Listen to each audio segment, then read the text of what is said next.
coming.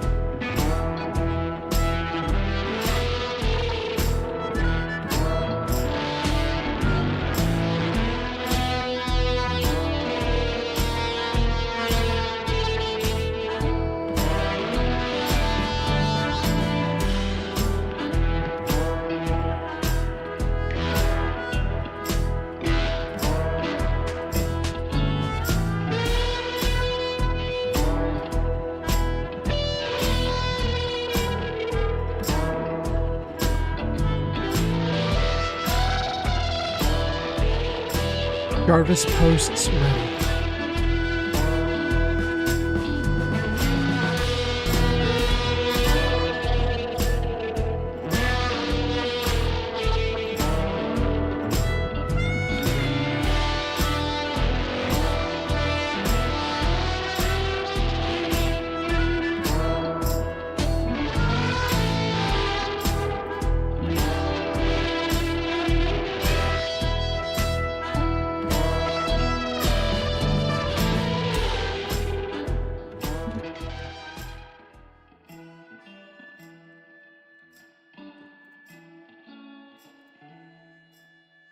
All right, thank you guys for being here. We're getting ready.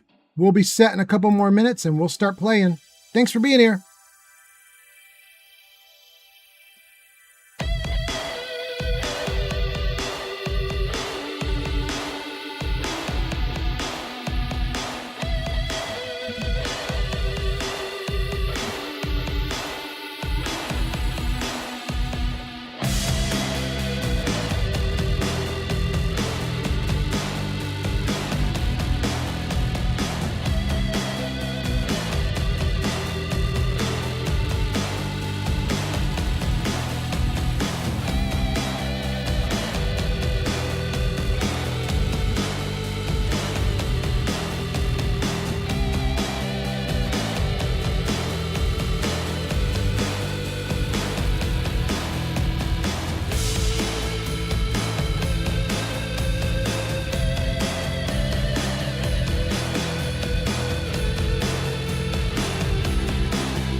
Steel Brother 76 has arrived.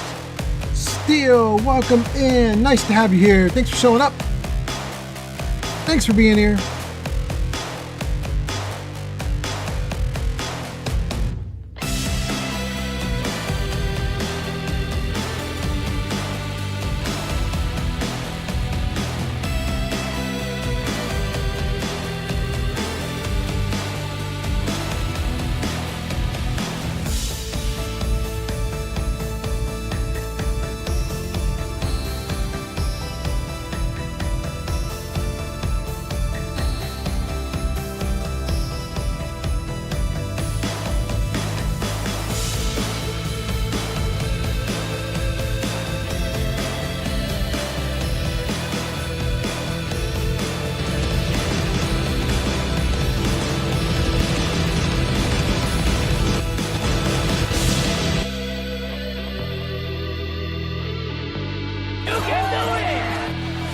Thank you, Fallout! Nice to have you here. Hot damn.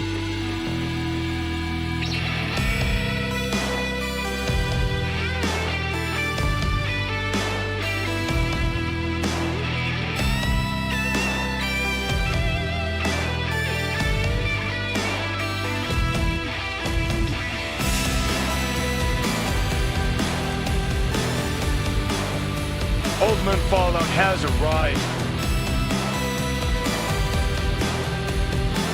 Sir Poopbutt the Third has arrived. Welcome in, Sir Poopbutt.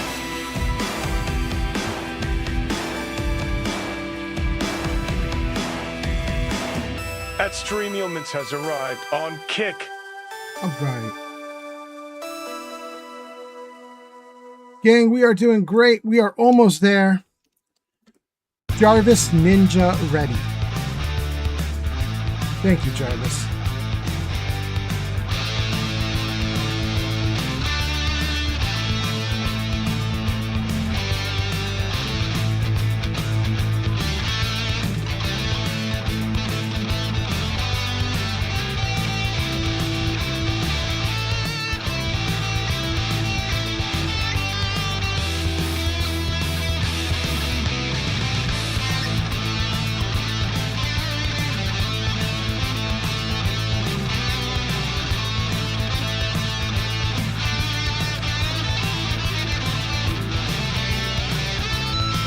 Oldman Fallout has arrived on TikTok.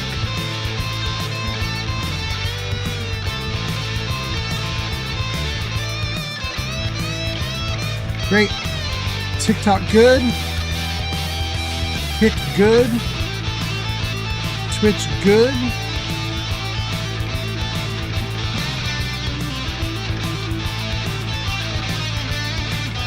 YouTube good.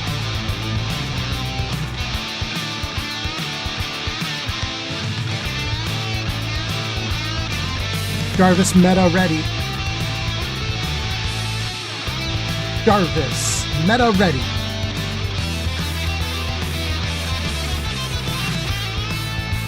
Woo! That is some good Rocky music. That was some damn loud Rocky music. Thank you guys for being here. Hot damn, what just happened? Crystal, 4 months on Twitch. Thank you so much for being here. Subscribed for 4 months on Twitch. Thank you, Crystal. That is so nice. Hot damn, I think we're doing great, guys. Jarvis, music ready. Jarvis, game ready. Jarvis, I'm ready. Hot damn. Hot damn. We're here. Welcome in, everybody. Nice to see you. Nice to have you here. Thanks for showing up. Thanks for being here. Goodness, we got a bunch of people already chatting, and I just realized I can't see your comments. Apparently, I am not ready. I did not finish setting up. Well, let's do it. Let's put the comments on top. Make the comments unclickable. Excellent, excellent. Okay, let me see if I missed any comments, and then we'll get right into the game. Let's see here. TikTok is doing great. 2 viewers, no comments yet. Everything's good. Kick, also doing great. No comments yet. YouTube, also doing great. No comments yet. Oh, but a bunch of viewers. That's so nice. Thank you guys for being here. And then on Twitch, we have Crystal just subscribed for 4 months. Thank you for being here.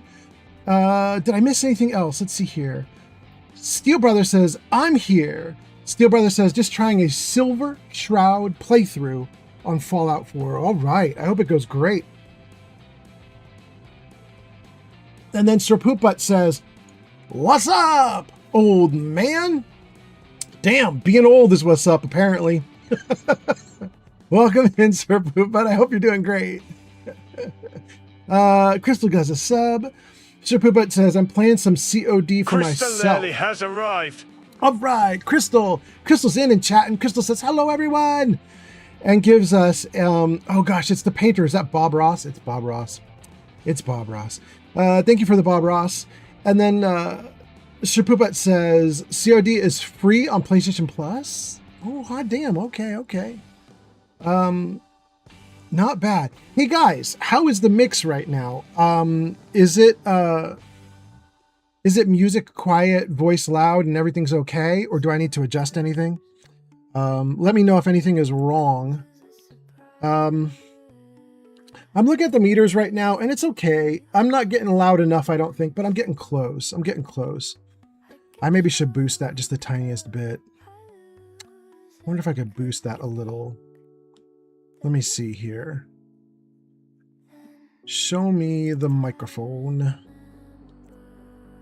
And show me the filters. Show me the gain. Okay. How's that now? That's not much different. Oh no, that's peaking a little more. Okay. Guys, did that make it too loud now? I just bumped the gain from 10 to 11. I don't know. I don't know if that's going to be too much. We'll leave it like that for now. You guys tell me if it sucks. Okay. So, looks like we're doing great. We got comments from Poopbutt, Crystals, and then Steel, and we're doing awesome. Let's get at it. Wait, Logan just showed up. Logan shows up on TikTok and says, I just finished the game. Logan, you just finished Outer Worlds 2? How did you like it? If you're talking about 2, tell me how you liked it. Don't tell me the ending though. I haven't played through to the ending. I don't know yet. Having said that, guys, there's so much neat stuff about this game. Wait, Fallout is doing something cool? What is this? Oh, Fallout JV is on a 3-stream watch streak and just got a pile of channel points for the watch streak. Thank you so much for doing that, JV. Pilot JV says, default the redeem of the reward for You Can Do It is showing the default one and your video in the redeem too. I noticed. I did that on purpose and I don't like it.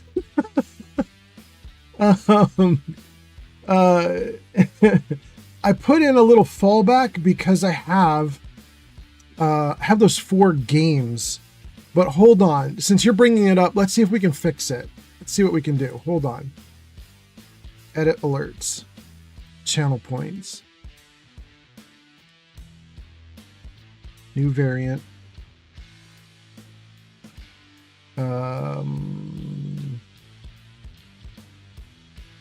Let's see. Alert condition.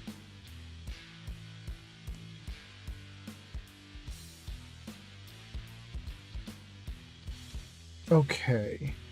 So there should be 4 chat games that we want to have pop up. Okay, there's Chicken Royale. Okay, great. And then we'll have it say that alert text and save. All right, hold on a second, guys. I think this will work. Hold on one moment. I just gotta put in 4 games. Word chain. Say it out loud. And then the next one is, so we did Word Chain and Chicken Royale. We need to do a Battle Royale. There we go. And one other. What is the other one? Let's see. Checking. Word Chain, Chicken Royale, Battle Royale. There's one more. Treasure Hunt. Okay. So yeah, I did it as a catch-all, you guys, for all the channel redeems because I was missing some. But you make a good point. It's not really working. So let's kill that one. And then we'll just have the redeems for the games that I wanted to catch. That should be okay. Having done that, I think that's all we needed to do. Let's close that. Close that. Pilot JV says, yeah, okay. Crystal says, it's 11:15 p.m. I might fall asleep, but if I do, I'll make sure to nuke alert. Awesome. Thank you so much, Crystal. And Steele says, I might be able to get myself into New Vegas. I'm starting to feel an urge to play it. I mean, it's a good game, Steele. It's, you know, I've soured on it a little bit just because it wasn't really good for streaming, but if you're just playing it for yourself, it's good. It's really good. And Logan says, 1 was better. Logan says, the next game I'm going to play is Gotham Knight. Okay. Weirdly, my dad loved that game.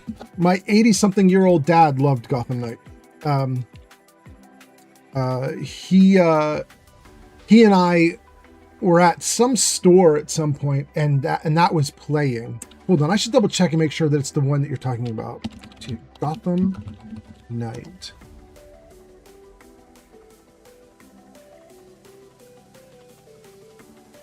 Oh, there's 2 of them. Yeah, so I don't know which one you're talking about.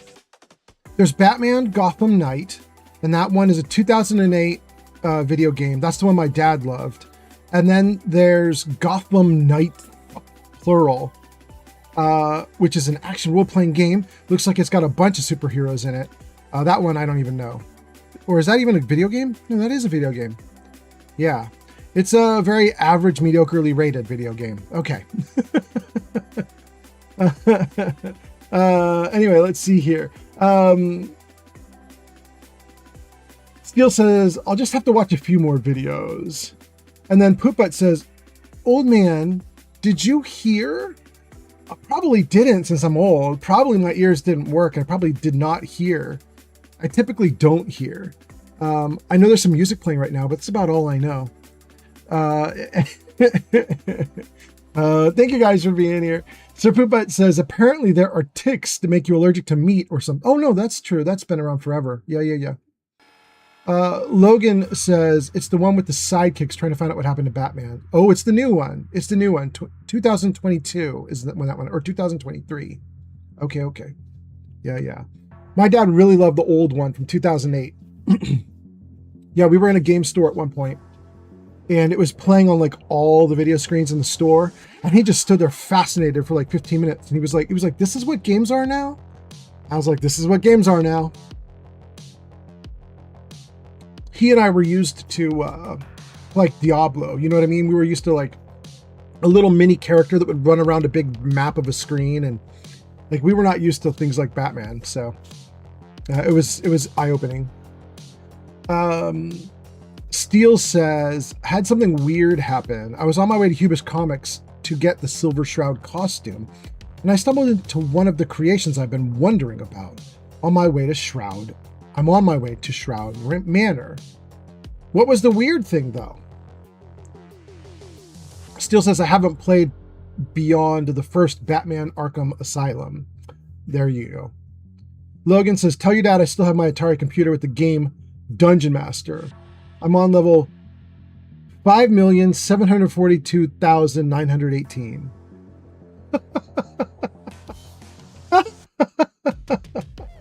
Amazing. Cool. Oh my goodness. You know what's funny, you guys? Behind me, there's all these books behind me on these bookcases, and I have off to the side. I have a large like filing cabinet with filing folders in it, and those filing folders have been following me around for decades. And I literally have in one of my filing cabinets a folder that has an old, what is it, like 5-inch floppy disk, like the literal old-fashioned floppies that were floppy, that would flop around. I have one of those old floppy disks sitting in there with a text game that I could not complete when I was like, I don't know, 18 years old, something like that. Like literally from like 30 years ago or something. Maybe even more than 30 years ago, 35, 40. So that would be like maybe the late 1980s or the early 1990s. And I had this text-based like 5-inch floppy disk. It was a text game that you could play. And I got stuck on a part where I was battling a vampire. And the game... Steve Authority 420 has arrived on YouTube. Welcome in, Steve, on YouTube.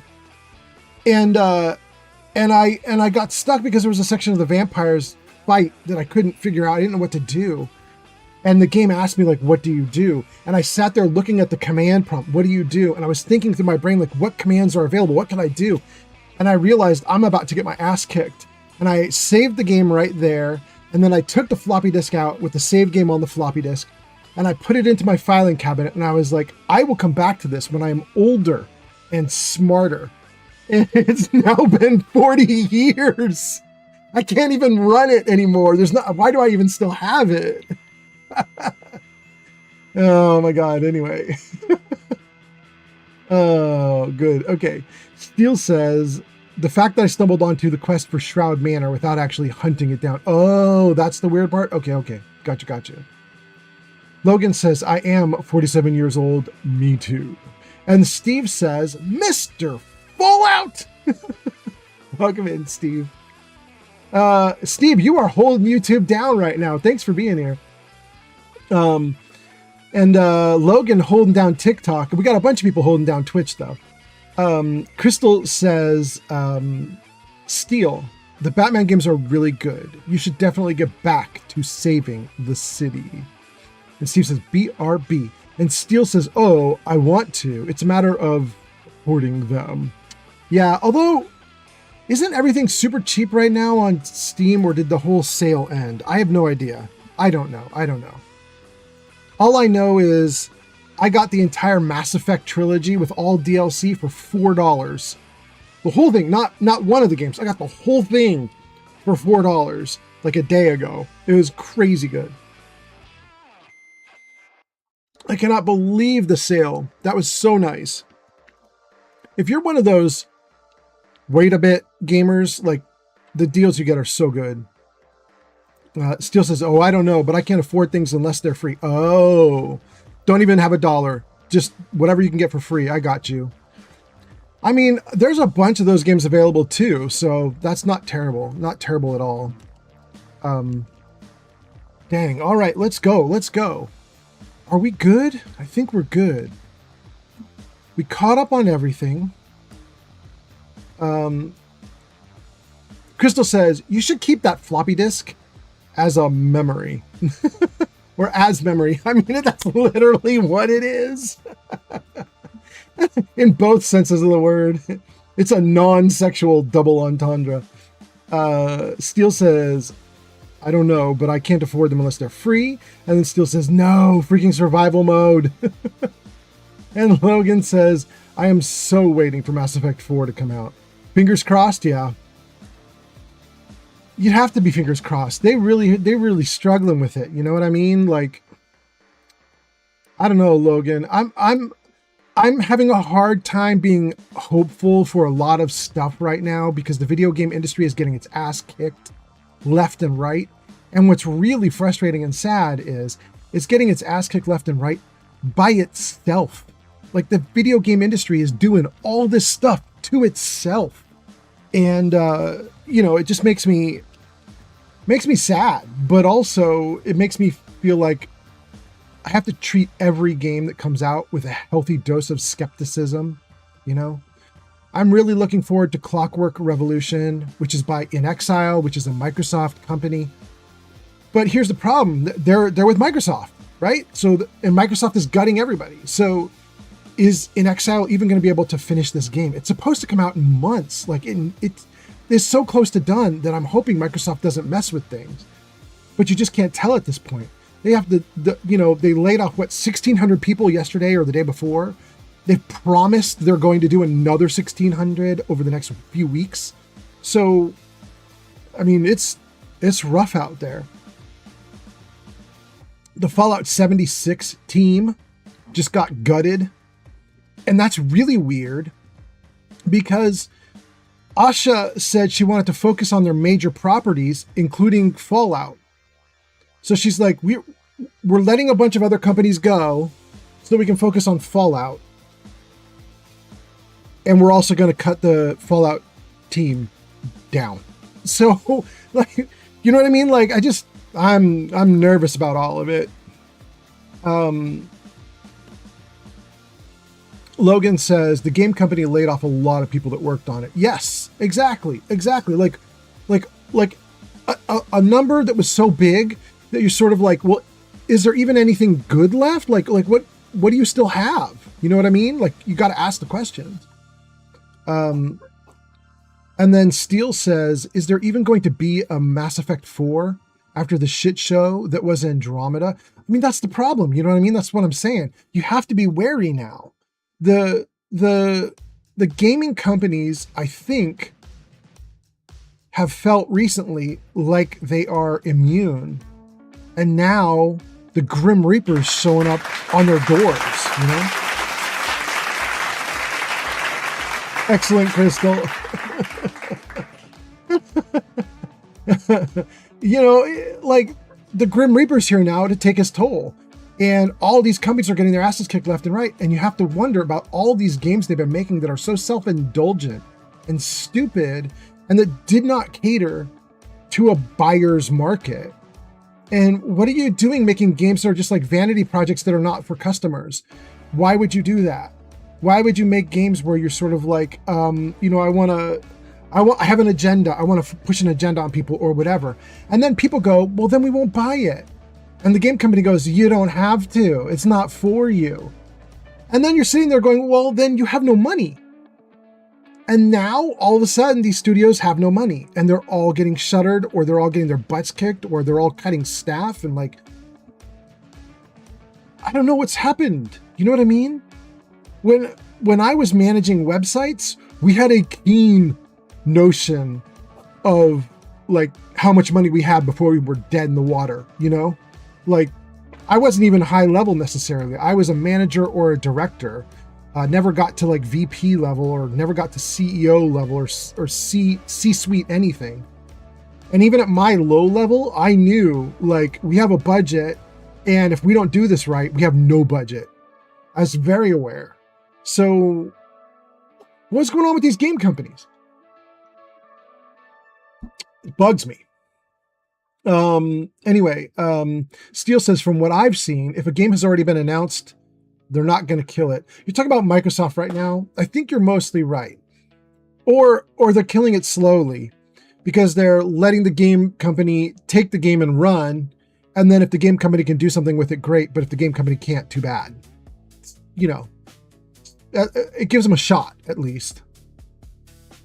And then Sir Pooput says, oh man, Fallout, what is your opinion on Xbox's current state? They in trouble, yo.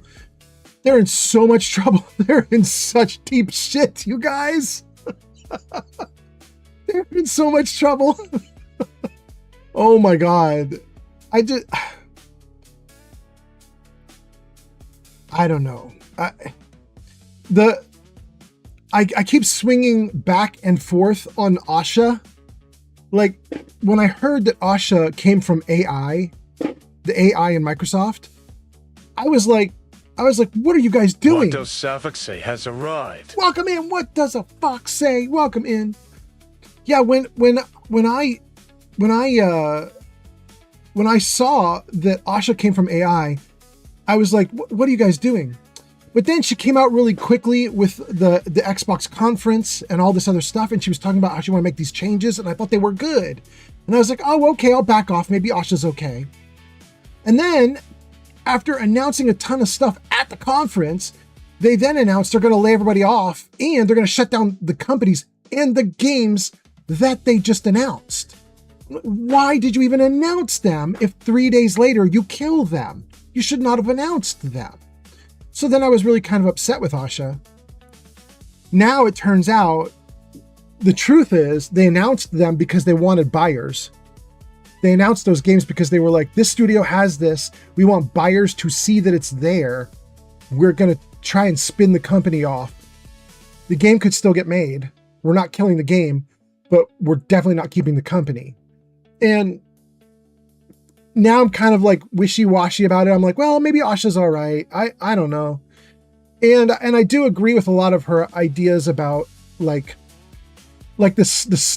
two stunning things, you guys, that I heard that were absolutely crazy. I'm sure you guys heard this too. But that there are 14 levels of management between the developer and the top CEO, Asha. 14 people in a chain between a low-level developer and Asha. A low-level person wants to talk to Asha. They need 14 approvals to get up to her. That's bonkers. I have never worked in a company so top-heavy. That is insanity. That is so... You know what it does, you guys? It explains why Bethesda's games take 8 years to create.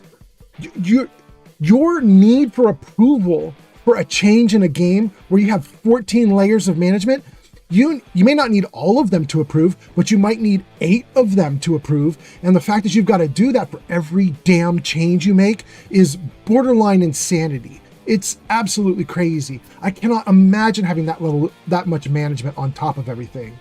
It just seems like, I don't know. You guys, I worked at Yahoo for a few years. I helped them build out their mobile website, and I had a really fun time. I got to talk with some of the experts in the industry.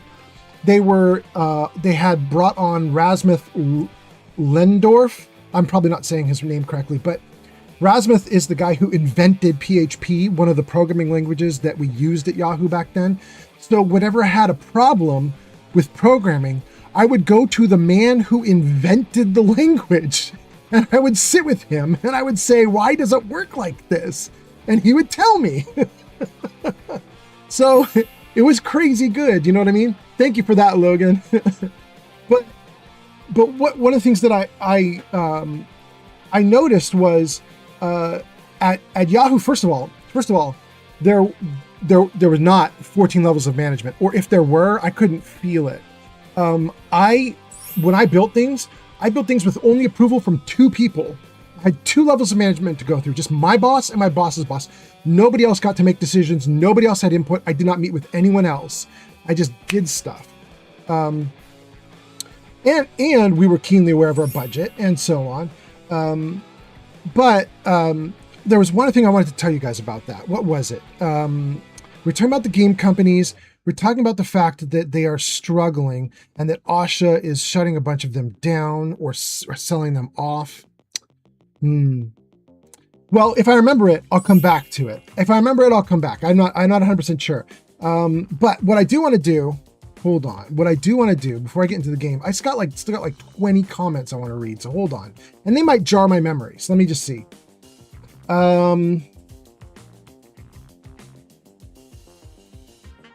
What's my opinion on Xbox's current state? I just went off on Asha. And then Logan says, Mass Effect is only 6 original designers left. The rest were all laid off or put on other games. See, that seems... Logan. Oh. You know what? You can still be okay with 6 original designers. You can. But you can't have only 6. So I'm going to hope that when you say there are 6 original designers left, you mean there's 6 from the original Mass Effect 1, 2, 3 trilogy. And then there's a handful of other developers who never worked on Mass Effect, but they're now listening to the original 6. You know what I mean? I don't know if you can make a game at the Mass Effect scale with only 6 designers or developers. But if it's the original 6 plus 30 others that are new, I mean, that's probably fine. I don't know. It really depends. It depends on the scale they're going for and what they're trying to do. I don't know.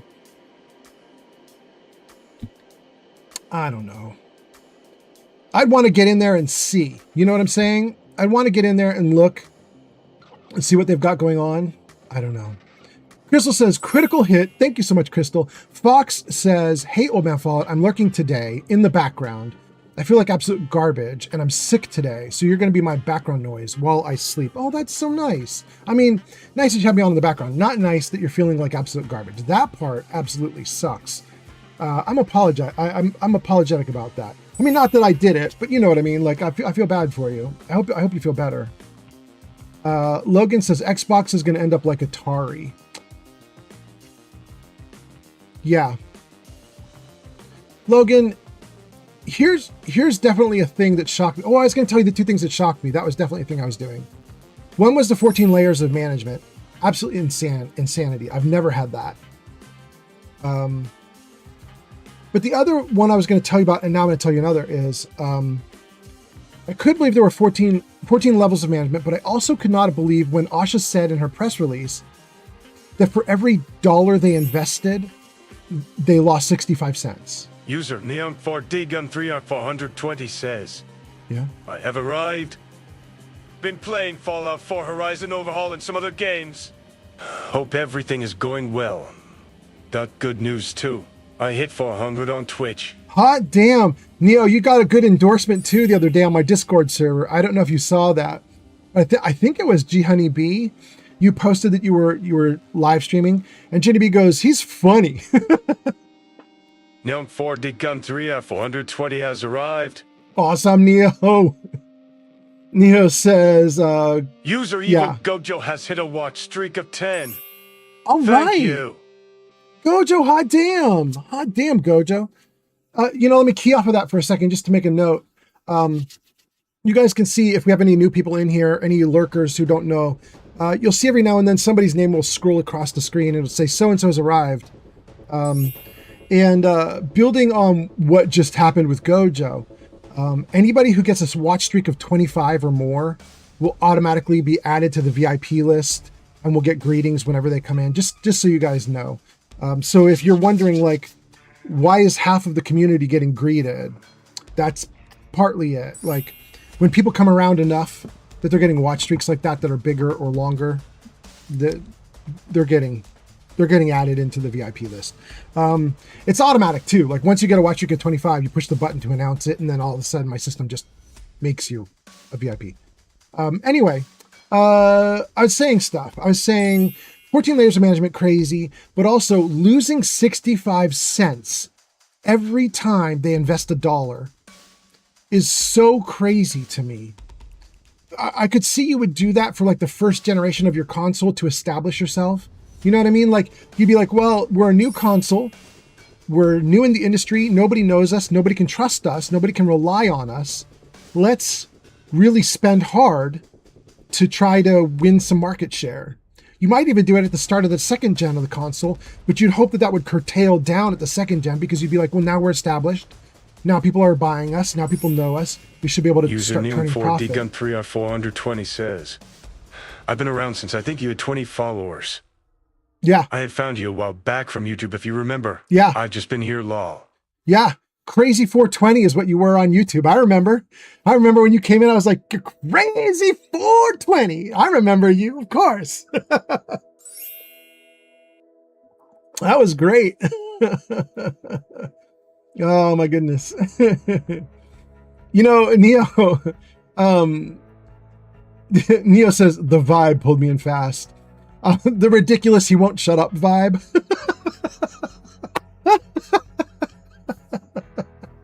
Oh my god. or the my girlfriend smokes too, and we chilled and talked about smoking.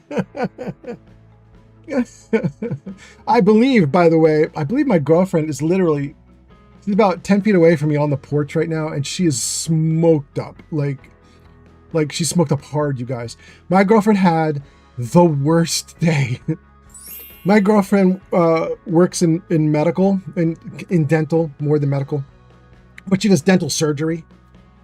And everything that could go wrong today did go wrong. She came home and she started telling me about her day, and I was like, it sounds like it was real bad. She goes, it was so bad. I was like, well, you can. User Neon 4D-Gun3R420 says, Phil, take a puff for her. Just got a whole bunch of new stuff. She gonna be grateful, my guy. She's probably gonna hope she gets a little high through like osmosis or something. It was the worst day.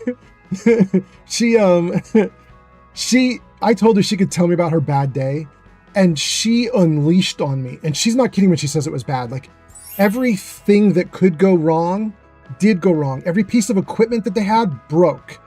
And then the guy running the show, the dentist himself, he didn't know it or understand it. So all of his employees were in a mad scramble trying to repair the hardware, the devices that they use and everything, trying to get everything to work, because he was off to the side going, what is taking so long? You know what I mean? And they're like, just hold on. So everybody was in a mad scramble, and it was high pressure, and it did not let up. And then on top of that, because of the pressure, my girlfriend made a couple mistakes. One of the things she did is she was doing an x-ray of someone's jawline. User Evil Gojo says, gonna make my own gaming console and call it the Spankering. The Spankering? I would call it the Spankening. The Spankening. Do it. Anyway, she got really screwed up by it, and the last thing she did, she was x-raying somebody, and she cut their jaw off at the bottom. I don't mean physically in the real world. I mean the x-ray did not catch the bottom of the jawline, and it's what she needed to get. And she then let them go, not realizing that she had cut off the bottom of the jaw in the x-ray, which means she has to do a callback. But that's not scheduled. Like, there was not supposed to be that mistake. So now she has to own up to the mistake. She has to explain the mistake. She has to call the client, get the client back in, and she's miserable about it, you guys. So anyway, all of this story is to tell you, she's out on the porch right now, and she's getting so absolutely criminally high. She's like, I'm going to get so high that the earth rotates under my feet and I fall over. She's like, I'm going to get so high I can barely make it to the bedroom and fall asleep. So Crystal says, no, poor Shadow. She did her best. She was trying, but the day got her. It kicked her ass. Oh, it kicked her ass so bad.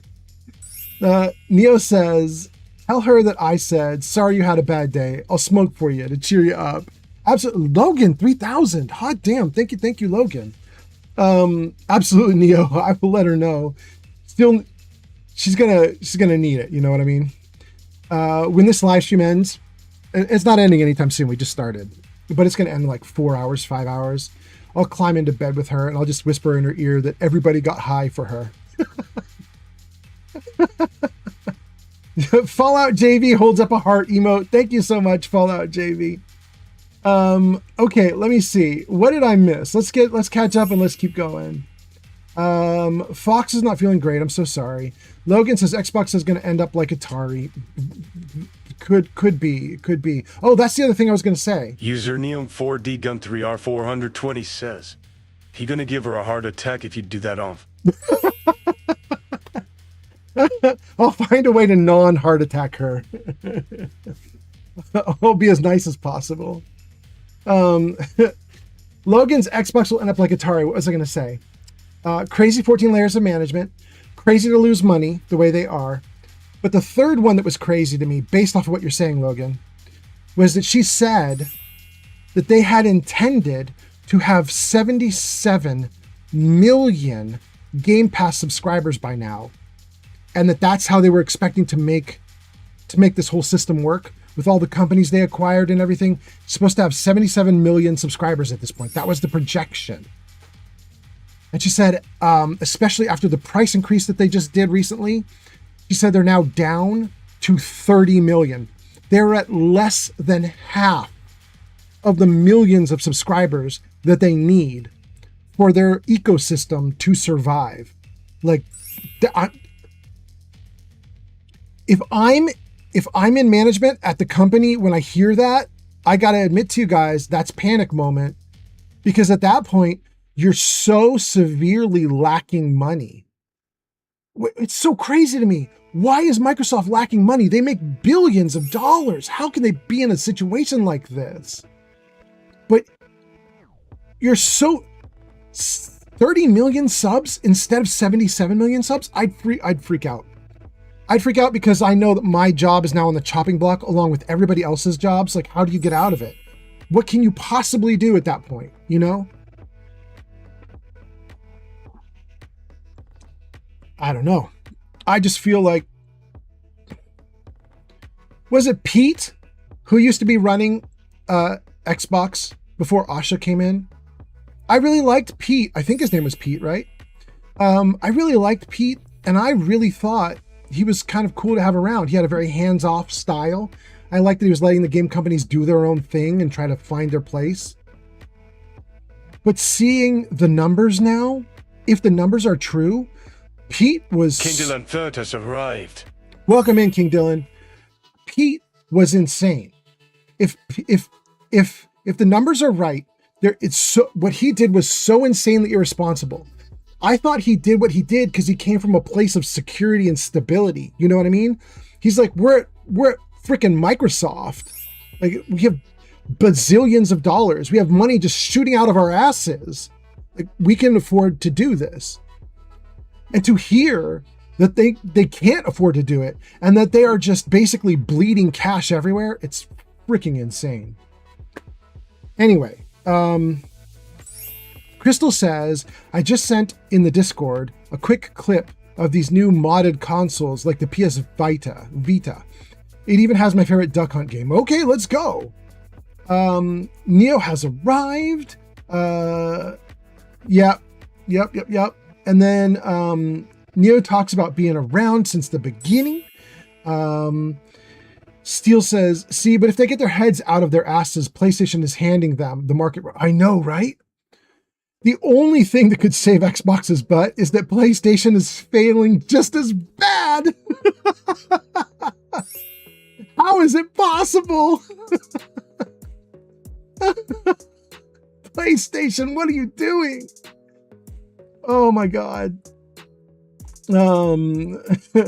Logan says, infinite love and respect, bro. Thank you, Logan. You're amazing. I appreciate that a ton. Neo says, you're going to give her a heart attack if you do that. And Gojo says, I'm going to drink a root beer to her. Oh, that's nice. All right, let's do it. Crystal says, yes, I have finished smoking. We are all baked.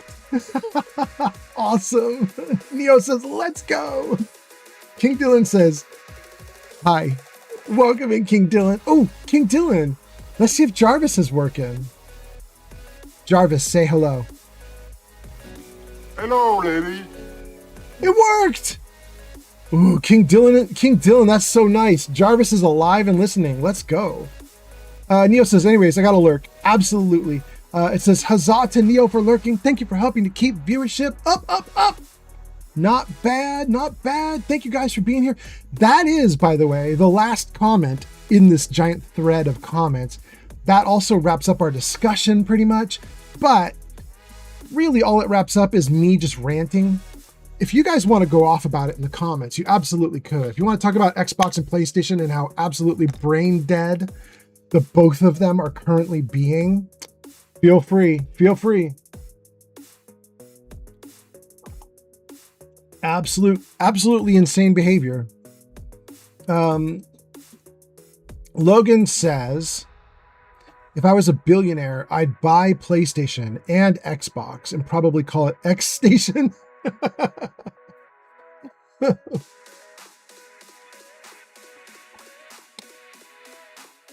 You know, if I had huge amounts of money,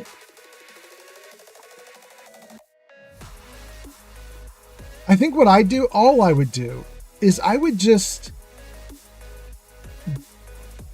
negotiate with Microsoft to be one of the companies that helps them with Fallout. Like, that's all I'd want to do. I'd want to just say, like, you know, I have a gaming company that I either just built myself or that I've acquired through potentially from one of Microsoft's own sales. And I'd be like, I've got these devs, I want to put them to work, and you guys are saying you want to do a ton of new Fallout stuff. So let us make a side game. Doesn't have to be the main game. Doesn't have to be that big. Be like a little Fallout New Vegas side project. You know what I mean? We'll call it Fallout New Orleans. You know, we'll figure out a thing, and we'll just make a little side game. I'd want to do that. But yeah. And then Logan says, have the design capabilities of the Xbox and the PlayStation developers. You want both, yeah. Shulk says, are you really all that surprised? They turned Microsoft Office into a subscription service. Windows 11 reduces productivity. And they tried to fleece their gaming subscribers. Yeah. I mean, and what's really sad about that, Shulk, is that we can now see why they tried to fleece the gaming subscribers. It's because they got in a panic because they're not making the money supposed to. They're supposed to have 77 million subs, and they're less than half. So of course they increased the price because they're like, holy crap, we're in a shortfall. And the problem is that when they increased the price, they realized the economy is not great and nobody accepted the price. And all of a sudden, millions of subscribers just canceled on them, started to freak out. Their thought process on how to solve their own problems right now is very like heavy-handed and dumb, I guess. There's not a lot of nuance here. You know what I mean? They're like a bull in a china shop, just spinning around, breaking all the china, going. Well, what do we do next? What do we do next? Where do we go? I don't know. Go just says, oh yeah, Buttercup from Princess Bride. Yeah, that's what that was. That's what that was. Shulk says, oh wait. I missed one. Crystal says to Gojo, I would pre-order your spanking console. The spankering.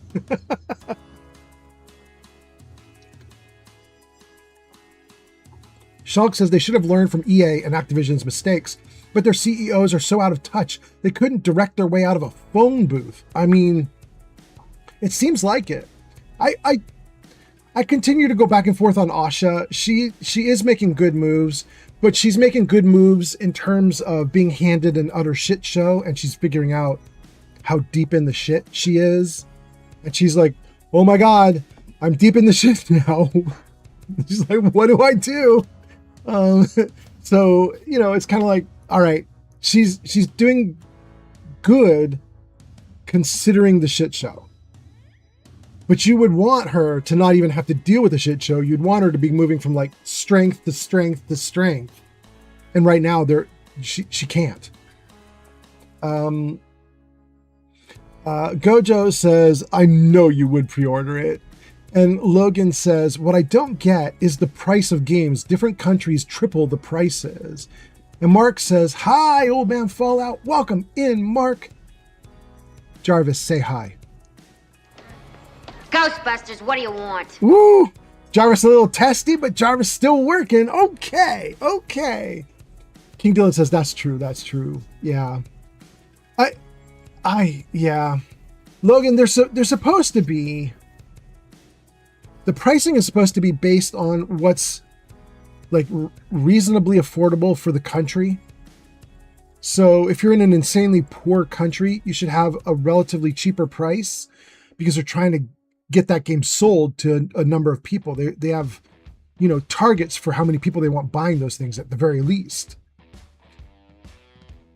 But you can only make it so low, you know what I mean? Like, even for a poor country, sometimes those games are going to get out of reach because they just can't sell it for 38 cents to, somebody in a poor country and then sell it for $138 to someone in a rich country. The price variance is too much,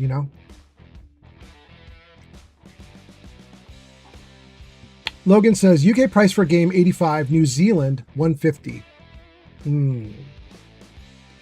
Logan, I don't know enough about New Zealand. I love New Zealand, by the way. I wanted to move there. But I don't know enough about New Zealand to know what kind of currency they're using. Because UK has left the euro behind and they use pounds now. But what does New Zealand use? Because here's the reason I'm asking. Is $150 in New Zealand using New Zealand's dollar? Is that the same buying power as 85 pounds in the UK?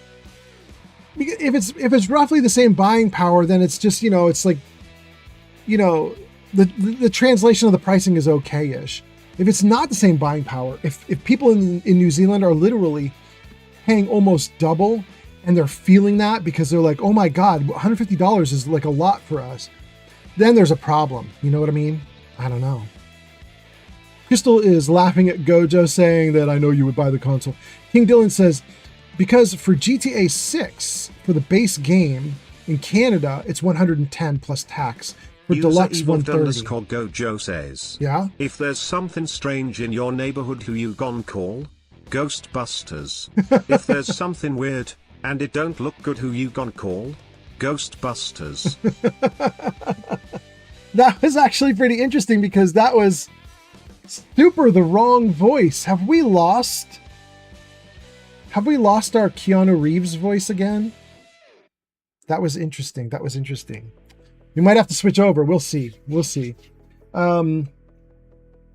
Logan says, I got one game, UK, $85, New Zealand, $450. No, Logan. Same game? That's outrageous. That's way too much. Gojo says, I apologize. It's all good. The $450? That can't be comparable. Logan says, yep. Wait a second. Is that... Hold on. Let me see what... let's see. 85 UK pounds to New Zealand dollars. Oh my God, it is. Okay, so the buying power of 85 pounds in the UK is the equivalent of $200 in New Zealand. So it's actually okay for the price to be different like that. However many loaves of bread you can buy with $85 in the UK, you can buy roughly the same amount of loaves of bread with $200 in New Zealand. So, you know what I mean? Like they're roughly comparable. It's not perfect, I'm sure, but it's around there. I don't know. I can buy bread for like $2, $3. So 85, if we round that to 90, $3 into 90 would be 30. I could buy about 30 loaves of bread with 85 UK-ish pounds. I don't know if you can buy 30, 35, 40 loaves of bread with 200 New Zealand dollars. But they should be close-ish. But 450 is very clearly too much. 450 means they doubled the price, even after translating, even after the currency exchange rate. They way overdid it. Steele says, is Johnny out already? It seems like it. I mean, that voice we just heard was not Johnny. Logan says, yup. Logan says, it was the Halo helmet box set. Oh, damn. Okay. And then it says, some comments in this live were filtered to protect the community's experience. That was probably Logan going, it sucks. Crystal has gone off to play with Veronica's dress. Left us on lurk. All thanks to them. Thank you, Crystal. Have a good sleep. Okay. Yeah, that's interesting. That's kind of interesting. How much is bread in New Zealand?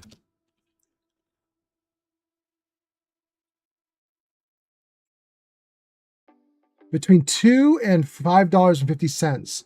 Depends on the brand you want. We don't want budget. I was not thinking budget. We want mid-range. Mid-range is $4.50. Okay. How much is bread in UK? User DeGamersxel says, guess what?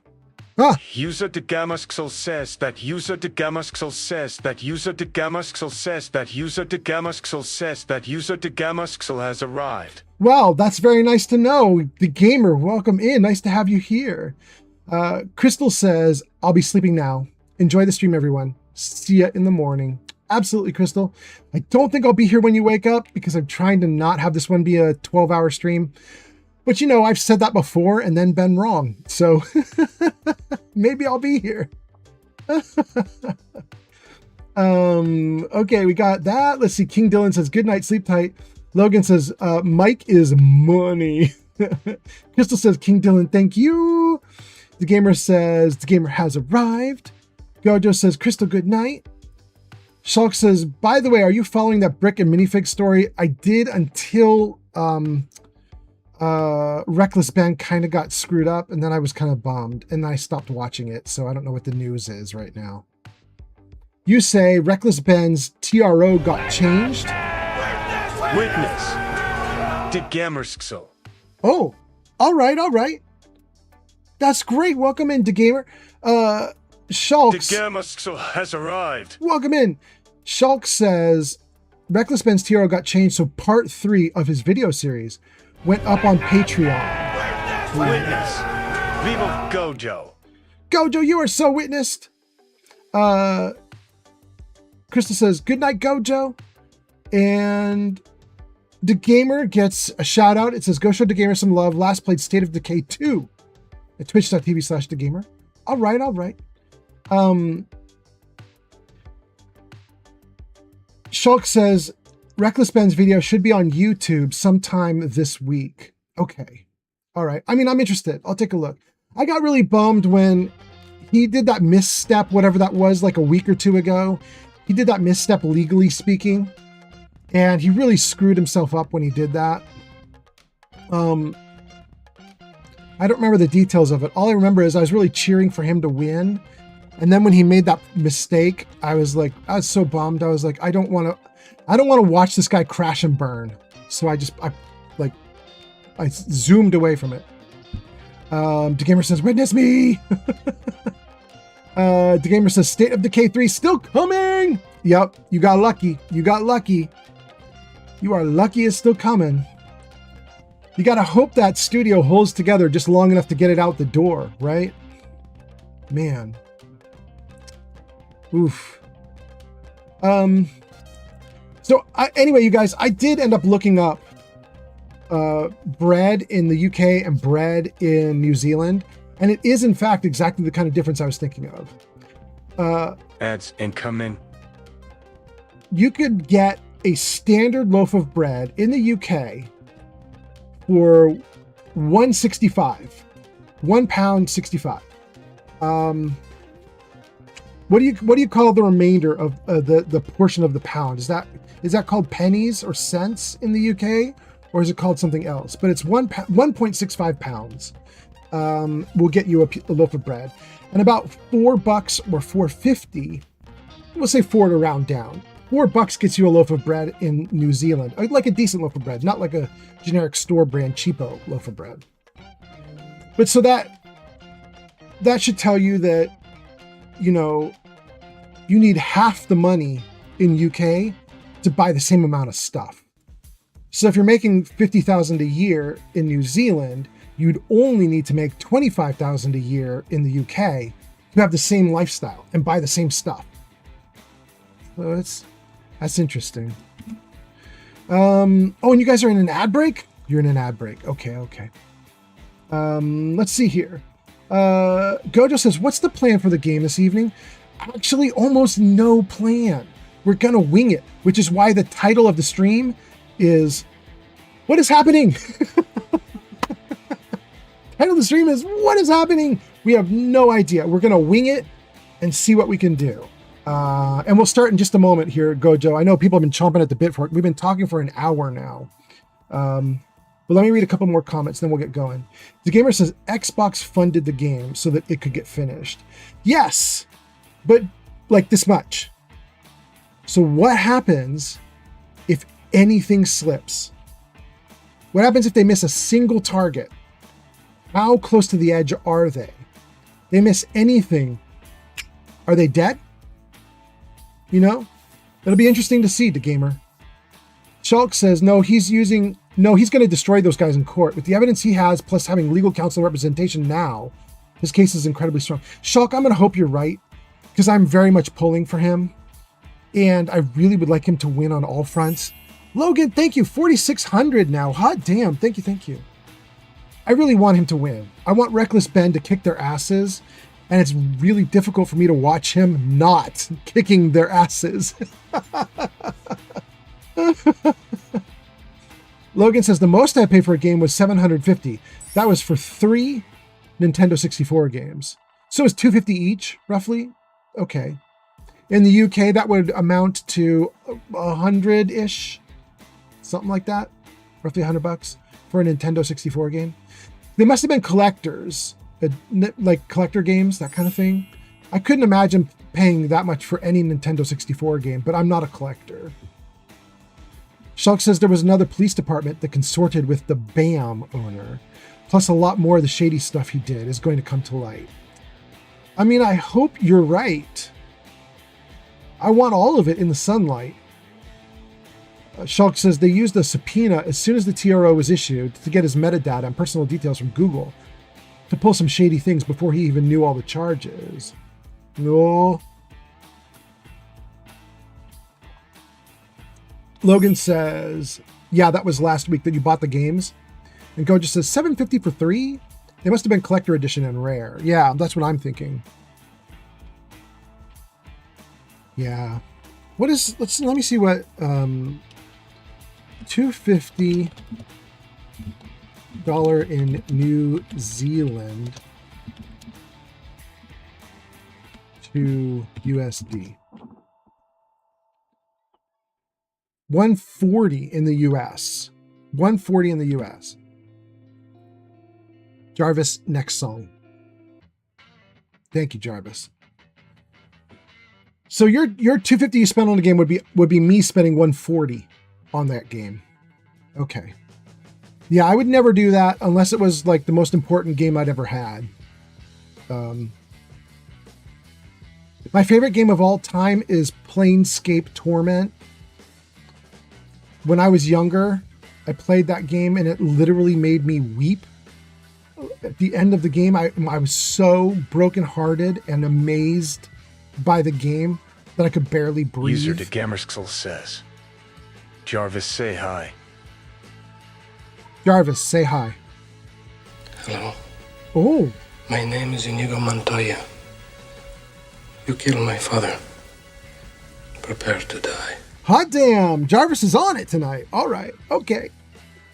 Yeah. if I found like a collector's edition of Planescape Torment that had all the modern updates that like good old games added to it so that it was playable on modern computers, and it had all the manuals and everything and all the original artwork, and it was all signed by all the guys who worked on Planescape Torment, I might pay $140 for that. I might do that, but that would have to be, you know what I mean? Like for me, that'd have to be that's like the most important game that I'd ever find. I don't know. Anyway, Gojo says, prepare to die. Shug says, if I were that guy with the literal mustache, I'd be stocking up on KY gel and Preparation H for the new one about to be torn. You'll see. The villain mustache? You talking about the prepare to die scene that just happened? Oh, goodness. Gang, we're through the comments. We're in the game, and I'm so excited about the game because I've learned a bunch of really cool stuff about this game. It's making me so happy. One of the things I learned is they've not given up on the game. Now, I just learned this, and the news I learned was from a week ago, 2 weeks ago, a month ago, 2 months ago. And I'm just catching up on old news. It's possible that what happens is tomorrow they announce that Asha has laid them all off. Logan, thank you, 5,000 likes. It's possible Asha lays them all off tomorrow or the next day or the next day. So the news I've heard could get outdated really quick. But what I've heard is they have 2 DLC and they've not given up on them. 2 DLC for this game. They still want to put them out. They're still working on them. And they've added in a bunch of changes, including one change that's right in front of us that I'm super excited about because I whine about this every time I play. And that is wait. You can see it right there in the pause menu, in the menu here. It says wait. Now it's not working. I can't click it for some reason. It doesn't do anything. So there's something wrong with it. But that supposedly will allow me to fast forward time in the game so that I can play the game in sunlight instead of in the middle of the night. I've told you guys every time I've been playing this and streaming this, it really bugs me that I have to go out and do my missions in the middle of the night when I don't want to. But there's no way to advance time. You just have to let the day-night cycle happen. Supposedly now you can hit escape and then click on wait, except it won't let me. The only thing I can think of is that you can only wait when you're outdoors where you can see the day-night cycle. My guess is while you're indoors, they're just like, nah, you don't need to wait here because it doesn't, there's no effect of the day-night cycle on you. That's my guess. They also added in this photo mode so that you can take pictures and pose your characters and all that stuff. That's also new. There's a bunch of other improvements. Stuff that I didn't even know was here. It's been here for the last couple weeks at least. So I'm really excited about it. Geek_of_Fury just rated with 1 viewers. Ahoy mateys. Geek of Fury! Your name is in lights at the top of the screen. Geek of Fury, it says you last played Elder Scrolls Skyrim. Hope you're doing great, Geek of Fury. Geek of How Fury was it? has arrived. Welcome in, Geek of Fury. I hope you're doing awesome, and let me know how the Geek game of was, Fury how is the a stream Twitch was. founder. You are a Twitch founder. Oh, damn. You're the first founder in the stream tonight. Welcome in. Thanks for being here. Geek of Fury says, hey, old man. Hey, chat. Oh, it's so nice to have you here, Geek of Fury. For your viewer that came with you, hi, I'm Old Man Fallout, and I stream Fallout. And right now we're playing Outer Worlds 2. And you guys, believe it or not, you've missed nothing. The stream has been going for 1 hour and 9 minutes, and I literally just hit play right now. This is us right where we left off. You've missed literally 0. I might talk too much, you guys. I might, an hour of talking might have been too much. This is all stuff we saw on the last live stream. Okay.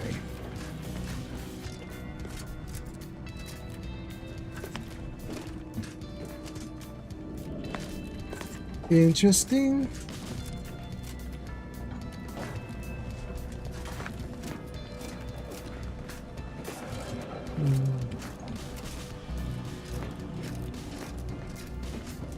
Okay. All right, a little tour around the top. Doesn't hurt, doesn't hurt. We do have a hatch we can go through. That's good to remember. In fact, I might want to do that right now. Let's turn the light off. Let me read a couple comments, and then I think we're going to go through that hatch. What are you guys saying? What did I miss? Get Present. Wait, Present, you're here? Get Present says, hello, guys.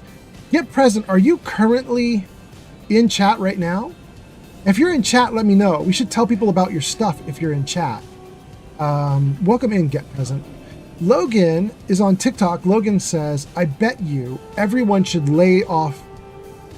Everyone that is laid off. Vegas has arrived on YouTube. Vegas is here? Hot damn, you guys. We got Geek of Fury and Vegas? All right, let's do it.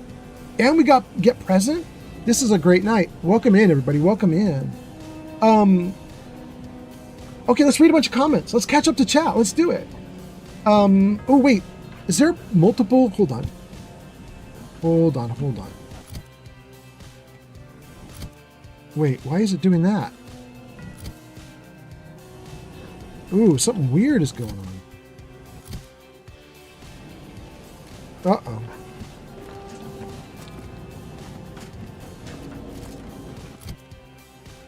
Free Dark Studio 007 has arrived on YouTube. Welcome in, 3D Art. Ooh, there's something weird going on. When I press escape, I suddenly cannot get into the escape screen or the pause screen. I can only get into my inventory. Something is busted. All right, I'm not going to worry about it. We'll leave it right there for the moment. So let's see here. Logan says, I bet you everyone that is laid off should just jump over to PlayStation. But PlayStation is sucking too now, so it's a problem, you know? Logan says, sorry, I'm using talk to text. Everyone that she laid off should jump to PlayStation. I mean, they could, but ooh, it's like out of the fire into the frying pan. You know what I mean? Like you escape one evil and right into the next. It's a problem. And then Enclave General Dexter says, greetings from the Enclave. Welcome in, Enclave. That's on TikTok. Welcome in. Geek of Fury says, hey, old man. Hey, chat. And then gets a shout out. The shout out says, go show Geek of Fury some love. They last played Elder Scrolls Skyrim at twitch.tv/Geek of Fury. You guys should check him out. He's an awesome streamer. King Dylan says, hey, to Geek of Fury. Steel says, what's up, Fury? Did I read that right? It's not a normal hello. It's a what's up, Fury? Geek says, sorry, my stream was not great. Oh no, I'm sorry. This is the third stream in a row that I had to cut very short because my bitrate stream died and I didn't recover. Oh no. Damn, I'm so sorry, Geek of Fury. Geek of Fury, if it makes you feel any better, I'm struggling myself. Not with my bitrate, but you can probably hear it if you have headphones on. My audio is... I'm struggling. I'm doing my best, but it's... Geek of Fury says, hey. King Dylan says, that sucks about your stream, Geek of Fury. Vegas says, I don't mind listening to you talk for an hour. As a matter of fact, I'm kind of here looking for that podcast. I thought I had linked somewhere. Oh, wait, are you looking for my podcast where I do Kingmaker with Geek of Fury? If you're looking for those, I can put that up on screen. Jarvis, show Kingmaker. There it is, you guys. If you have not seen the Kingmaker podcast, this is it right here. YouTube.com/@oldmanfallout. User Steel Brother 76 says, yeah, everyone is hating PlayStation now too, as they have sworn off releasing physical media for the next system. Yes. It's going to be purely digital games. Yes. In fact, you know what's crazy, my guy? Is that they said they're just ending it in January 2028. That's literally just 18 months away, right? It's not very long. And they didn't say they're ending it for the new console. They said they're just ending it, which is nuts. It means even on the old consoles, if anybody wants to come out with a game, it has to be digital. But some of the old consoles are also getting their stores shut down, so you won't even be able to buy anything. So they're just like end of lifing a bunch of consoles with that announcement, because there just can't be anything made for them then. If there's no online store and no physical media can be produced, it's over for a bunch of the older consoles, which sucks. It really sucks. Anyway, Vegastrina, that was Kingmaker. You can go there. It's youtube.com/@oldmanfallout. And that has the Kingmaker podcast. I'll give you another podcast too. Jarvis Show Vats Cast. There it is, you guys. youtube.com/@vatscast. Vatscast is another podcast that I do, but I don't own this one. I own the Kingmaker one, which is, I think, the one that Vegas is talking about. This one is owned by Timmy T, and the main feature of that is Granny Vats, because that's why it's called the Vats Cast. But I'm on it because it's all about Fallout and all that kind of stuff, and so we just hang out and goof off and chat. It's pretty fun. It's bugging me that there's two different songs competing right now. It's kind of killing me.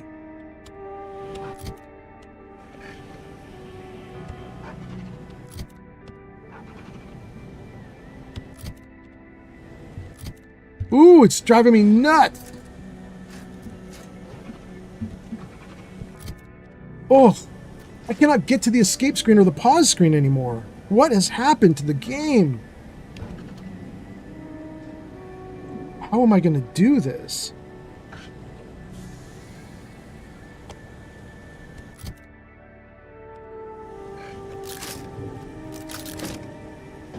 I can't think of another way to get to the pause screen.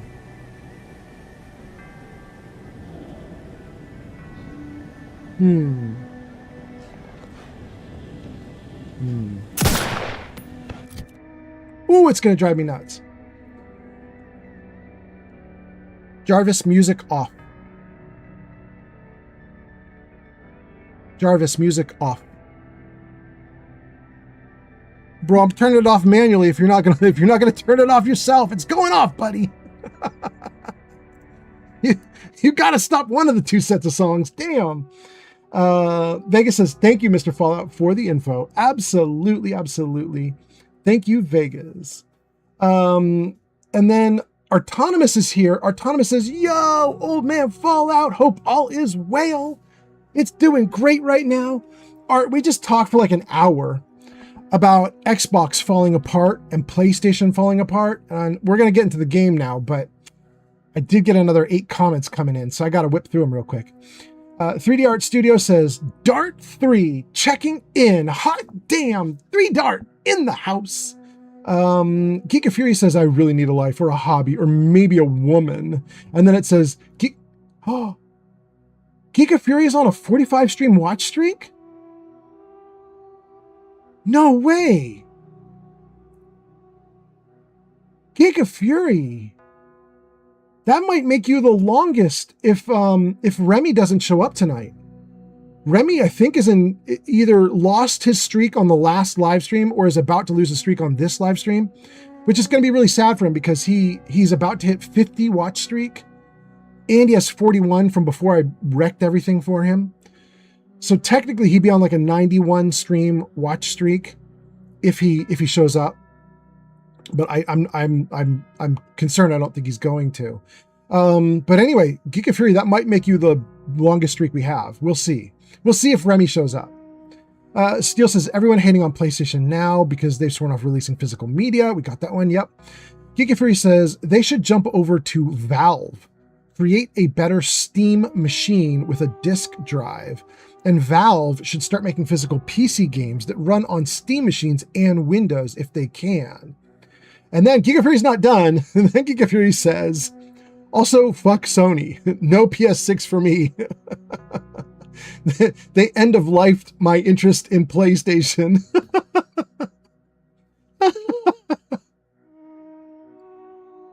I mean, they should do something. I mean, if they need to end physical media, They should do it by letting the people choose it. They can do all sorts of things like if we get pre-orders for physical media that makes a physical media print run financially viable, then we'll do it. You know what I mean? Like, okay, if everybody has interest in this game and you all pre-order and we lock in your funds and you can't refund it, we're going to use your funds to pay for this pressing of this, this disc. Then things that had demand for discs would get discs and things that didn't have demand wouldn't. And you could just let the customers sort that out. You know what I mean? And then you don't have to have customers mad at you. You just do it while it's profitable and you stop when it's not. But I don't think that they're not going to think like that, King Dylan says, this is why I like older consoles. Like right now, I'm trying to get as much into GameCube games for my GameCube, but I only have the 3 so far. I mean, yeah, it's exactly, King Dylan, I've kept almost all my consoles. I have my original Dreamcast. In fact, I have 3 Dreamcasts because the disk drive breaks on the Dreamcasts. And so I like have extras that I can cannibalize for parts. But I have Dreamcast, PlayStation 3, and I got the special PlayStation 3 that has a PlayStation 2 chip in it and a PlayStation 1 chip in it. Not even an emulator. It can just full out play PlayStation 1, 2, and 3 games. Just all of them perfectly. I have my Xbox, and I lost my Nintendo Wii and my Nintendo SNES. I think we skipped the GameCube, the 64, and we skipped the newer stuff like Switch. But my girlfriend has a Switch, so I'm not that worried about it. But I lost all my Nintendo stuff in my divorce. My ex got all the Nintendo stuff. But other than that, I still have all the old consoles, and I saved all the parts from all the old consoles. And so I can just play any of those old games from 20 years ago. No problem. Still play like they're brand new. It's fine. And I'm worried that that's going away. You know what I mean? It's almost over. So it's a problem. Geeky Fury says, I've had every PlayStation up to now, but the PlayStation 5, that's it for me. Yeah, I don't blame you. I don't blame you. Geeky Fury says, Asha Sharma has a massive opportunity over at Xbox. Yes, agreed. The problem is that she's, currently in Grim Reaper mode, murderifying all the game companies that she's got. We talked for an hour about this and I won't rehash it all, but I understand she's gotta. She's financially in the worst situation possible. She's gotta. But still, you know what I mean? Like, she's not in a good way. Steel says, I'm 3 behind you, Geek. You're at 42? All right, Steel. Looks like Geek of Fury and Steel might take over from Remy. We'll see what happens. Art says, I did see both the headlines today, so I cannot play my physical discs in the future. I am an Xbox person, but I do have old PlayStations. Yeah. Sony is shutting down all disc production. At least that's what I read. You guys correct me if I'm wrong. It wasn't just, we're not going to do discs for PlayStation 6. It was all disc production stops in 18 months, regardless of which PlayStation you have. And that means you're going to see kind of like a run on discs. You know what I mean? Like any company that wants to have a disc of their game, they're going to be frantically trying to put it out in the next 18 months.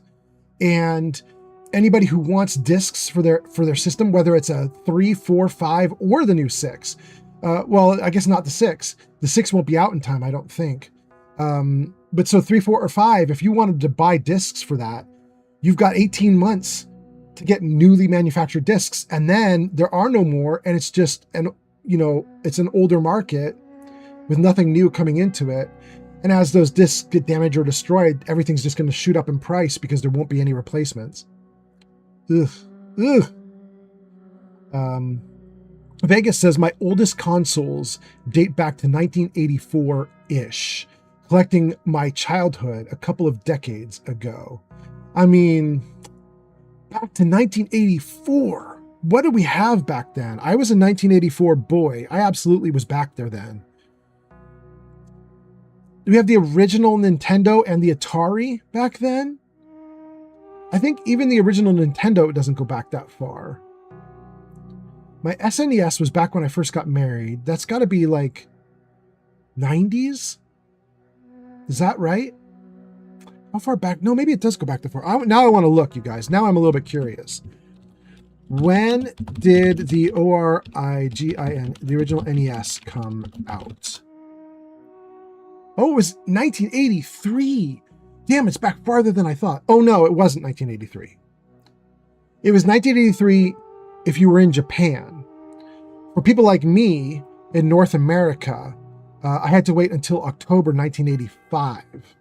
Okay.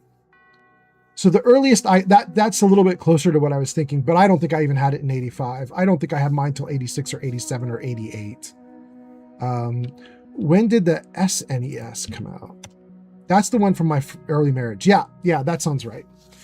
August 23, 1991 was the SNES. And I got married right around that time. And then my new wife and I just played tons and tons of Super Nintendo games for the first 8 years of our marriage. Maybe it was just us being Super Nintendo nerds, something like that.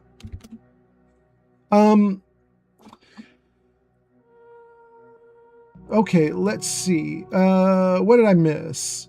That was Vegas. 3D Art Studio says, I've been playing Skyrim since it was new. Last week, it said it didn't care the disc was in. It wanted an internet connection to confirm my account before I could play Skyrim. I was dumbfounded. Wait, you needed an internet connection to play Skyrim?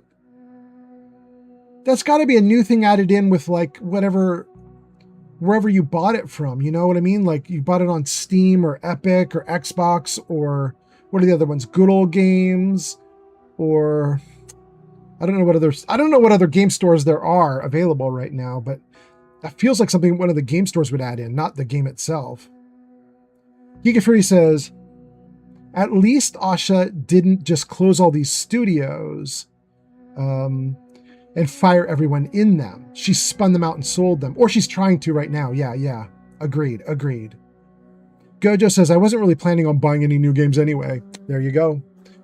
Shulk says, for me, it's not so much an issue of physical media, but more it is the threat that they can block your access to it or just delete it as they see fit. For me, it's not so much an issue of physical media, but more the threat they can just... I mean, Shulk, that's an extremely good point, right? Because didn't they just delete 500 videos that people had purchased and that people had saved on their systems? Like movies, right? They just deleted out like 500, 512, 520, 500 and something number of movies that people had purchased, like bought. And they deleted them off their hard drives and they were like, no, you can't have this thing you bought anymore because we ran out of a license. Well, your license shouldn't touch what people have purchased and have on their computers separate from you. Like Sony might not be able to sell that movie anymore because they lost the license, but they should leave the customer's shit alone.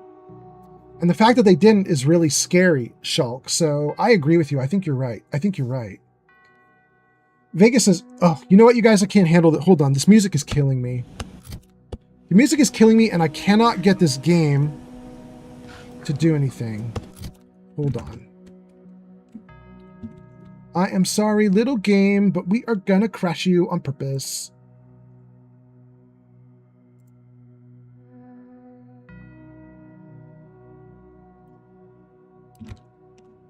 Hold on, gang.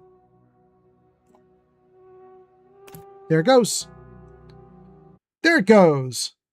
Okay.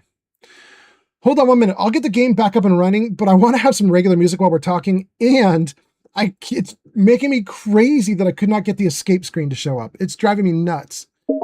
Okay, so Xbox is really mad that I shut down the game. Okay, I'm sorry. Please forgive me, Xbox. Uh, Jarvis, music on. Jarvis, next song. Yeah. There we go. There we go. There we go. Hot damn. Okay. Good. Okay.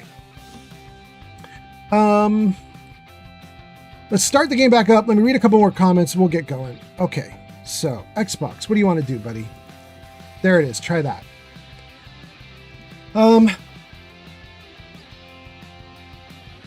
Yeah, Shulk is right. Then Vegas says, I think the GameCube and PS5 are the only consoles our family hasn't owned. We've got a lot of gamers here. Yeah. I'm not surprised, you know. I feel like we're now in a situation, Vegas, where, especially now with Gen X, not Gen Z, not the younger guys, but Gen X, the older dudes. Like, it feels like Gen X downward has all had gaming for most of their lives. So it feels like we're just in a situation now where just all of us are used to gaming, you know? What's really sad is it feels a little bit like Gen Alpha might not get it. Because if a gaming console for Gen Alpha is going to cost $2,000, you know what I mean? Like, Gen Alpha is going to be like, you can miss me on that. You know what I mean? They're just not going to do it. So, anyway, let's see.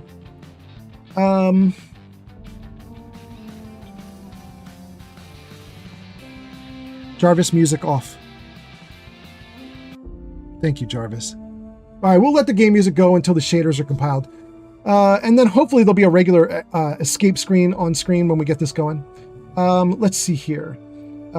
Steel Brother says, well, that's going to help out companies like GameStop. Gojo says, yeah, Atari and Commodore were the ones from back then. Vegas says, Atari is 1984. Nintendo is 1988. Well, we looked, it was actually a little bit earlier than that, but Vegas, 1988 is about when I felt it. Do you know what I mean? Like, I got the 2600, the Atari, in 1984, like the week it came out. But then we just stuck with that for a while. We did not mess with Nintendo for a while. Geeky Free says, I think I got the NES in 1988. Yeah. Geeky Free says I was 6. There we go. I would have been 16-ish, 15-ish, 17-ish, something in there. Vicky says, oh wait, 1985? I don't renege it then. I have the 6-switch and the 4-switch Atari versions. King Dylan says, I gotta go, I need sleep. Go, King Dylan! Vegas says, remember, not renege. Oh, okay. I don't remember it then. Okay. Okay. You know, here's the thing. I don't really either from that time. I bought it years after it came out. So maybe that was just a thing for us back then. We all got our Ataris and we were like, we're good with the Atari. And Nintendo came out and we were like, oh, okay, later. Yeah. I got a little notice that says the game has hung. Let's try it again, guys. Let's try it again. Launch a game? Okay, good. Shulk says to 3D Art Studio, your case proves just that. Games that never needed to go online, like a single player, they now restrict access. Yeah, exactly. It's a problem. Grazer! 128 Grazer just rated with 3 viewers. Grazer, Yo welcome ho ho. in! Grazer, your name is in the lights at the top of the screen. Thank you for being here. I hope you're doing great. Thanks for coming in. Says you last played Divinity Original Sin 2. Welcome in, Grazer. And you got a shout out in chat. So everybody click that link to Grazer. Give Grazer a follow. Thanks for coming in, Grazer. She's a great streamer. She's been playing a ton of Divinity Original Sin. I've been hanging out on some of her Divinity Original Sin live streams. It's been great fun. It's been great fun. And yeah, it looks like the game is back. Now it's compiling shaders nice and quick. There we go. 128 Grazer has arrived. Welcome in, Grazer. Grazer, for your people who came in on your raid with you. Hello, I'm Old Man Fallout. I play Fallout, but today we're playing Outer Worlds 2. And I have to admit to you guys, we've barely even started. This whole live stream so far has been a just chatting live stream. I should probably change the title of it. we're basically talking about Xbox and PlayStation and how screwed up they are right now and everything that's going wrong with them. And yeah, so it's been a thing. Anyway, let's see what other comments we've got. 3D Art Studio, Shulk says your case disproves that. And then 3D Art Studio says PlayStation 5 I've been playing since the PlayStation 3. Geeky Free says, nope. When Skyrim came out in 2011, even in the physical box, you had to have a Steam account. But it needs to update or check every time you launch it? Is that true? Is that real, Geeky Free? Because I've never even felt it. I never even noticed. I was hoping for more of a show, but then the only excitement I get around here is when someone adjusts their brightness settings. Quite the thrill ride. Okay, bro. 3D Art Studio says last PlayStation update, it does monthly checks. Well, I mean, a monthly check is, yeah, that's all right. Art says eventually they will do the same with physical media. They'll rewrite history, change or edit it as they see fit to control us. I mean, it's hard to do that with physical media that you have already purchased, because you can just put the disc in, you know what I mean? And just be like, and your computer doesn't have to be connected to the internet. You can just put that stuff on lockdown, you know? But I suppose if you do go on the internet, they could. Okay, test, guys. This is the test. Is the game back up and running? Let's see. If I hit escape, what happens? We're back! We are back! All right, great, great, great. All right, guys, let's get into the game. Let me read a couple more comments and then let's finally play. Gojo says, wait, they deleted videos off of people's computers? Yeah, just last week. Like, apparently millions of people had bought these 500 movies and they just wiped them out on everybody's computers. They were like, well, we lost our licensing to these movies, so you guys can't have them anymore. And people were like, we hit the buy now button. We didn't hit the license now button or the rent button. We hit the buy button. And Sony was like, too bad, they're gone. And they just deleted them right off. Giga Fury says DRM was one of the problems with that Stop Killing Games initiative was about and was trying to address. Yes. Vegas says maybe those Atari systems were a couple years earlier. I don't like digital media because they delete them, as you say. What about that fight for physical media, right? That's exactly the issue, and that's exactly what needs to happen, is people need to argue in favor of the physical media. I don't know. It's so weird, you guys. King Dylan says, I need to go get some sleep, and Geeky Fury says, good night. Art says, I'm sorry, did I go too far? I'm having a day. Art, you didn't go too far. I think you're fine. It just took me a minute to get to your comment. I wasn't skipping you. I'm just slow. But Vegas, this is the weird thing. It feels like, to me, like, it's what they call it, enshittification. The idea that things are getting shittier over time. Turkey and Madagascar coming online. Good morning, Turkey. Good morning, Madagascar. But that things are getting worse over time, and that to some degree it's deliberate. Like, companies are getting greedier because they have to report back to their shareholders.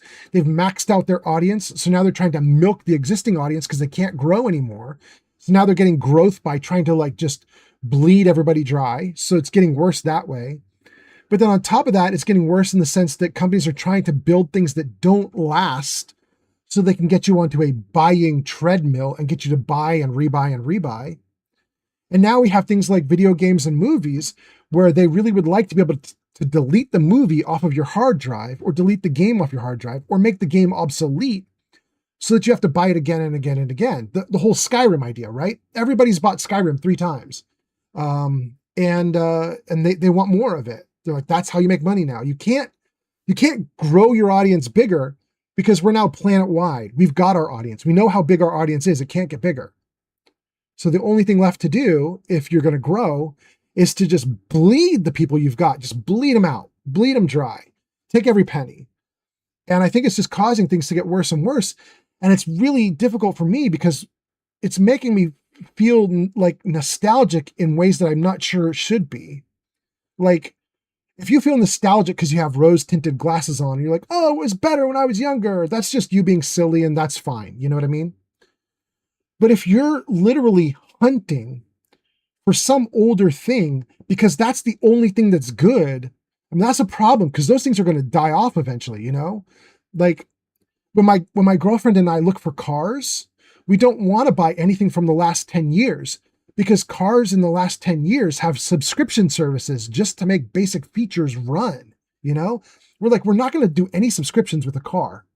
If we buy a car, we buy the whole thing, we own it outright, we can do whatever we want to the car. We can bang it with a hammer. We can do anything we want. And we can change the engine any way we want, so long as it's legal. And we can do anything with the car, and we don't want to pay any extra once we've got it, you know, aside from regular maintenance. But we're not doing subscription services, which means now, like, if we want to get a car, we get a car that's 10 years old, 15 years old.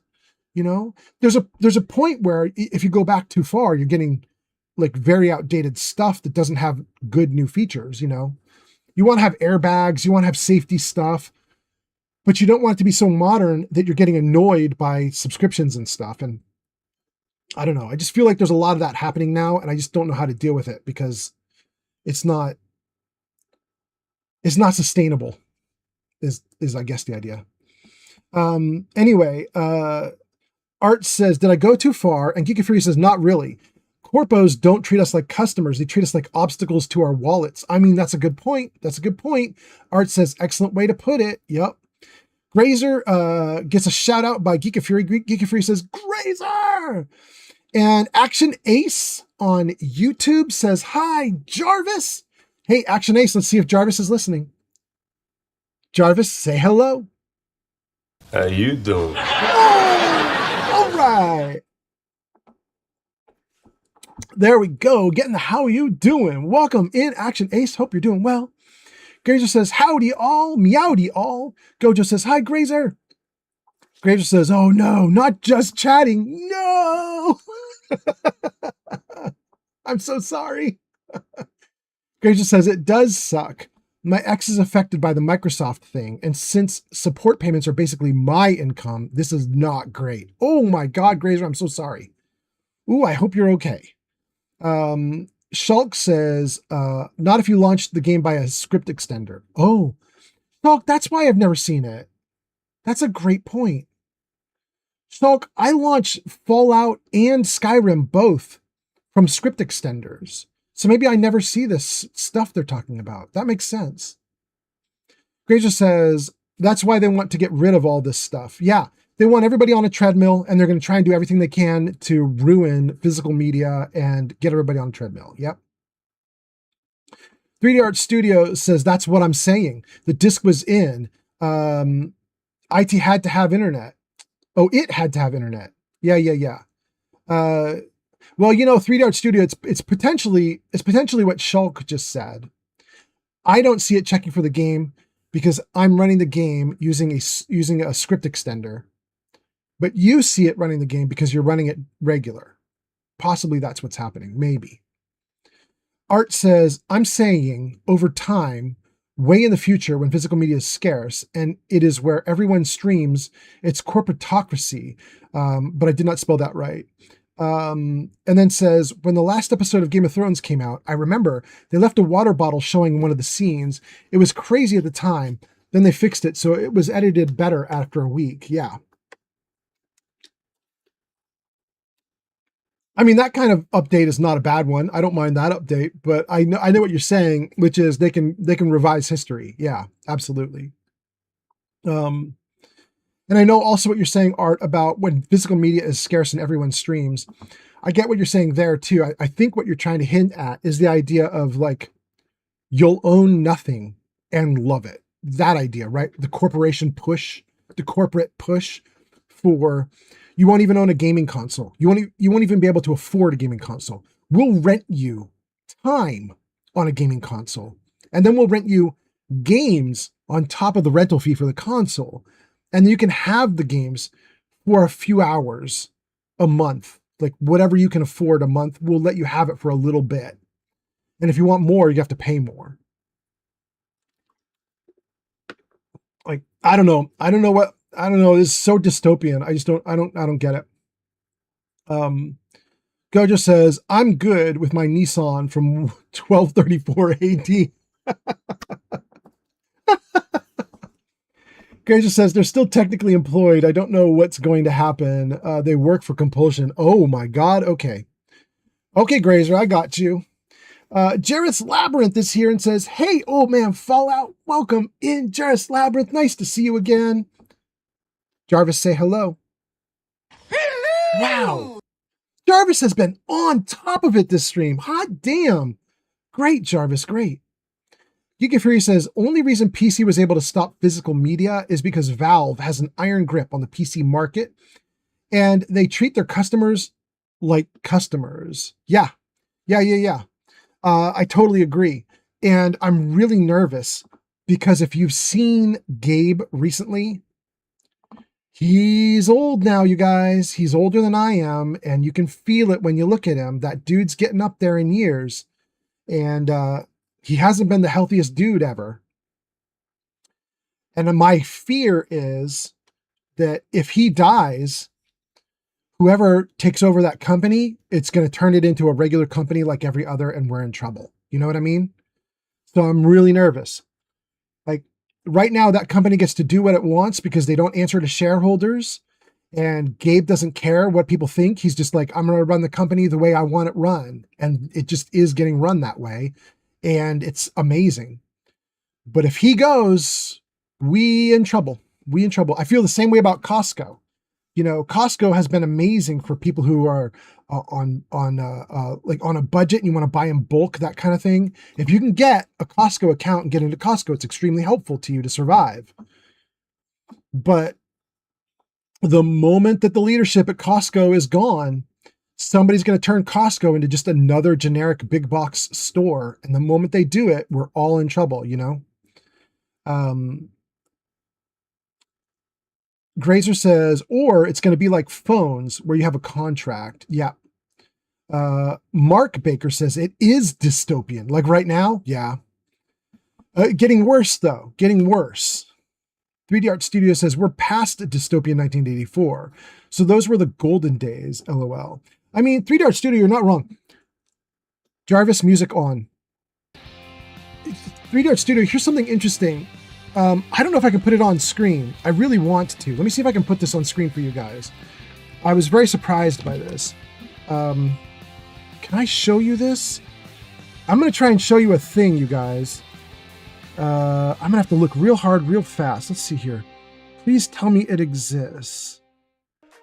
Scan through a few hundred listings to see if I can find this. Oh, I did it! Did I get it? Oh my God, I got it. Okay. Talk about dystopian. I'm going to show you guys something here. Hold on. Let me see if I can pull this up for you guys on screen. Add in an image. Dystopia. Dystopia.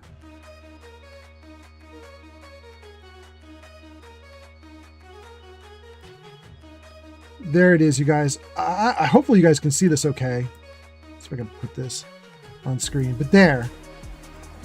This was just posted to Reddit this morning because I don't know if you guys heard about it, but the flock cameras had groups of people going around cutting the flock cameras down.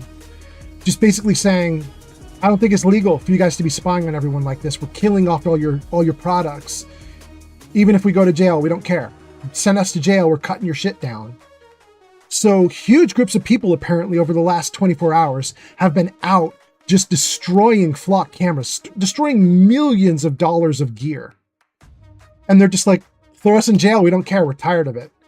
So like we are in the dystopia. You know what I mean? Like we're in it right now. You guys are not wrong. You're not wrong at all. 3D Art Studio says, yeah, we are past Dystopia 1984. Those were the golden days.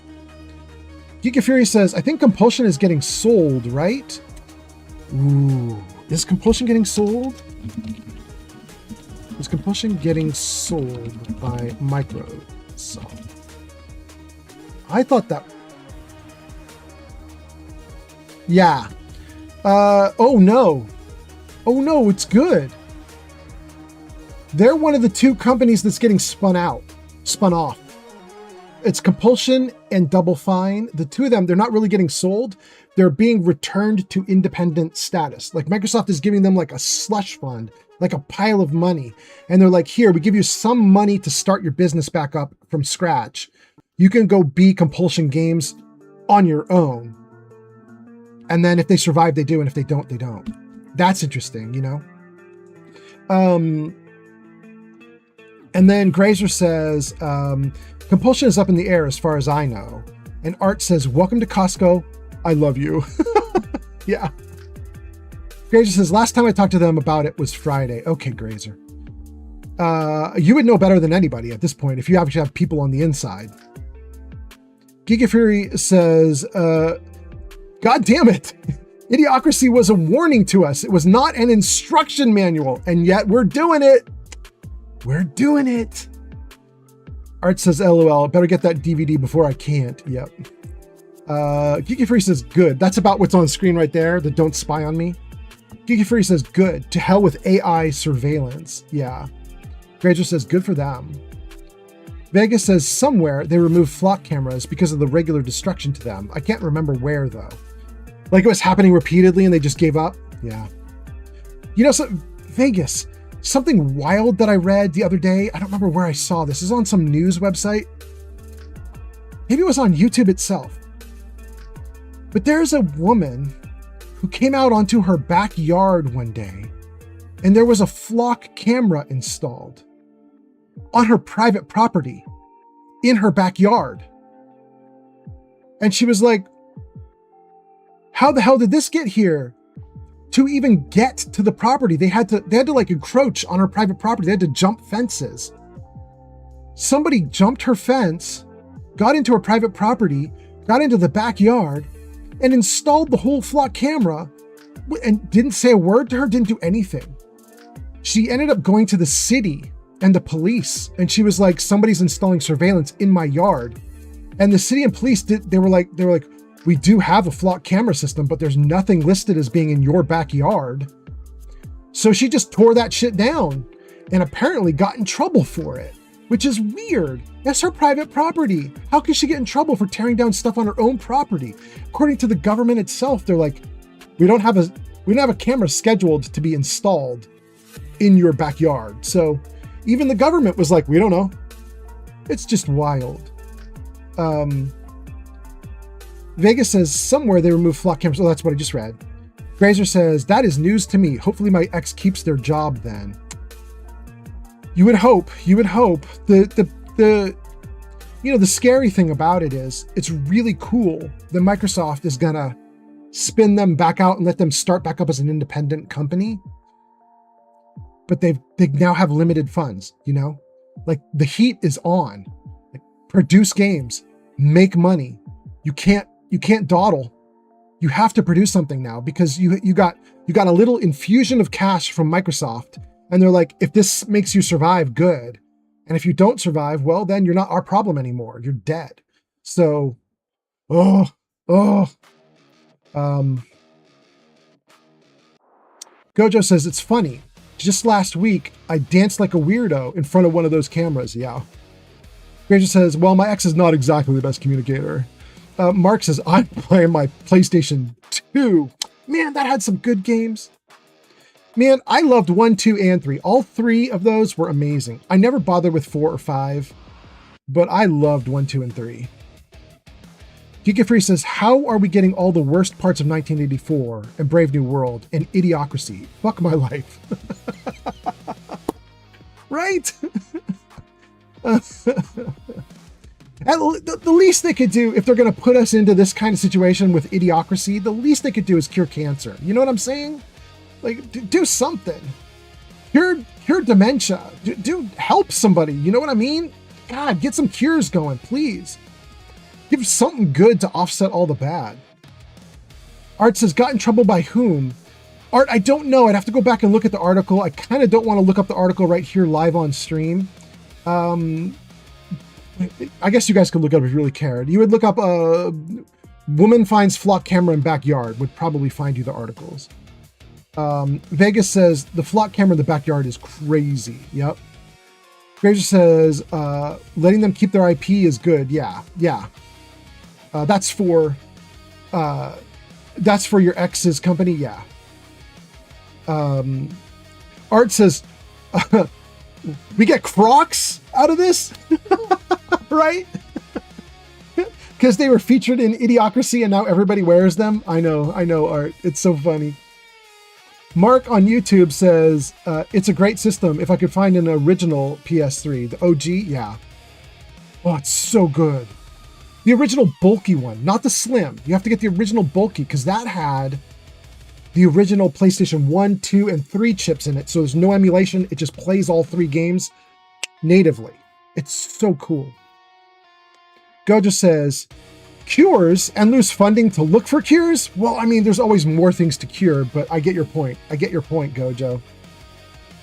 Vegas says maybe, just maybe, someone with talent will come forward and bring back physical media. If they are all lost, and then they'll make bazillions. Yeah, right? Like, it's an interesting thing to think about. Like, is there a big market there and nobody's catering to it and companies are actively trying to abandon it? But what if the consumer base doesn't want it abandoned? If some company comes in and is like, well, we'll cater to that market. Let's just see how big it is. And it just explodes on them. What happens to the other companies? Do they just get their asses kicked? What's going to go on there? You know what I mean? Grazer says, if it were me, I'd be seeing if I could get hired back at DE, because that's Warframe. They left there on good terms and are remembered as an AI powerhouse, apparently. Not Gen AI, like coding NPC behavior. Oh, okay. Gojo says, sorry about the caps lock. No worries. Geek of Fury says, I have this sinking suspicion that cures for AIDS and cancer have been found, but are being hidden because disease management medications that you have to take for life are more profitable. Oh, I totally think that could be the case, Geek of Fury, but it would be really... you have huge numbers of competing pharmaceuticals out there. It would have to be that all of them were equally as greedy and equally colluding to keep it all from us.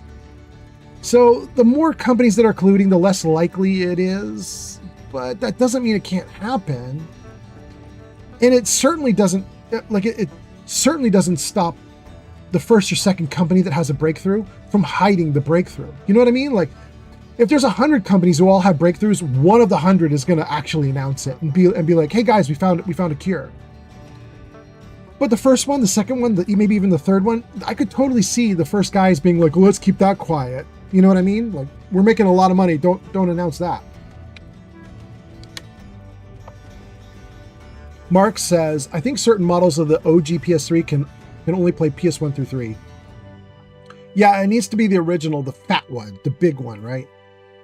Maybe even with the big one, it's only half of them. I don't know. Like the early released stock had that and the later released stock didn't.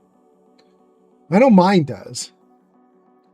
3D Art says, also, we are really close to having AI just make whatever game you want. You want Pac-Man with Galaga aliens? You can make that in about 10 seconds. 3D Art, I don't know if you've seen the code that AI writes right now, but it's... to call it vibe coding is being courteous. If you need AI, if you talk to AI and you're like, hey, I'm having trouble with a loop. Here's the code I have right now. Tell me the problem with the code. AI can find it and tell you the problem.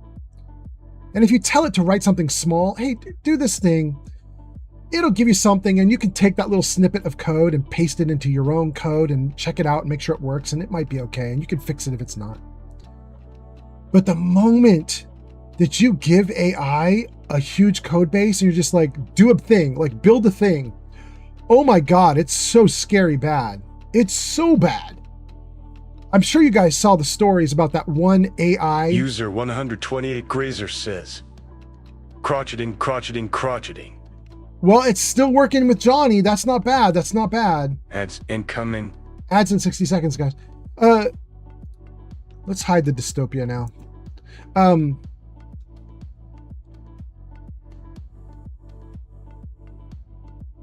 The games, AI making games. What I was going to say to wrap up on that little comment was, I'm sure you guys all heard the story or read the story, saw the story about the AI that deleted out an entire code base because it had like found flaws in the code, and it decided the best way to deal with the flaws in the code was to simply erase the code. I'm sure you guys saw that story. And apparently it erased it off of backups as well, because it was like, this code needs to be gone. Like, that was the genius move that the AI thought of. Like what in the world is going on with AI? Like, it's a nightmare. I don't know if I trust it. I don't know if I trust it. Grazer says, AIDS has been effectively cured in some people, so we are making progress. It's just not flashy progress. Yeah. Grazer says, the amount that AIDS costs healthcare systems is huge too, though. And it takes productive little cogs out of the machine. Yeah. That's a good point, Grazer. It's a good point. Geeky Fury says, I have one of those PlayStation 3s that can play 1, 2, 3. User Evil Gojo says, yeah? Soylent Green is people.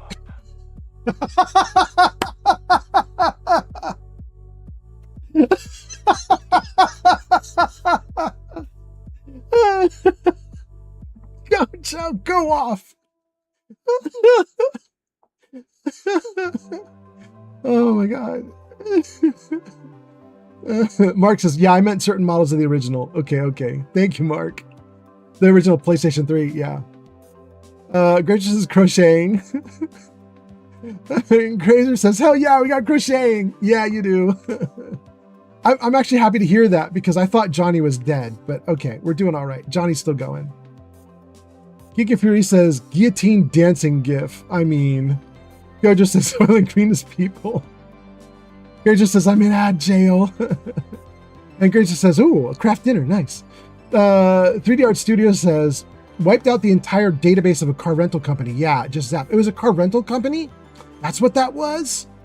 Dang, is that what it was? AI deletes.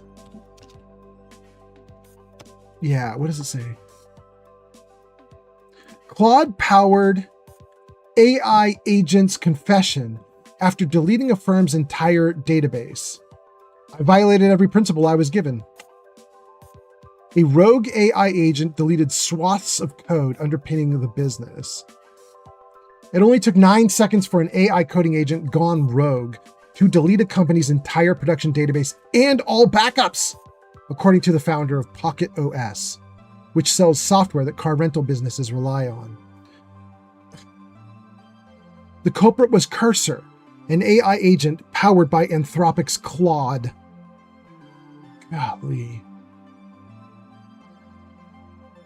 God, companies, stop relying on AI like that. My personal opinion, AI is not all evil.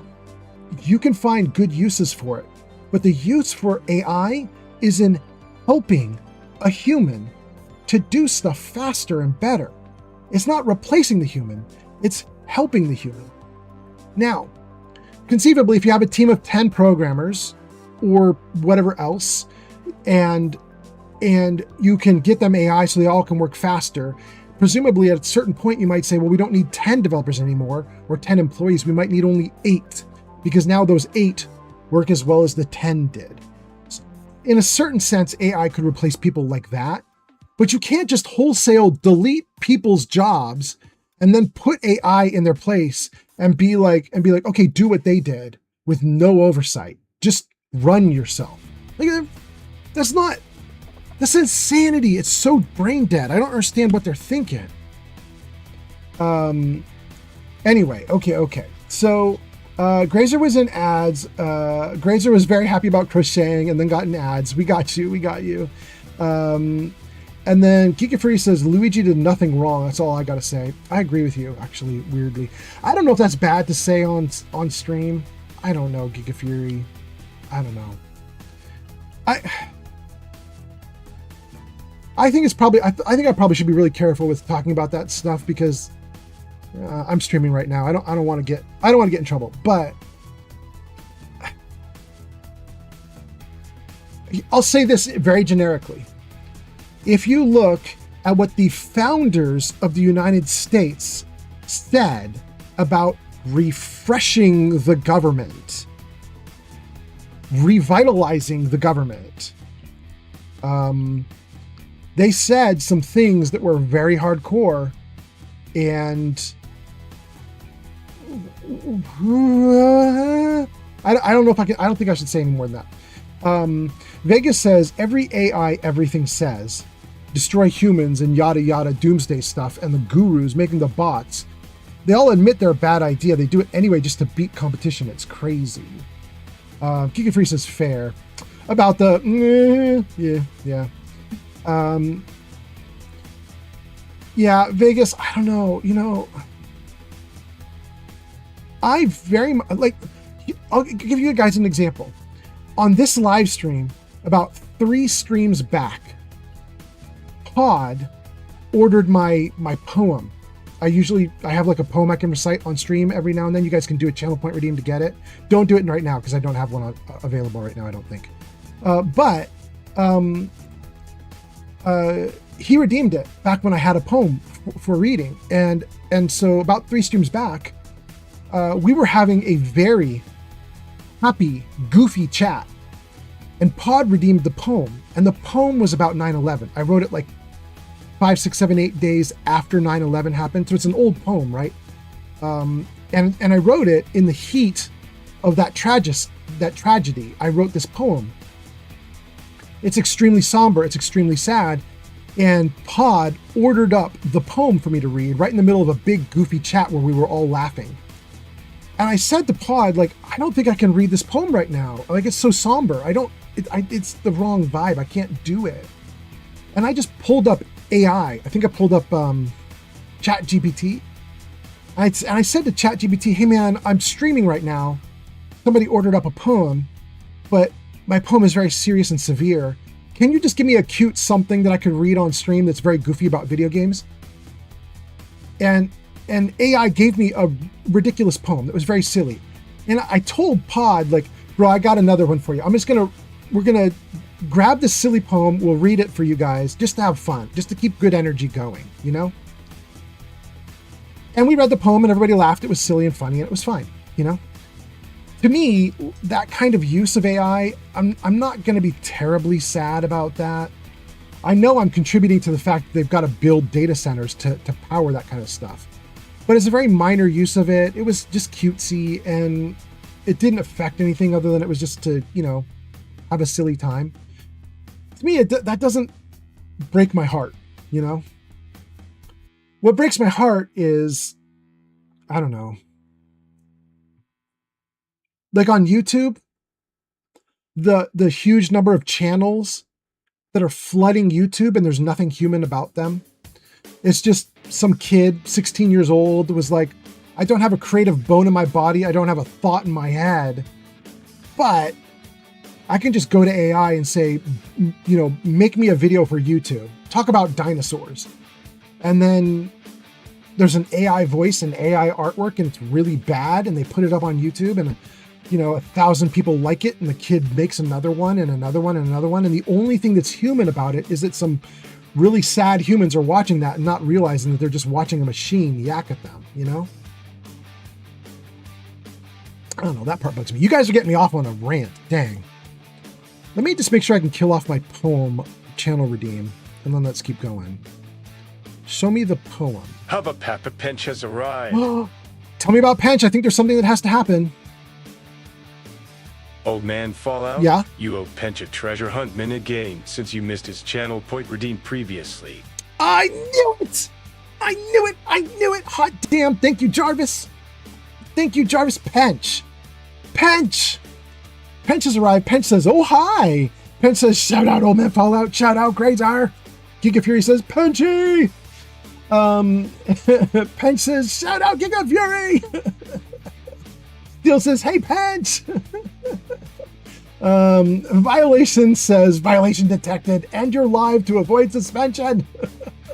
Violation, no, I defy you. That's on TikTok. Okay, let's see. I think I caught up to everything, and we got to do something for Pench, you guys. Let me see if I can show you what we're doing. So, you guys know how we do words on stream? Whenever I need a break, we do words on stream. You guys get to play and in the chat. You get to talk and play these games. I have a system called Social Stream Ninja, and it's what connects all the chat that's over my head. It's what lets YouTube chat and appear overhead, while Twitch chats and appears overhead, while TikTok chats and appears overhead. Like, all chat is combined thanks to this program called Social Stream Ninja. And because Ninja can see all the chats, it can also do things with all the chats. And one of the things it can do is it can do games. And so Pench, on the previous live stream, he ordered a game and we were going to test it. And I didn't get to test it because I couldn't see that he ordered it because I didn't set up my announcements right. Pench, I think you were doing Treasure Hunt, correct? I think 2 streams back, you asked to do Treasure Hunt, I believe. And Pench says, oh yeah, that's right. See, I'm not missing stuff. Well, I am missing stuff, but I make up for it later. Pench, let's see if we can make Treasure Hunt work. Jarvis, show Treasure Hunt. Oh my God, it worked. Holy cow. Type coordinates to dig. You can see that at the bottom of the screen there. Top of the screen, it says the diamond is somewhere in column B. You're treasure hunting. Apparently, the game wants you to find a diamond in column B. It says type coordinates like dig B5 to search B5. So you guys can see on screen there right in front of you, there's a grid and it has a ton of squares available, all numbered. You guys in chat, whether you are in Twitch, TikTok, Kick, YouTube, wait, maybe not TikTok. I think everybody else. You can type dig and it's going to show you what's behind it. And everybody can do it. And you just test it out. And Pench just did it. Somebody else just did it. So if I do dig User B6, SteelBrother76 says, I know one of the history/geopolitical YouTubers I watch commented on the videos getting released on YouTube and TikTok that were AI slop with bad facts and how much they were pissing him off. Yeah. In fact, Steel, I just was commenting on Reddit about it because there was some kid who had a fully AI channel, and he posted in saying that he was frustrated because he wasn't getting the reach that he wanted. And I went in and I watched one of his videos, and it was a historical video about medieval Europe. And it was all guesswork, essentially. It was the AI saying, we could suppose that medieval Europe did blah, and maybe they did blah, and possibly also blah. And I was just like, who would watch this video? It's just all guesswork. Like, where are the facts? Where are the citations? It was garbage. Anyway, okay. Somewhere in column B, and I think if you see a snowflake, I think that means you're really cold. If you see fire, I think it means you're really hot. So, dig B7. Got the diamond. Hot damn. There's also a crown in column I. Okay, and you guys have some fire next to column I. So let's guess I7 maybe. Dig I7. Really hot.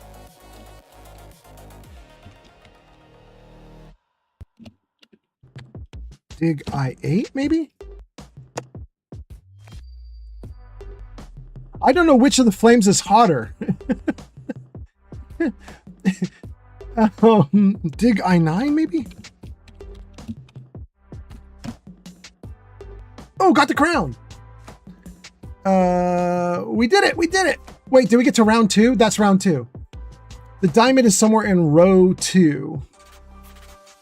So A2 through J2? Dig A2. Oh. Dig C2? Well, it's somewhere in there. There's a lot of fire there up in the upper left corner. Ooh, and there's frost in the bottom right and the bottom left. Or middle right. Dig. Wait, somebody just got treasure, right? And then it says the diamond somewhere in row 2, but we still haven't got the diamond yet? Okay.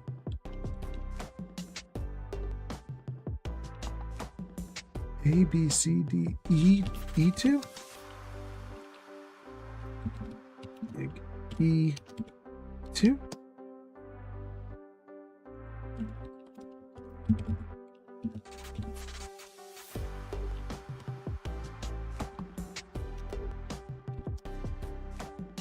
There it is. Somebody got the diamond. Somebody got the diamond. Did we get everything? No, there's one more thing. Oh, there's a diamond in row 4. Wait, didn't we just get the diamond? Oh, now we have to get 2 diamonds? Okay. Diamond in row 4. Dig A4. Dig E4.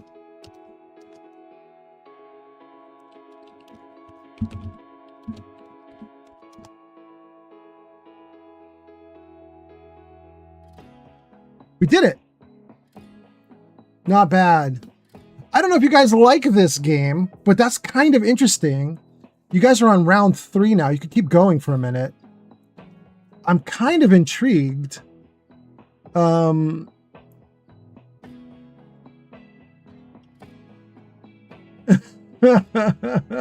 says, good night, Old Man Fallout. It's getting late here. I got to get going. Thanks for streaming and talking. Absolutely. Pench says, nice. Gojo says, damn, I need to grab my glasses. Gojo says, I can't see a damn thing. Yeah, you might need to zoom in on the screen if it's not big enough. Vegas says, the game is cute. So there's 4 of them in channel point redeems. There's 4 different ones. This is one of them. And it's just another thing we could do on screen. Instead of doing words on stream, it might be kind of fun to do. It looks like you get 2 or 3 items hidden in the game. You try to go after them. And it looks like it's keeping track of who's like won something up there. We've got Grazer, Old Man Fallout, Gojo, Geek of Fury, and Pench in the upper right corner. That's kind of interesting. It's kind of interesting. I kind of like it. We've got 3 other games we can do using Social Stream Ninja, and we'll try them out over time. But that was kind of cool. I'll let you guys go with this game for a moment. I'm going to check on comments, and then we'll keep going. Let me see. Left off with Violation. Pench says, I wasn't sure what that was, the channel redeem for the game, but you got it now.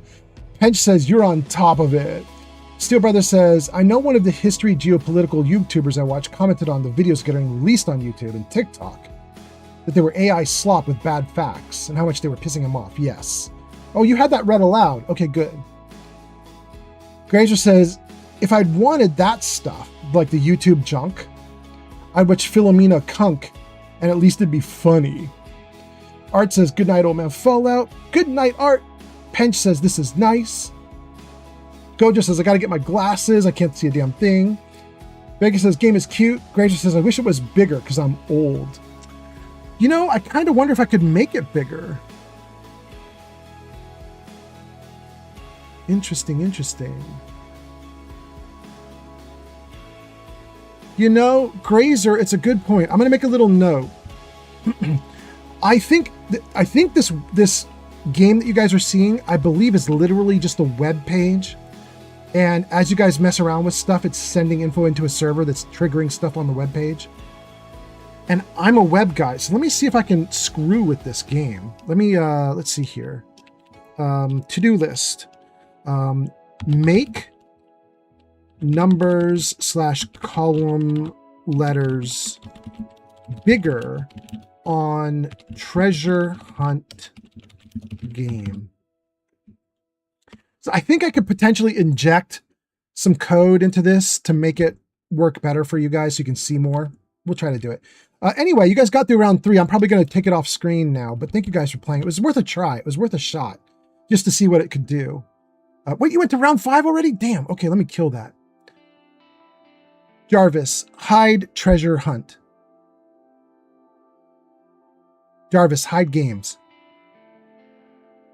Jarvis, hide game. Jarvis, hide treasure hunt. Nothing?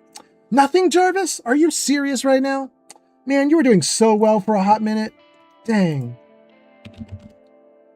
Let's see here. What do we say? We do say Jarvis. Okay. Jarvis, hide games. There it goes. Okay, okay. We're back. We're back in action, gang. Thank you guys for being here. Thanks for hanging out. Glad we got everything going on. Glad we could test it out.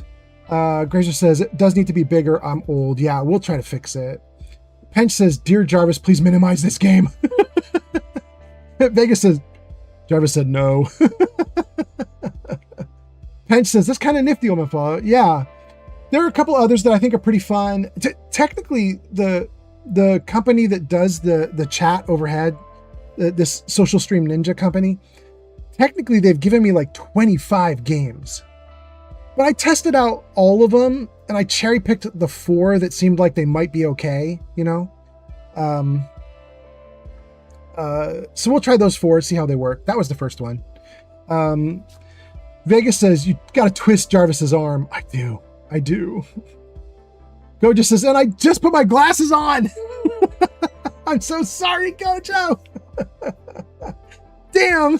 I'm so sorry. Oh my goodness. Oh, that's great. Gang, I was kind of happy to tell you that, you know, I was really excited about seeing all the stuff that's here. There's now a wait option so I can pass time in game. There's a photo mode that got added in. All this stuff is recent. Wait and photo mode are brand new that came into the game in the last month or 2. The developers are still working on stuff, so I'm kind of excited. Okay, let's try the game. Let's try the game and see if we can actually get stuff done. Maybe, we'll see.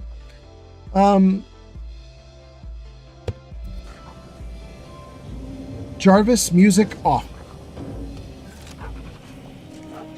We're in the game.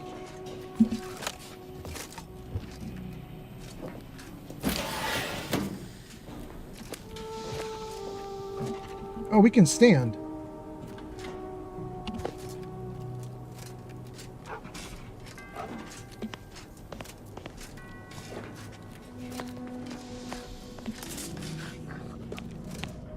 Oh. Okay, we've got a hole that we could drop down to. We're behind the area. There are these pressure plates that do stuff. And guys, I realized something about this little part of the game with the pressure plates and everything. Which is, I don't think it's for me. I think this was supposed to be part of the distraction that happened if you came in here trying to save all the citizens. But as you guys know, I just let the citizens die.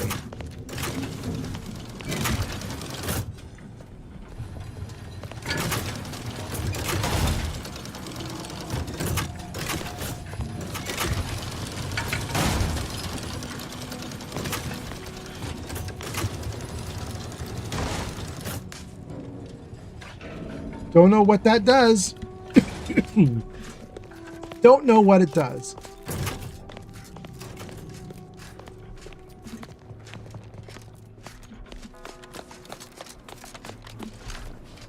If we get back down to the lower area... Okay, I got it. That's the idea.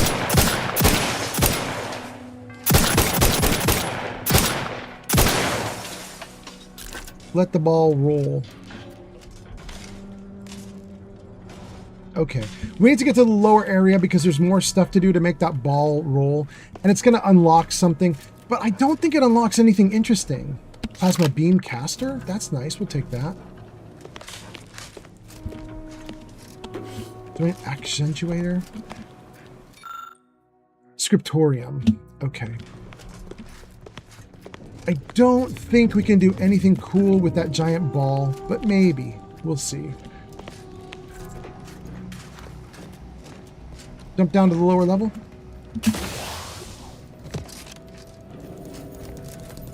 Yeah.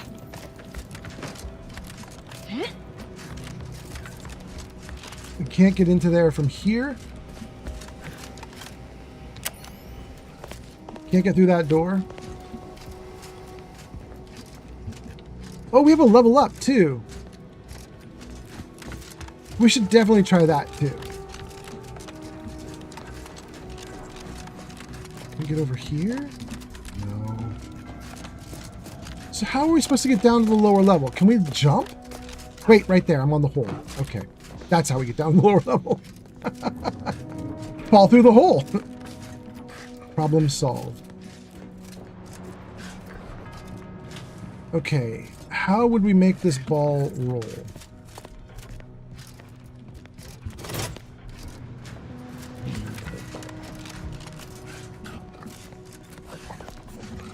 Okay, I guess we'll follow these pipes to here.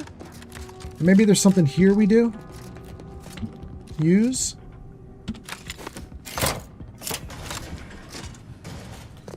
Oh. Well, that definitely didn't do a thing, did it? Oh. Okay, it did.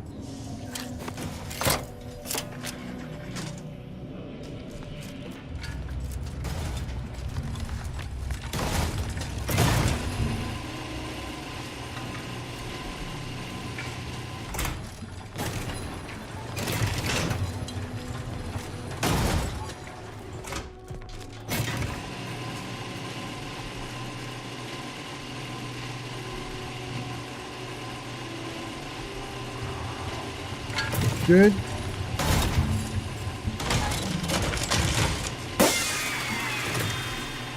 Okay. We did it! We did it too late!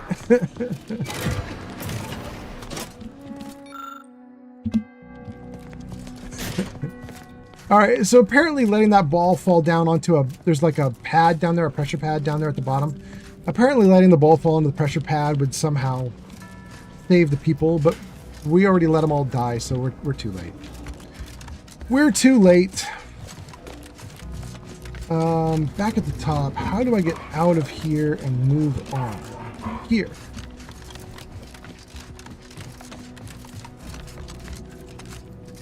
Well, that doesn't really help, actually.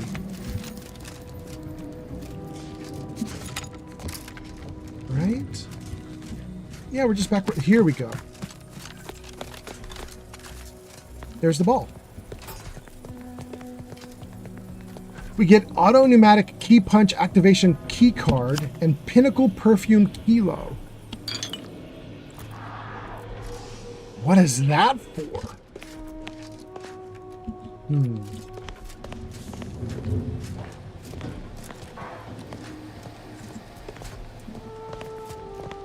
All that blood on the glass there is from me not doing what I just did. There was a giant ball that was supposed to, a weight that was supposed to be on top of that safe there, and apparently it would have saved everybody here, and we didn't do it, and they all died. Oh well. Steel says, I'll be right back. Gojo says, this is madness. Yeah. Well, we did it though. But here's the problem. I don't know what this does for me. We've got a key card.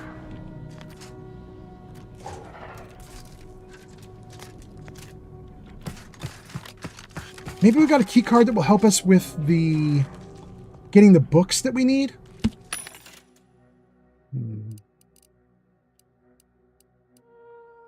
No, I don't want any of this. This is all junk. We don't need it. Great.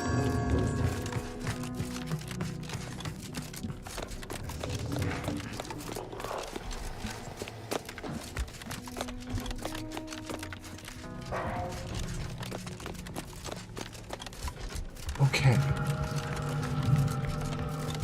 Was there something in here?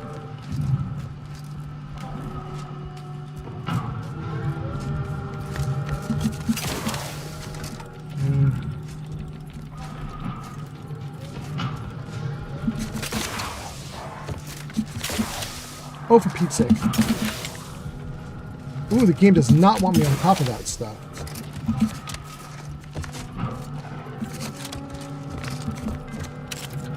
Oh, look at that. It just shoves you right over there. It won't let you stand on top of it. Okay. Can I stand on this one?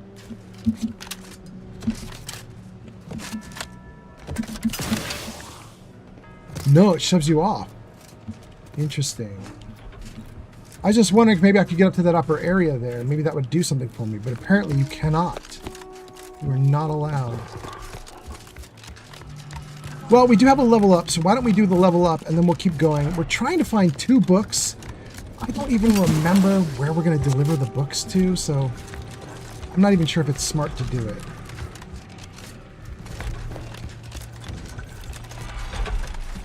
There are 2 women. Here, maybe? No, that's not it. Other side? There are 2 women. We were joking that we think that they're in lesbians with each other. They live together in a sealed area of the structures here.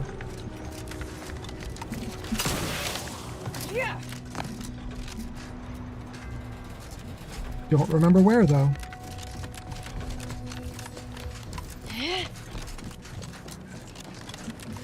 Not here. Okay.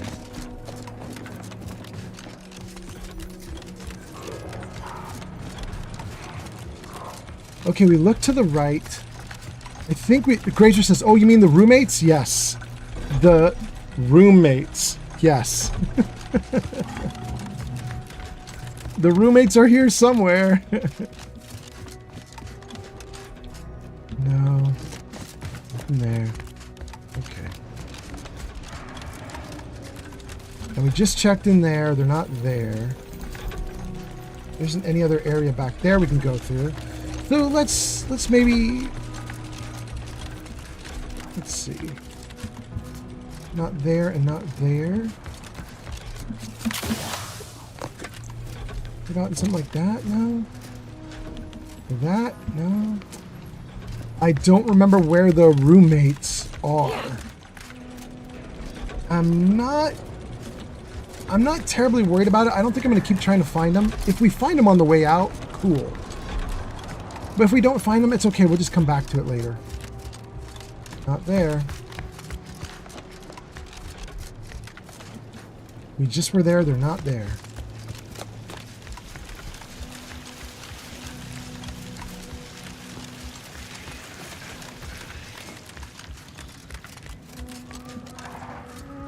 Go with the plan.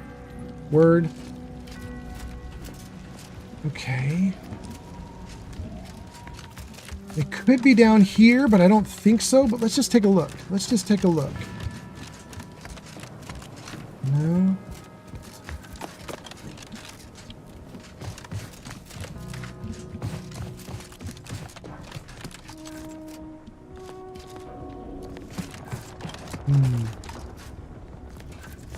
Oh, I remember this area. Okay, okay. They're not here, but they're the opposite of here. So actually we're in the right area. Aren't they right? They're right down this way a little bit. Not upstairs.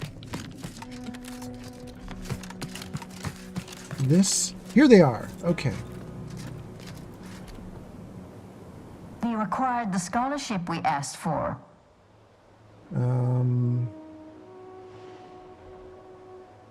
Requirements not met, so we have not acquired it. Conflict and De-escalation Theory and Examination by Archivist A. Mahler. And Only Real Numbers, The Casualties of Appeasement, 2nd edition. Okay, so it looks like I got the second item, but not the first, and they want me to get both of them. Conflict and De-escalation Theory. Okay, okay. Still says, I'm getting tired. I'm a little stressed as my mom is in the hospital currently. Oh no, Steel! I will catch everyone next stream. Let me know if Remy shows up. Right, Steel? Right? Steel, I hope everything with your mom works out. I'm so sorry that she's in the hospital. I hope everything's okay. Or it's not okay. I hope everything ends up okay. I'm pulling for you. Okay. We caught up to chat. We're doing great. Let's see. Do I want to try and find the remaining book? We did just get a key card, which might let us find it easily.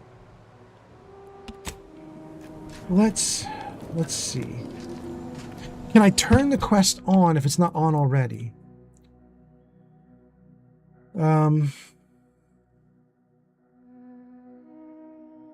You found a note indicating the document that Chow has asked for was taken out of the scriptorium and left somewhere in the library.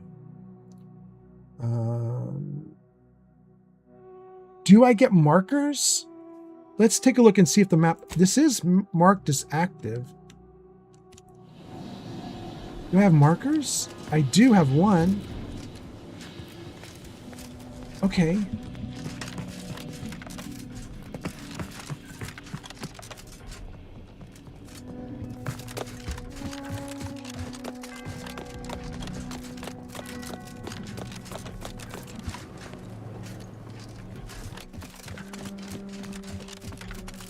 Door is barred. The way is shut. Oh my goodness, you guys, I forgot. We have a whole thing.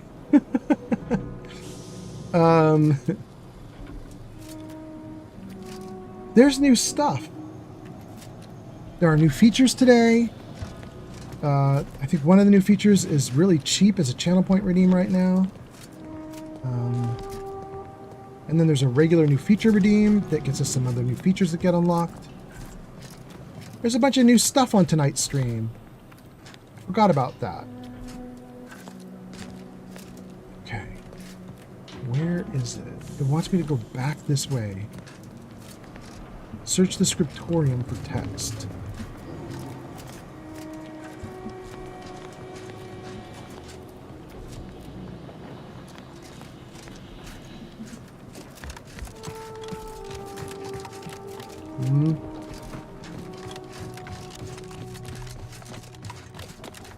Okay. Could we get to the scriptorium from here?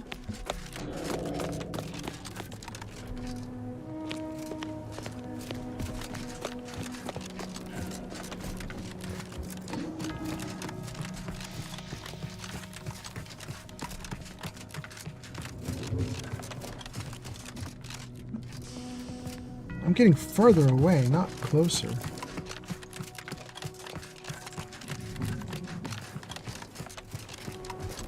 Oh, for Pete's sake, I'm back where I started. Dungeon What's Master that? 201 just raided with 2 viewers. Dungeon Master, welcome in. Thank you for the raid. Dungeon Master, I think you raided me really recently too. That's 2 raids in like, I don't know, a week, something like that. That's really nice of you. Thank you so much. Your name is in lights at the top of the screen. It says last played Tomb Raider Definitive Edition. Thank you for coming in, Tomb Raider or Dungeon Master. And I hope Tomb Raider was great. Let me know how the game went. I hope everything's going awesome for you. Finland, Ukraine, Egypt, and Netherlands coming online. Finland, Ukraine, Egypt, Netherlands. Good morning to all of you. Cheers. For Dungeon Master's people who just raided in. Hi, I'm Old Man Fallout. I typically play Fallout, but right now we're playing Outer Worlds 2. I'm currently lost. I'm in an area here you can kind of see on screen. I'm trying to go toward that marker. 65, 60, 59, 56, 54, blah, blah, blah. Search the scriptorium. Trying to go to the scriptorium to search for texts. Not able to pull it off because I'm in a little maze that I cannot get my way out of. So we're about to abandon this quest because I don't care enough to keep doing this. And we're going to just pick another quest and keep going. But anyway, welcome in, you guys. Thanks for coming in on a raid. Thanks for being here. And then 3D Art Studio says, wait. Laverne and Shirley? They weren't just roommates either? I mean, I used to watch a lot of Laverne and Shirley. Those girls like dudes. But They definitely could have helped each other out a little bit if they needed to, that's for sure. Stream Elements says, go show Dungeon Master some love.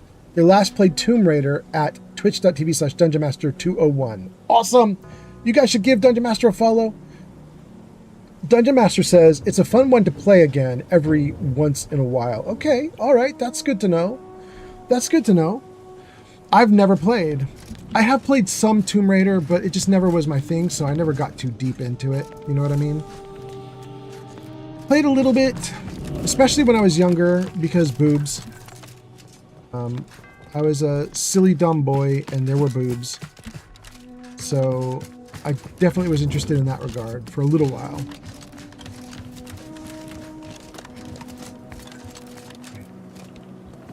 Are these anything? No.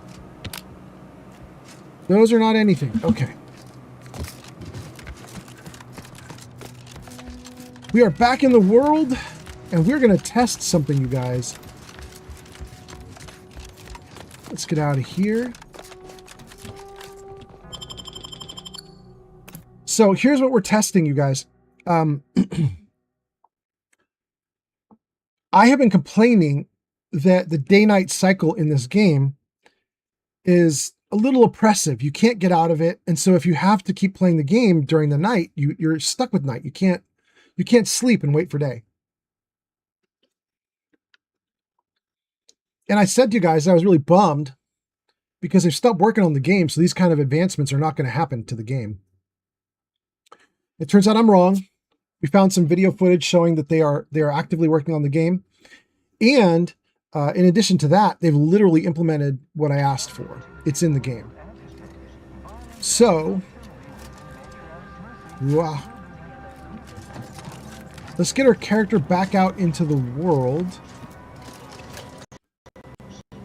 Ooh, ooh, ooh, I just went from 150 frames to 2. You okay, game?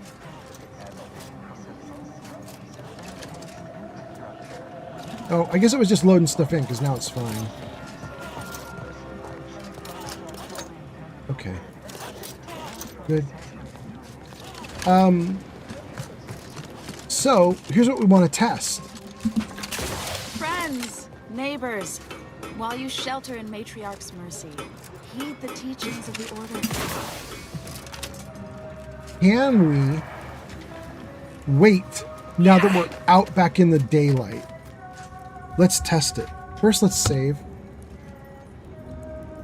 And then let's test the wait. Wait is there!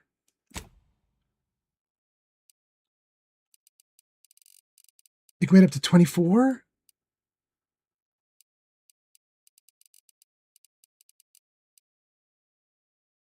Neat. Okay. We're actually at the start of day right now, so I don't want to wait at all, but that's really interesting. This is the sun coming up over the hills. This is the sun coming out for the day. Noon. Sun setting. Moon. All nighttime, and then the sun is rising again.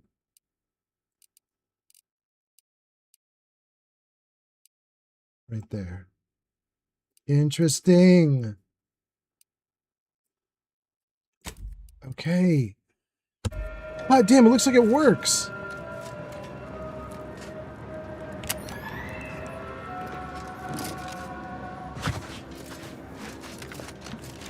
All those misguided fools lost. So many dead. Places falling apart.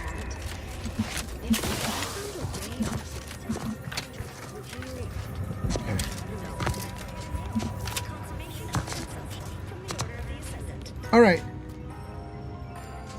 We're out in the world. Let's take a look at our quests and see what we've got. Dungeon Master says, it's a fun game to play every once in a while, and then says, the Survivor trilogy is worth playing through. All right. I'll keep it in mind. I'll keep it in mind. That sounds good. I'm glad you're liking it, though. That's cool. And guys, for anybody in chat who's interested, check out Dungeon Master. We gave him a link in chat. Check Dungeon Master out if you want to watch some Tomb Raider. That's really cool. Let's turn that one off and try something else.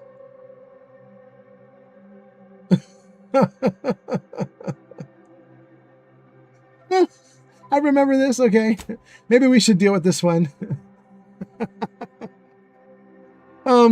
So we were supposed to fix a gas leak, and instead we made the gas leak worse. And it says, your tampering has made the gas leak worse, and the hangar is now full of deadly xyranium gas. Marshal Donaldson will not be pleased, but we have to report back. So maybe we should. Where does it want us to go if we report back? Is that even on this planet? Let's tab out. 300 that way. That might be our ship.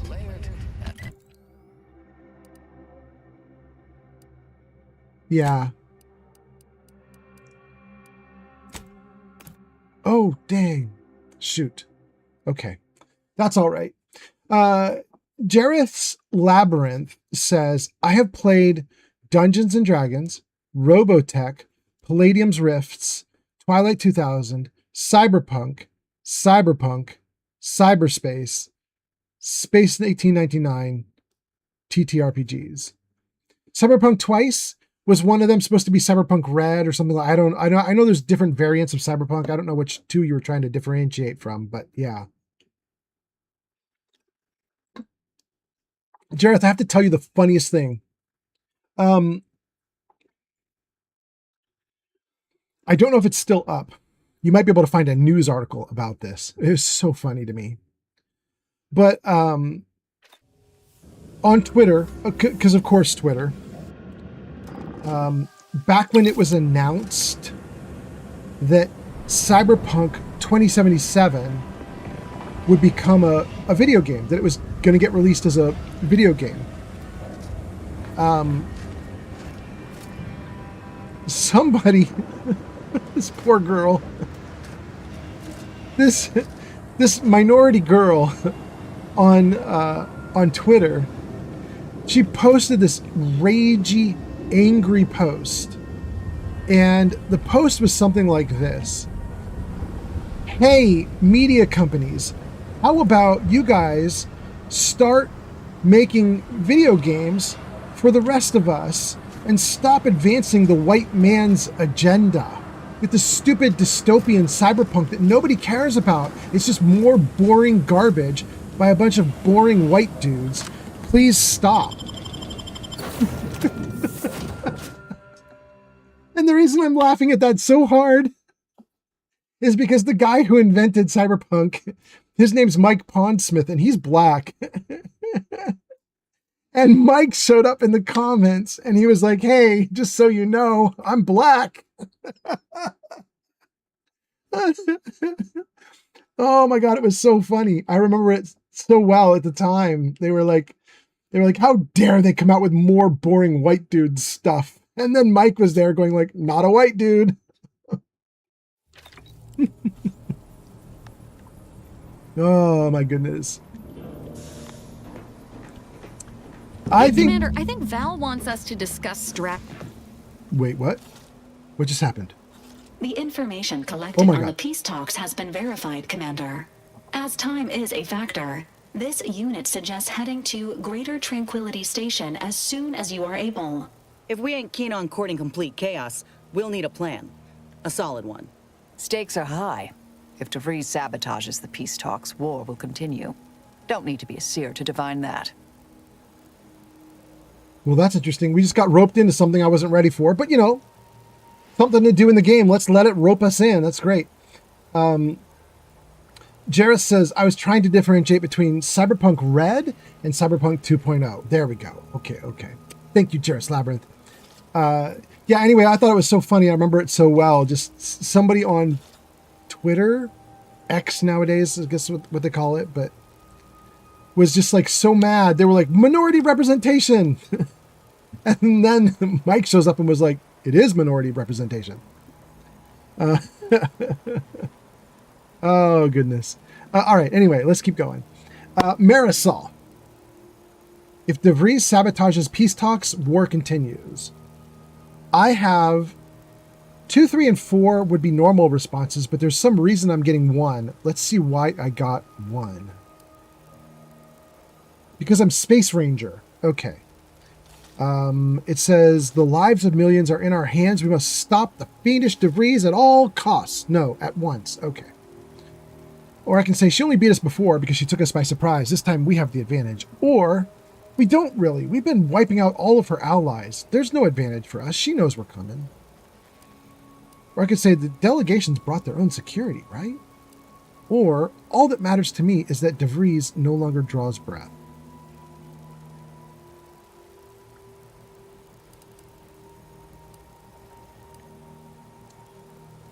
Well, this is very like a paladin answer, which I guess is what the Space Ranger is supposed to be. Let's save everyone! I'm mostly just upset with DeVries because she killed all my people. I had a full space station, and she blew it up with everybody on board. So, I think I'm going to say this one. All that matters to me is that DeVries no longer draws breath. You said it. Reckon justice has been a long time coming. Records indicate Greater Tranquility is a derelict station. Consequently, the ideal route to reach the main chamber for the peace talks will be through its underbelly. Be advised. In the absence of Victor and his explosives, Agent DeVries and her team will be committed to a frontal assault. Some of the station's security automechanicals may also be operable and may attack both your team and hers, Commander. Interesting. Okay. So we got an answer because we do melee or guns. We picked guns. And we've got an answer because we have leadership. So with leadership, I could say, I'm not worried. With our team, we can handle anything. Or I can say, whatever they throw at us is no match for our weapons. Oh, I'm not going to say that. I don't even know if that's true. They could have way better weapons. Or I can say, Marisol, do you have any idea of what we're going to face more specifically? Oh, let's do that. Let's get info. It's a comm station built by the Order in the early days of the colony. As Val said, automechanical security measures are a given. I'd also expect some level of hazardous disrepair, though the unpredictable nature of DeVries and her defectors concerns me more than anything.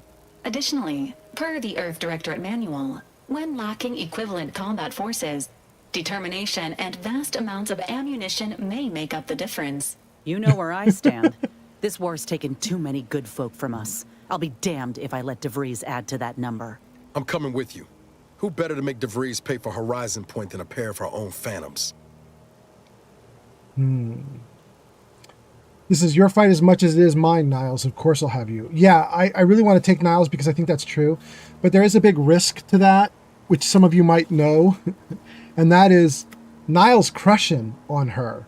He admires her so much. He's going to try and stop me from taking her out. You know he is. She's going to give an excuse. She's going to be like, well, I'm doing it for the good of all or something. You know what I mean? And he's going to be like, well, wait, then she's doing it for the good of all. Don't kill her.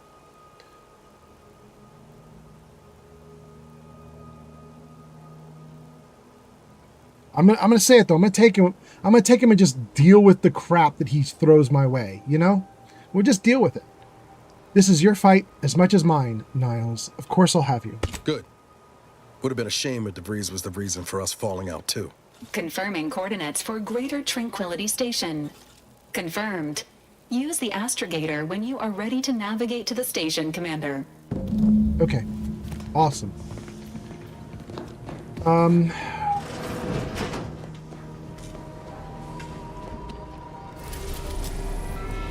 Greater Tranquility.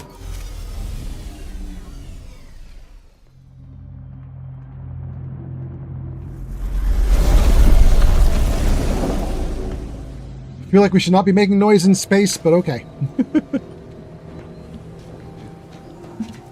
Careful now. Oh, you sure haven't lost any of your boundless energy. Oh, no, that's cool.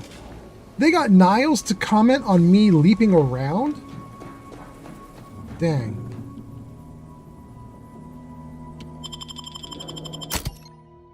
Okay, we gotta swap up.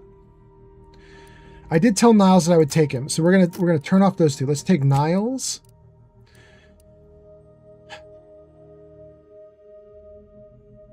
I kind of want Inez. because she's such a good medic. But I also want Azza. I really don't care about Marisol. I don't know what we're doing with Marisol. I don't know why she's here. But Azza and Inez.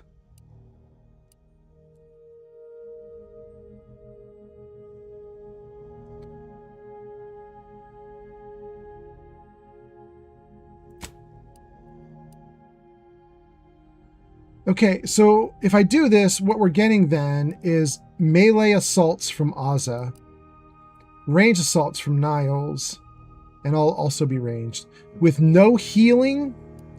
And Marisol would have done shoutouts where you get like the enemy targets get painted in red. So we're gonna lose the red targeting. We're gonna lose healing. I don't know what we lose from not taking Valerie. I don't remember what Valerie's even good for. I'm not worried about Valerie. All right, let's go. Oh, that's right. It says you've leveled up. You need to spend skill and perk points. Okay. Well, when the game loads in, we'll do a quick save, then do a quick level up, then save again, and then we'll deal with Tranquility. By the way, you guys, I have to admit, I have no idea how deep into the game I am. I'm assuming I'm halfway, but for all I know, I've got another 100 hours of work to do. I don't know. I assume I'm halfway. We'll play it by ear. Oh. That's our ship. No time to goggle the rift, Commander. We've got to get to DeVries. No time to goggle the rift. He's basically saying no time to look at the rift. Good evening. On behalf of everyone in Auntie's family, I want to thank our hosts for securing this wonderfully austere venue to begin our negotiations for peace. With tensions being patched in Golden Ridge, I am certain we can both profit from a merger. But surely the good Vicar Laureate and his fellow shareholders have some thoughts? Madam Vice President, I and my fellow counselors remind you that this is no merger, but an alliance. By ending the war, we may focus on the true threat to our society, the rifts. And then it goes quiet. Okay.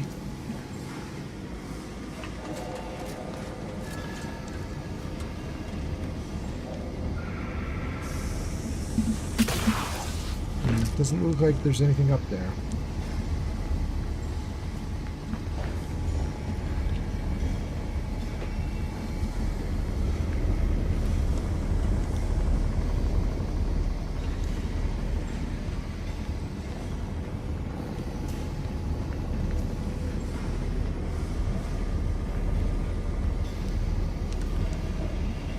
Okay.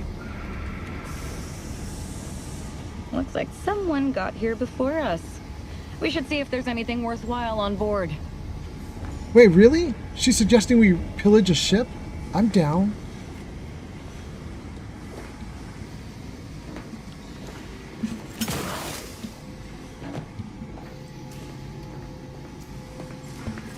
Somehow they leapt over too. Okay, good. Let's pillage.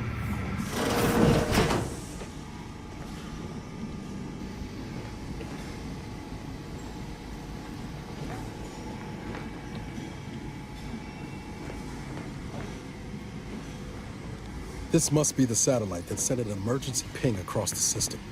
What led me to you, Commander? Well, why is DeVries hanging on to it? Never seen an orbital device like that before. You've never seen an orbital device like this? It just looks like a satellite. Examine. A private journal. I cannot shake my last meeting with Victor from my mind. In the midst of discussing our plans, he quietly commented that I had a desperation about me. Is he really so daft? How could I not be desperate? Our very survival is on the line. For years, we've gone over the numbers, sharing our fears and rage over the Order's inaction regarding the rifts. This may be the last chance to prove their original predictions right. But as I make the approach to greater tranquility, my desperation grows. Could I possibly have misinterpreted the numbers? Or were the numbers themselves wrong? If we fail, then what will everything leading us to this point have been for? And worst of all, if we fail, it's because we weren't aligned with the plan after all. Law, I cannot even bear the thought of it.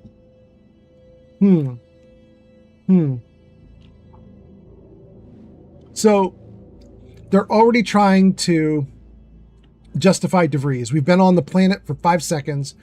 They've already started their work to justify DeVries. DeVries was the big villain up until this exact moment.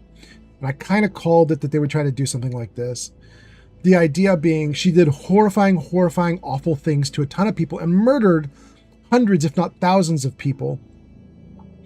And the reason that she did it is going to turn out to be that she has a secret about the rifts. And she knows they're about to kill us all. And this whole time, she's been jonesing to try to fix it. Doesn't matter. Does not matter. Pick up advanced decryption key? Absolutely. Thank you. Earth Directorate Satellite. The satellite bears scorch marks, presumably from atmospheric re-entry. Its panels have been tampered with, and all data cartridges have been extracted. If I have Scrapper perk, I can deal with Indigo an overlooked has arrived. Gee, honey, B. Welcome in. Gee, honey. Welcome in. Hope you're doing great. Thanks for being here. Jenny B says, I am here but super sleepy. Oh, no worries. Head to sleep. You're on a 35 stream streak, though? Good for you. Okay. That's cool. Well, thank you for being here. Jenny B, I think you guys are in ads, and we're in Outer Worlds 2, and we're attempting to stop DeVries from disrupting the peace talks. We'll see. I don't know what's going to happen. But, if you're going to go to sleep, you can just leave me on in the background. That'd be cool. Hope you're doing great. Thanks for coming in. Earth Directorate Satellite. Bears scorch marks. If I had Scrapper, I could get at stuff. But I don't have Scrapper, so let's escape.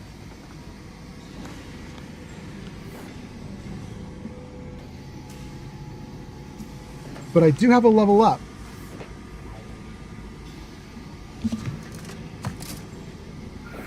So maybe I should deal with my level up. I don't think I can get Scrapper and deal with stuff like that right now. I don't think Scrapper is available to me, but let's take a look. Skills. Is there a way to get Scrapper? It's not a perk, is it? I think Scrapper was like a first time. Oh wait, there's Scrapper. Auto mechanicals always drop additional crafting materials. So if I take Scrapper, I can get into that satellite like right now. Okay, that's interesting. I don't know that I even want to, but that's interesting. Speech, medical, hacking, engineering, lockpicks, guns.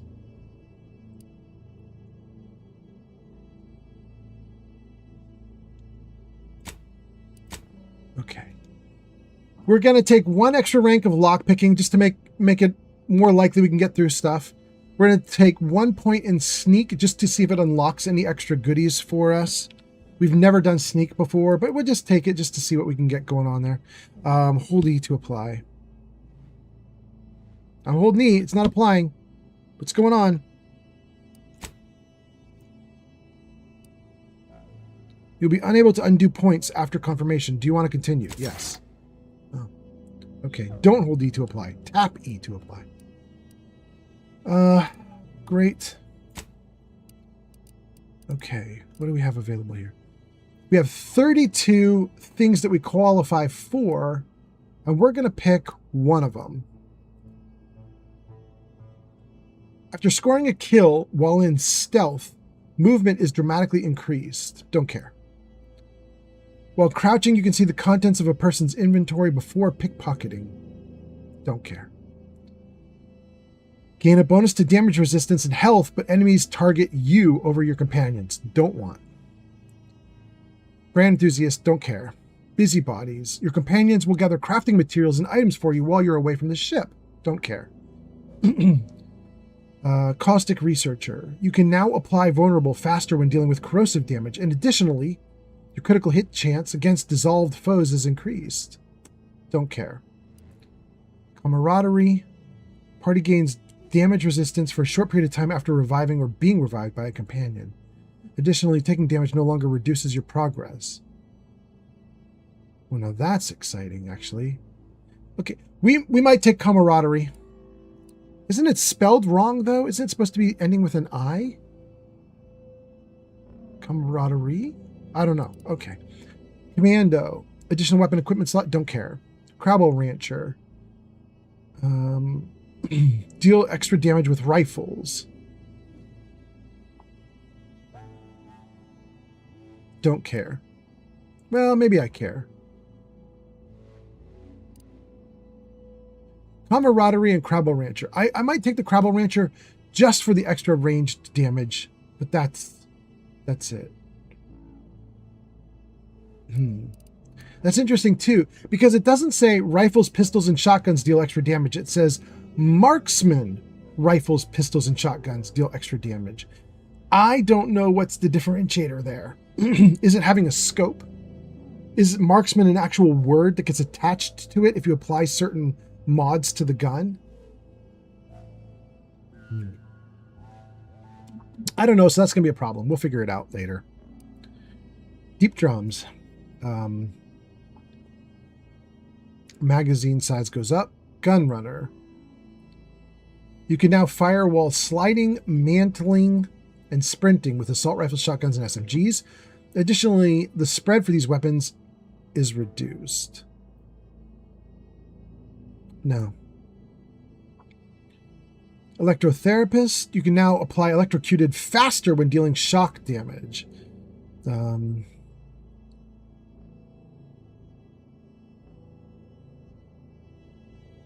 Oh, that's neat. This will also mean if we shock an automech that they attack the enemies instead of attacking us. Now that's interesting.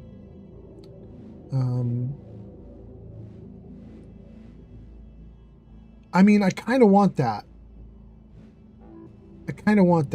I do have that big electrical gun that I like to use. Kind of sounds fun. Ginny B says, I'm kind of surprised chat is calm tonight. We're actually letting you play the game. Oh, G Honey B. Oh, G Honey B. G Honey B, if you go back and chat just what, 20 minutes, 30 minutes? I'm 3 hours into my live stream. The first 2 hours and 20 minutes, 2 hours and 30 minutes was so much chatting, we didn't even start the game. So I'm literally almost at the start of me doing the game right now, 3 hours in, which is why chat is quiet, I think, G Honey B, is we talked so much for so long that I think I actually burnt everyone out. Everybody got to have their say. We talked for 2 to 2.5 hours straight, and we didn't play the game at all. So now we get to play the game. Anyway, okay, let's see here. Gun runner, we don't care about. Inhaler overload. Activate this overload by holding down the inhaler while in... No, we're not going to do that one. Hail of lead. Guns with automatic or burst fire deal increasing damage the more you fire. This bonus resets after swapping weapons or not firing for 30 seconds. Has a cap of 100%. Hail of lead, plus 2 damage per shot. Okay. We're not going to take this one at all because you guys have seen, I pause between shots to assess or to retarget. I'm worried that my pausing ruins Hail of Lead. Intimidator. Dealing damage to weak humans or creatures frightens them for a short duration. Has a cooldown between activations, which shortens your speech skill. Which shortens with your speech skill. Strong enemies, such as leaders and bosses, cannot be frightened this way until their health has been sufficiently reduced. Inspiring Commander. Kills scored by either you or the party. Charge each companion's companion ability a small amount. Companion command meters fills 5% each time. Now, +1 armor value to equipped armor for each 50 bits crafted. Wait a second.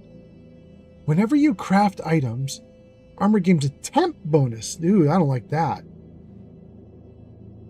The amount is based off the total value of materials used. Bonus armor can take more hits before degrading as your engineering skill increases. I don't know. Okay.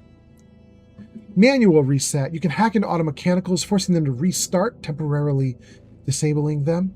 You can reset unaware auto mechs by sneaking up on them. No.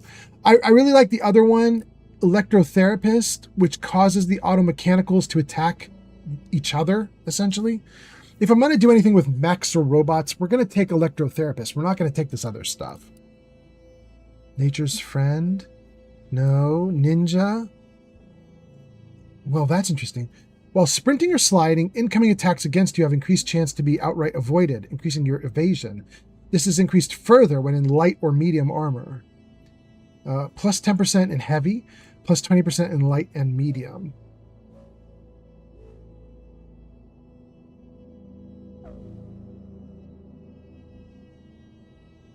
No, okay. My guess is that the bonuses I'm seeing there are only when sprinting or sliding. If I thought those bonuses were across the board, I would do it, but no. Damage with shotgun, SMG, and pistol is increased against targets within 10 meters, but less above that? No, we're not doing less above. Forget that. Bribes cost less? No. Psychopath. Gain bonus damage? No. Rapid recharge? No. Scrapper. Okay. So Scrapper is interesting because it unlocks the satellite that we're literally standing next to in the game. So if I want to mess with the satellite, I need Scrapper. Sharpshooter. Marksman, assault, and sniper rifles deal increased damage at distances greater than 20 meters, but less below that. Sneak attack damage for those weapons is also increased.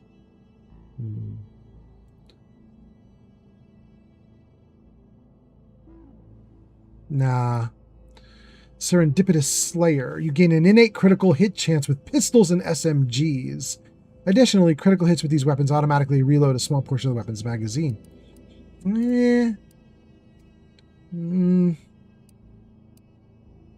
Plus 10?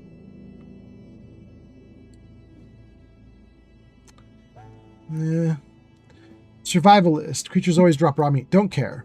Treasure Hunter. Searching through containers gets you more bits. Don't care. Wholesale. Buying or selling items with a vendor accrues goodwill. Don't care. Trick Shot. Weak spot kills Ricochet, dealing damage to a second nearby target. Weak spot kills Ricochet, dealing damage to a second nearby target. Okay, Trick Shot is good. Scrapper is good. Electrotherapist is good. Camaraderie is good.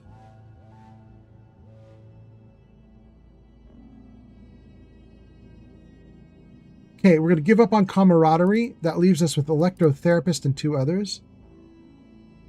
I really like Electrotherapist. Trick Spot is okay. We're going to give up on Scrapper. Scrapper would let me get gear out of the satellite that's in front of us, but I don't care. So I want to mess with the satellite in front of us just to mess with it, just because I want it. But we don't need it, so we're going to give up on that one too. Which means it's Trick Shot, Ricochet Shots, or Electrotherapist. Robots fight each other.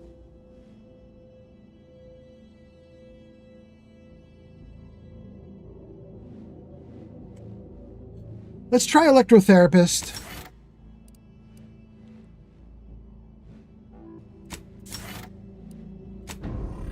Good. Companions have more loot now. Oh, good. Okay, so we have, this is Niles. Niles has 2 options for us right now. The first one is self-repairing armor. Niles builds self-repairing armor plates that protect him from damage. These plates are destroyed after taking some amount of damage there. I can't quite see that. Gojo says, boo. Gojo, welcome in, my guy. You are right on top of what I want to read. Jenny B says, hi, Gojo. I'm sleepy.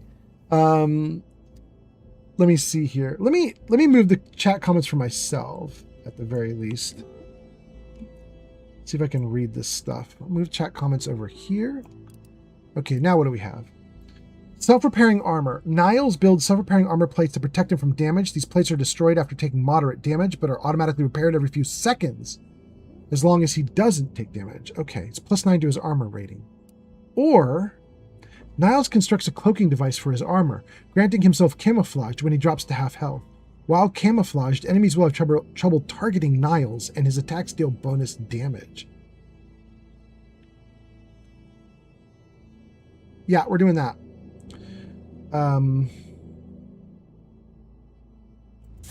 Great. Apply. Okay. Niles has 3 perks. Azza also has 3 perks, and she's set. We can't do anything else with her stuff. Can we do anything with this? Cycle helmet?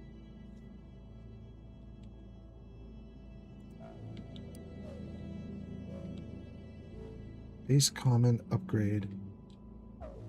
Base common upgrade. Okay. And then cycle armor is you. Base common current upgrade. Base common current upgrade. We'll just keep whatever the current is. It's fine. Okay. Ozza's also doing current. Great. Okay. Let's escape out. Great. Let me get the comments back in place. And make comments unclickable. Awesome. Okay. We want to swap guns because I just took a perk that makes my electrical damage go up. Give me the electrical guns. Let's see. We'll put this as our backup there. And then that means I want chain spark here.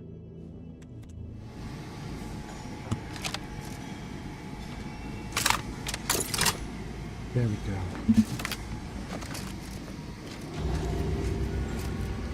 There wasn't really much in that ship.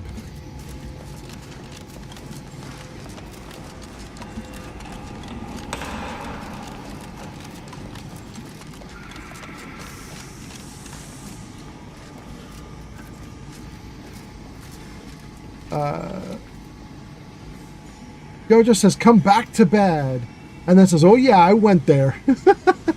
Genevieve says, I'm about to. I gotta move the dogs. All right, cool.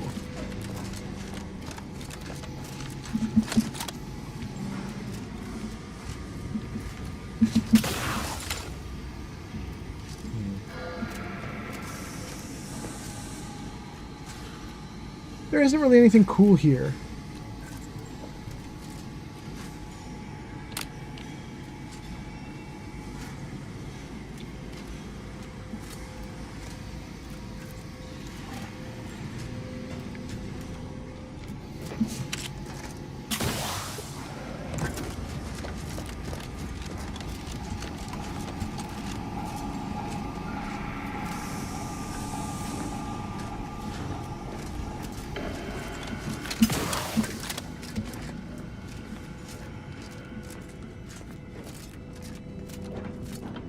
Okay, so on the right is our ship.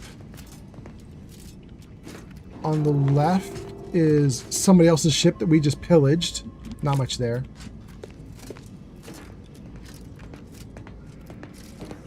Let's head in and see what happens. The Crotchetter has arrived. Oh my god, Yarn is here. Welcome in, Yarn. How are you doing? Hope everything is good with you. Nice to see you. We have here shiny servo, mag pick, energy canister,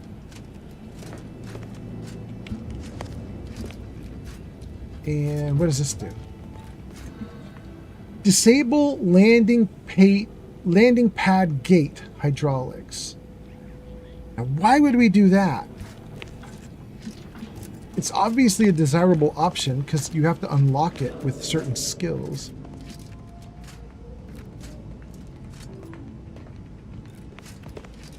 I mean, let's try it.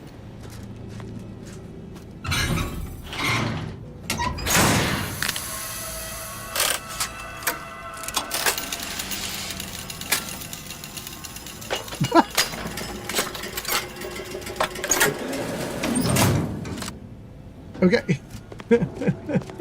Sure.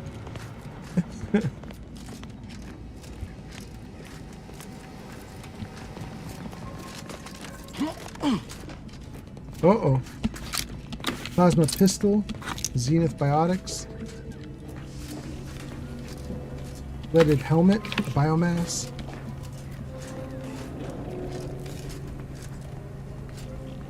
Got some dudes that are in there hurt. Looks like Augustine has already gone through these guys and just like cut through them like butter. She's already killing everybody off. Shock rod. Shock rod. Okay. Let's see here. Yarn says, hello to the very tired crocheter has arrived. Welcome in, Yarn. Yarn says, yay, the yarn bees. Yeah, you got the yarn bees now. Isn't it great?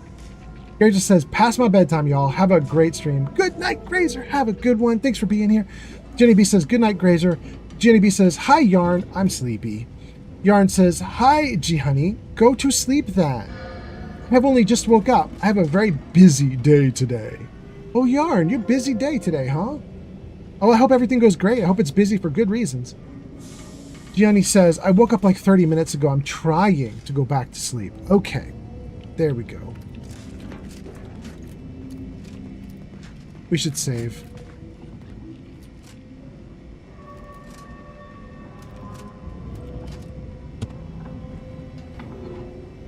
Yarn says, I want to go back to sleep.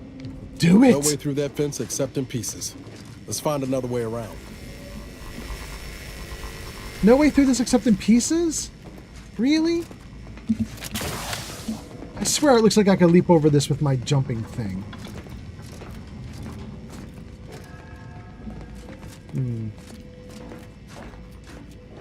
How would we find another way around?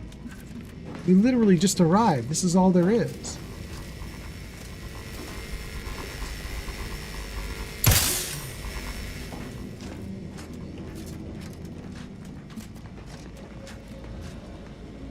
It doesn't look like there's anything down here we could shoot at to trigger something, you know?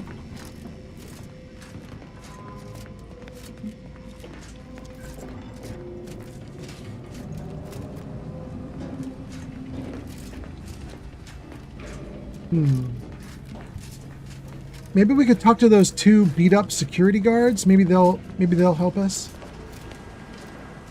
Did I miss a secret entrance or something?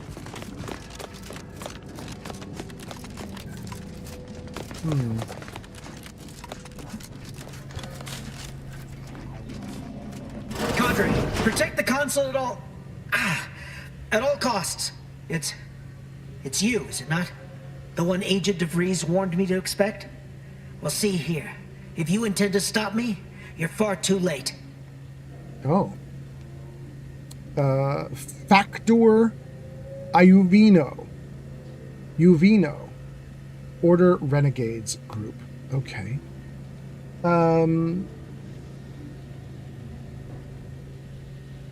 Jenny B says, she's a busy bee, though. That's because Yarn has got a busy day. Yeah. Yarn says, I can't go back to sleep. I got to do a school run in half an hour and then sort the house out as it looks like a tornado has gone through the house. Oh, okay. Honey says, oh, Yarn. I was watching some Thomas 24/7 where it's replays of old VODs. I saw him greet you, but back when you joined, I'm not saying you have to come back, but I get you here. Oh, I see what you're saying. Okay. That's interesting. Those are kind of cool to do a 24/7 channel. It just has old VODs playing. I wouldn't mind doing that. I have I think upwards of thousands of hours at this point. I don't know.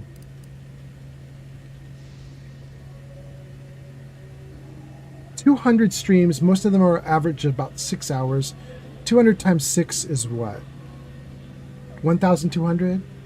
I might have 1,200 hours of footage, maybe. It's a guess. It's a real bad guess. It's interesting. If you put that on running back to back. Jenny B says, you know, Kelsey would like that. Is she getting caught up on your VODs? You know, she was for a while, Jenny B. I think she stopped. I think Kelsey was here earlier. She stopped in just to say hi, but I don't think she's still watching. I could be wrong. But I think she stopped. I don't 100% know, but I think, you know, she started watching, I think, over a year ago when her kid was so young that her kid, I don't think, could even walk. And I used to worry, you know, I'd say things to her like, do I need to like make this G-rated for your kids? And she was like, no, they can't even speak English. But now, her kids are walking. I suspect they're talking. I suspect she's having less fun playing my videos for them. That's a guess, just a guess. But I suspect it's less awesome because I do swear and I do talk about adult subjects, and I suspect she's finally moving on. So who knows? It's okay, whatever the case is, because you know, I think Kelsey's amazing. I love having her here. I love having her kids here. But also, if I did have to make the videos like G-rated so that even a 2-year-old could watch it, that is rough, you know? I don't know. Yarn says, the old times where Thomas used to acknowledge me, but he did get too big for his boots. And Jenny B says, a little bit, yeah. Not trying to badmouth, but it's that. He got famous. Wait. Is Thomas the one that made Yarn go?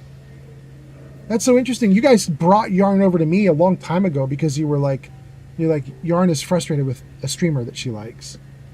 And she was looking for somebody who would be nice to her. And Jenny and Yarn both go, yup, it's him. Oh, that's so wild. Okay. You know, he is really big. It's true. When he does a live stream, his low number is to get 40 people in, and his high number is to get 140 people in, 200 people in. So he's very bigger than I am, that's for sure. I'm sitting here with 19, and I'm proud of it. I'm proud of my 19, baby. Let's go.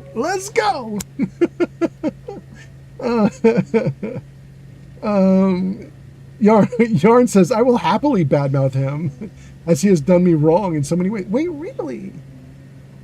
He wasn't just ignoring you, but he was actually mean to you? I'm sad about that, if that's the case. Fallout JV says, I am back. Welcome back, Fallout. Nice to have you here. G Honey says, I'm trying not to be butthurt about it, but he only went to Vegas or West Virginia because he had money sent to him. Oh, is that part of the deal? Was you guys ponied up cash and then he wasn't grateful or something? I see. Jenny B says, woo! I think that woo is for my 19. Yeah. I mean, technically it's a little more than that because I also have 5 people watching on YouTube and 2 on TikTok. So we could that's an extra 7 we could pile on top. I'm happy about it. Maybe if I'm lucky, I'm into the 20s.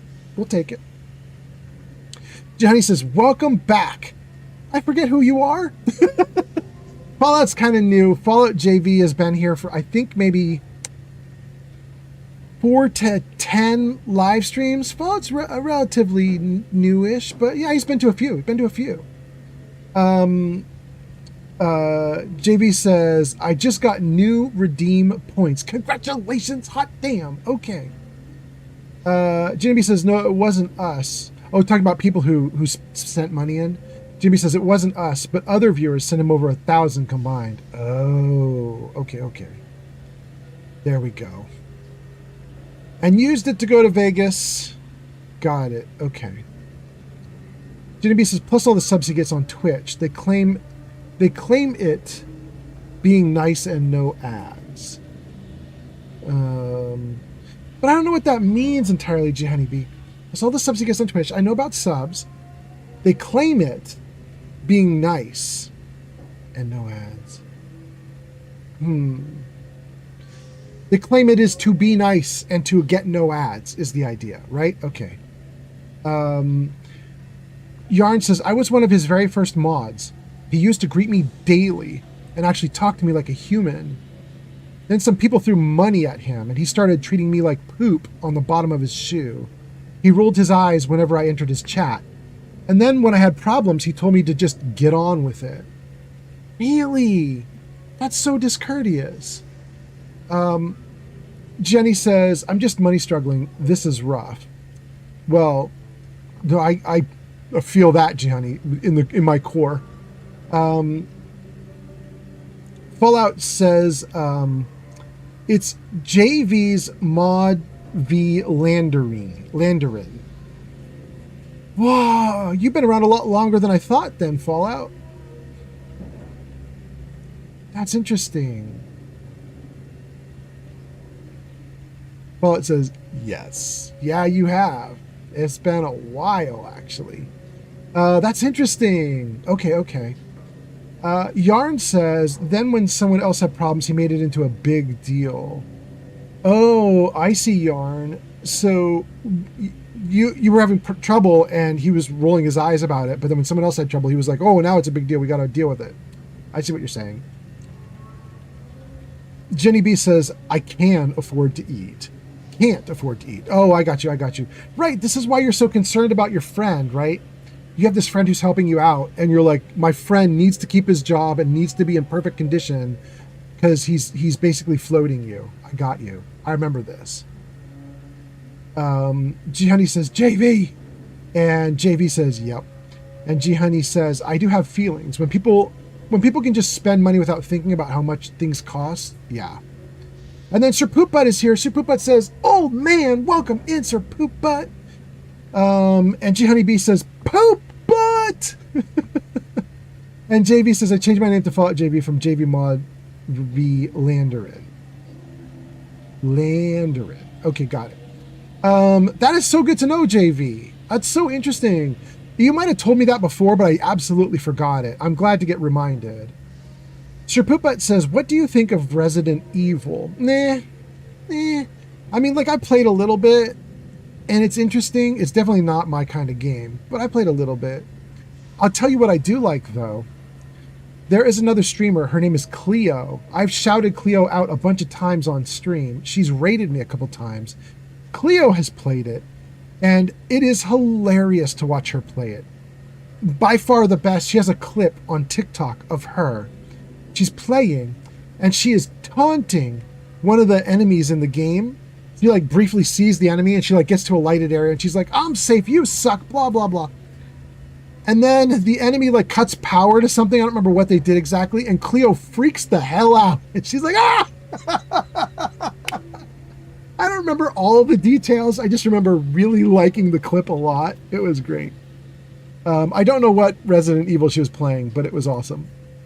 And then Yarn says, Sir Poopa!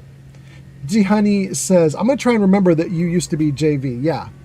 Sir Poopa says, what's up, Yarn? What's up? Big hi. Big H. And then Fallout says, yeah. And says, me too. I do have memory issues. Yeah. Jenny B says, me too.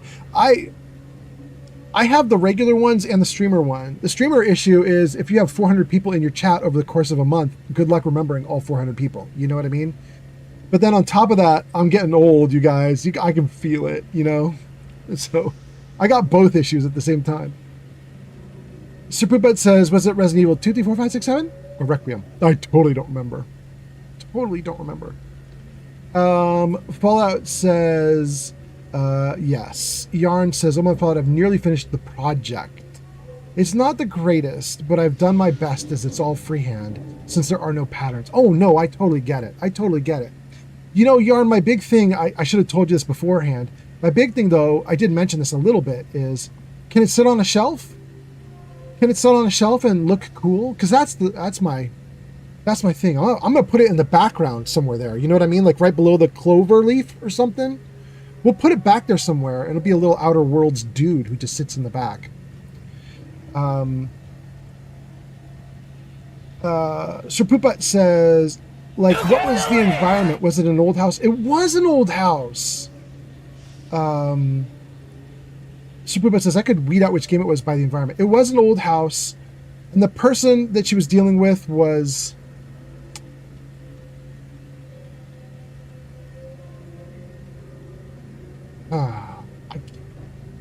I don't want to guess. The person was in the darkness.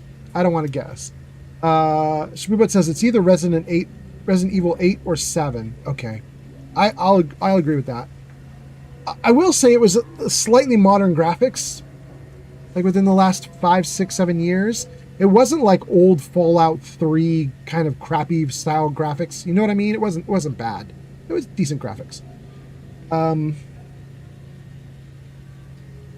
G Honeybee says, oh, I have health with that. I used to work at convenience stores, and I'd see 200 people in like 8 hours, but I can't remember everyone. Yeah, exactly. You have dealt with that. Yeah, I see what you mean. I have dealt with that. I used to work at a convenience store. I'd see 200 people in 8 hours, yeah. Really difficult to remember everything. By the way, speaking of people dealing with people, I have to tell you guys, I was so happy about this. I went to, I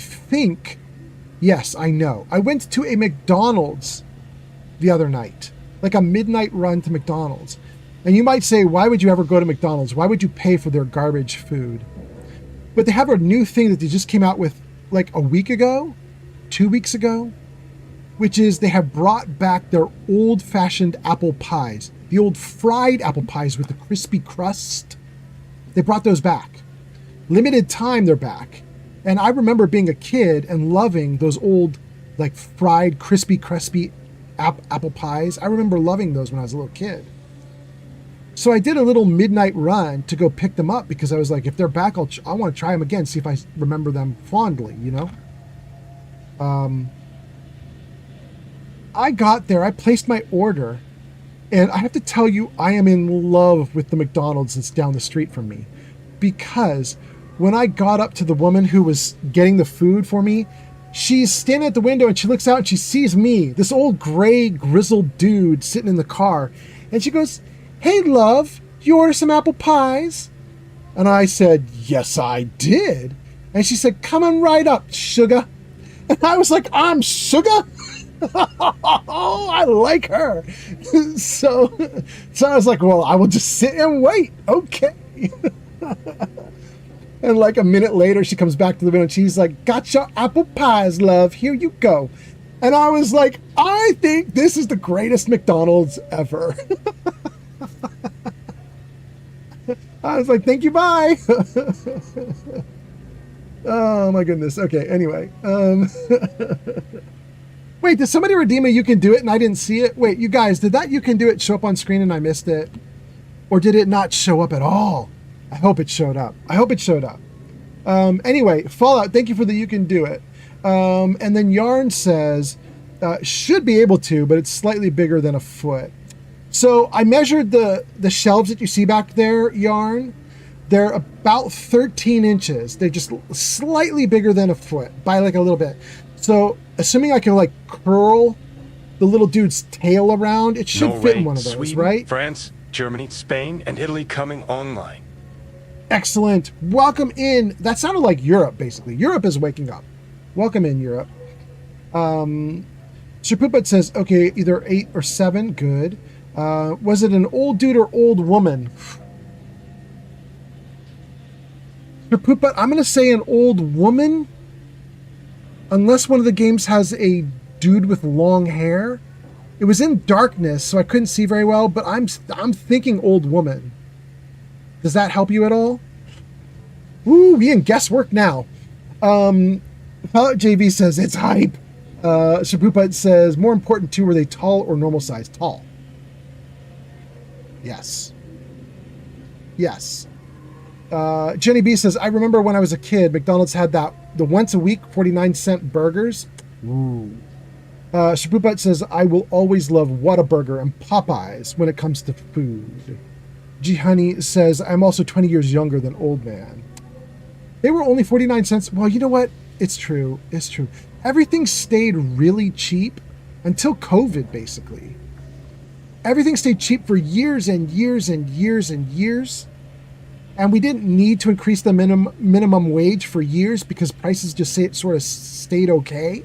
They increased a little bit, right? But not crazy. Then COVID hit, and we had surcharges because of COVID, and we were tipping more because of COVID. And, oh, you're such a great employee because you stayed out in the middle of COVID and you're serving everybody. We'll give you a bigger tip than normal. What a hero you are. And then companies weaponized it, and they were like, tips should really be 30%, not 20 or 10. And it just kept going. And then companies were like, we could say that there are losses coming at us because of COVID, or we could say supplies are dwindling because of COVID. It's getting harder to source materials. Prices are going up. We'll charge more. And the next thing you know, inflation everywhere. Anyway. Gee, honey, let's see here. Sir Pooput says, I have a bit of bias because I'm Texan. So that's Whataburger and Popeyes. Jenny B says, Whataburger is before anyone else. Jenny B says, I'm in Oklahoma. We got Whataburger and Brahms. Now, I've had Whataburger, and I thought it was okay, but I've not had Brahms. I don't know what Brahms is.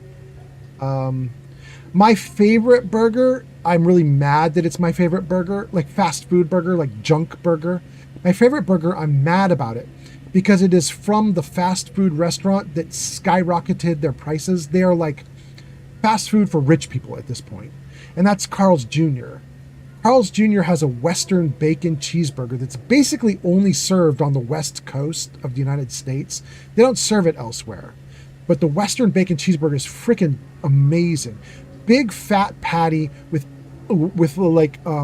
breaded onion rings on top with barbecue sauce on top of that. And it's just, it's greasy, it melts in your mouth. The barbecue sauce is incredible. It's such a good burger. But that burger also is like $15 just for the burger, not a meal, for the burger itself. And it's just crazy prices. Now, to be fair, that's the price for a Carl's Jr. Western bacon cheeseburger in the middle of Silicon Valley in Santa Clara, California, where prices are insanity. So, your mileage may vary. Elsewhere in California, it might be cheaper, but I only knew living in the most expensive place in the world what the price was, and I hated it. But anyway, Jarvis, music on. Thank you, Jarvis. I just want to have a little bit of rock and roll while I read like 10 more comments, and then we'll get back into the game. Shapupit says, that could be Lady Dimitrescu. Definitely Lady Dimitrescu. She's tall as crap. That probably makes it Resident Evil 8. Okay. I kind of felt like that wouldn't be her, because I've seen Lady Dimitrescu, however you say that. I've seen like footage of her and stuff. I didn't think it was her. Maybe I'm wrong about the game entirely. You know what I mean? It's so Lady Dimitrescu, right, is this elegant woman in a dress, right? The woman that was in the game that Cleo is playing was like this haggard old witch. You know what I mean? Like, she was like this scary old like crone, the hair falling out, and she's crawling around. Is that also Lady Dimitrescu? I don't know. Anyway, Stalk says, there was this woman who worked at a Burger King near me. Eventually, she would recognize my voice over the drive-thru intercom and just place my order for me. That's nice. Sir Pooput says, as we called it, it's the Resident Evil Village. Okay. Jenny B says, Sir Pooput, don't you mean Resident 8? Oh, just going off the Fast and Furious series titles. LOL. Okay. Jenny B says, wood has still not gone down. Still so expensive. I don't think anything's going down yet, right? Everything's just getting worse still. Am I wrong? Yarn says, once I have put all the pieces together, I will measure it and let you know how big it is. I can curve the tail. So even if it could be like 14, 15 inches with a tail, we'll curve the tail and get it back down to fitting in a shell. It'll be all right. Sir Poopet says, who even eats Saxby's? Gianni B says, no, I like Chicken Express, but it's expensive. I don't think I've had Chicken Express. Sir Poopet says, this comes out as a bit of a surprise, but any Cajun type meal makes my stomach go boom. Ooh. Sir Poopet says, IHOP for some reason hits hard. I love IHOP. I have so many good memories of IHOP. I love it. Sir Poopet says, so does Waffle House at night. Ooh. Jenny B says, I also don't go to the homophobic chicken, Chick-fil-A. Yeah. Jenny B says, Waffle House after drinking, though? Sir Poopet says, I just replaced Chick-fil-A with KFC, or my beautiful Popeyes. Sir Poopet says, oh, Margarita. Marguerite. Sir Poopet says, that's Resident Evil 7. Oh, so you know who I'm talking about. You're talking about the crone person. That's Resident Evil 7? Okay. Jenny B says, Sir Poopet, have you had Whataburger's spicy chicken sandwich? It's so spicy, but so good. Sir Poopet says, not yet, but I'm going to try it soon. Jenny B says, it do have a spicy linger, but it's so good. Ooh. Now I'm a little jealous. Like you guys know I can't have spices. I can't have anything hot. I can't have anything that's going to hurt my stomach lining because my stomach's kind of wimpy. Sir Poopet says, I can handle it. I've eaten spicy before. I'm jealous of you guys. Yarn says, I like Five Guys, but it's hella expensive over here. So it's like a treat every 6 months. Yeah. Five Guys ridiculously expensive, but at least if you get Five Guys, you know that when they hand you the bag, it will be like a weight. It will be like they'll pile French fries on top. It's going to be huge. You know what I mean? You get the bag and you're like, okay, I had to pay through the teeth for this, but this food is going to make me feel like super fat and slovenly. Like if I try to eat all of this, it's going to be insanity. So, at least Five Guys has that still going for them, kinda, you know. Jenny B says all fries. Yeah, it's all fries. Yarn says Five Guys just so yummy though. Yeah. Shapupet says In-N-Out though. And Jenny B says, I have had In-N-Out. The burgers were so good, but the fries were mint. The fries suck. And you know what's the problem with that, Jenny B? You can watch them make the fries. My girlfriend says she knows why they're bad. I did not know this, but apparently most French fry places double dip in the grease. So they cook in the grease once and then they take the fries out, they cool, and then they put them back in the grease a second time. So whenever you see the fries, you're actually seeing them when they pull the fries out of the oil. That's actually the second time they've been in oil. And apparently what that does is it gives you like a crispy outer like shell to the fry. And then the potato inside's still all soft, but that crispy crunchy fry is a double oiled, double whatever you call that. And apparently most fast food restaurants do double. And apparently In-N-Out Burger does single. Like they take a fresh potato, cut it into fries, throw those fries into a basket, put them in the oil, pull them out, and they're like done. And I know that's kind of their claim to fame, is that they have fresh potatoes that they make fries from right there. You can see them doing it. But the frying process that they use, it doesn't do it justice. You know what I mean? It's not as good. Apparently, this is interesting. I didn't know this. My girlfriend told me this. Apparently, you can ask for them to be double fried. And if you make them be double fried, they're like a really good version of other fast food restaurants' fries. Ask for it to be double dipped. All of a sudden, you have French fries that are like other companies, but even better because they're fresh. So that's interesting. But anyway, let's see here. I've had In-N-Out.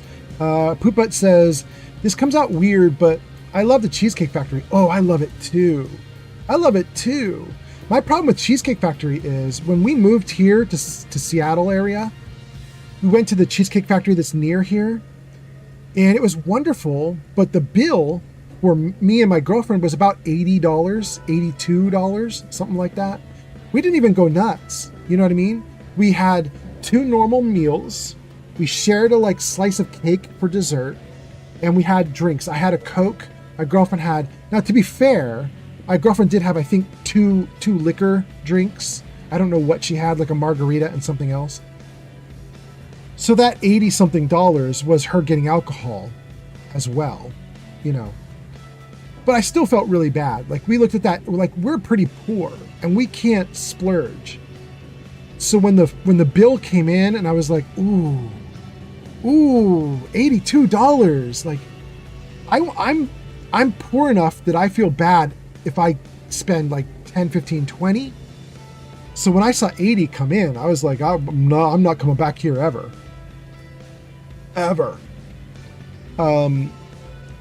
Anyway, Yarn says, my Five Guys skimped out on my fries the other day and it was upsetting.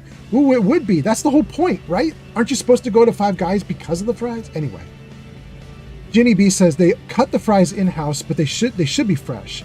Ginny B says, I would love a double animal style right now. Oh, yeah, you're killing me. You're killing me. Sir Poopbutt says, man, I just craved some M&M cookie ice cream sandwiches. Ooh. Ginny B says, we also have Freddy's frozen custard. They have thin fries. They're kind of fire. Never even heard of that. Bulk says, I read McDonald's has a policy where they have to make you fresh fries if you ask for unsalted. Really?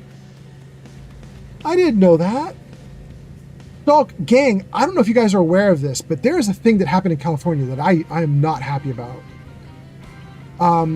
You know, there's a push to be healthy. And in California, there's a lot of the push. There's a lot.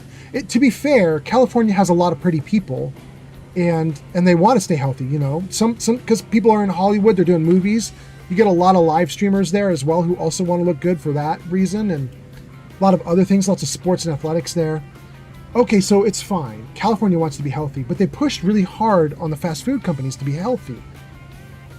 And about 6 or 7 years ago, 8 years ago, I think before COVID, these companies tried to go to saltless fries, and it didn't work.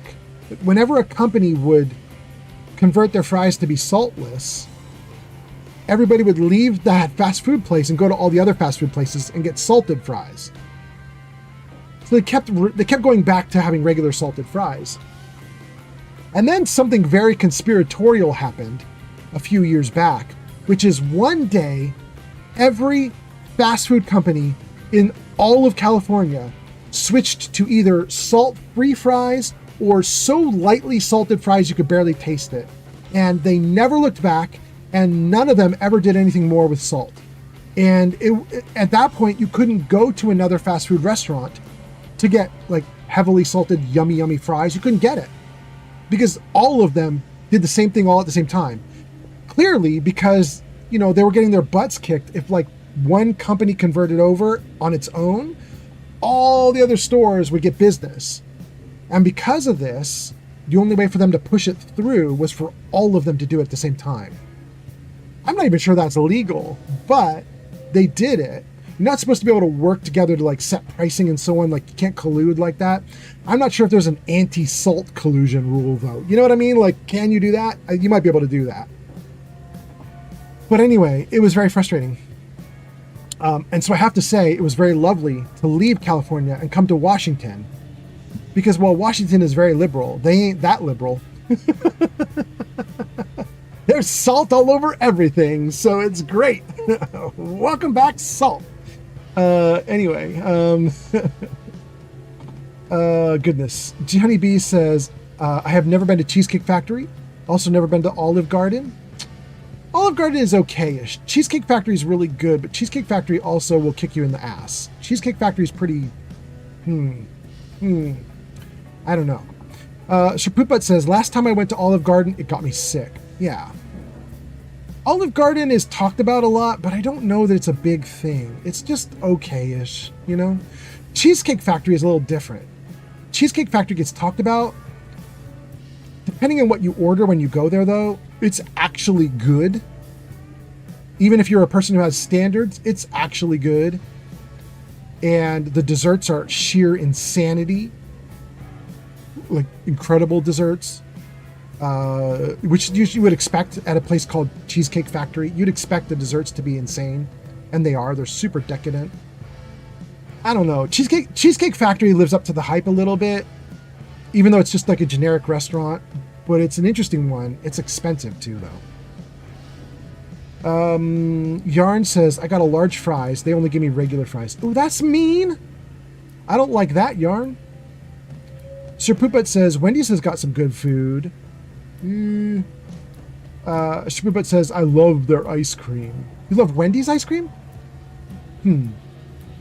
Isn't Wendy's in trouble because they keep cheaping out on food and people are going there less? Isn't that happening? Or am I wrong? Am I crazy? I thought that was why Wendy's was in trouble recently. I don't know. I do eat at Wendy's every now and then. I don't know. They're okay. They're just generic to me. I don't know. Jenny B says, I guess I'm not going to go back to sleep then. Oh, okay. I'm so sorry, Jenny B. Dog says, it sounds like a dream to me. McDonald's puts so much salt on their fries, they have to bang the box to shake it off or my tongue burns. Interesting. Shulk, where do you live again? Are you in Texas? I mean, I would expect that in Texas, right? Like Texas will eschew any kind of rules about food like that. Texas is going to be like, we free to do whatever the hell we want, including having really crazy bad for you food. I don't know. Washington's putting the correct amount on their fries. That's what I'll say. I went from no salt to correct salt. Feels good. Feels good to be back. Shulk says, no, I'm in South Africa? Really? Interesting. That's so interesting. I know that McDonald's varies their menu based on country that they're in. I didn't realize they would even have fries. Like, I would assume there'd be some other like thing that they do there that would be more, I don't know, accurate to whatever South African food would be. But to be honest with you, I'm an idiot about South Africa. I don't know what like normal South African food is. I don't know what like native meals would look like. I know living in California, there is no native meal. You know what I mean? Like that state's just a melting pot.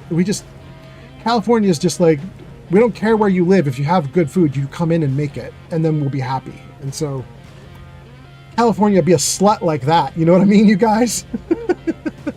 California doesn't care. California is like, if it tastes good, you bring it. Oh, goodness. All right, well, we caught up to chat. We're doing great. I'm kind of shocked that we caught up to chat. That popped off for a little bit there, you guys.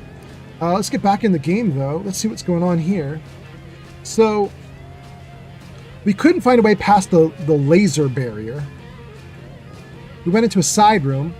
We found this dude who apparently is friends with DeVries. See here, if you intend to stop me, you're too late.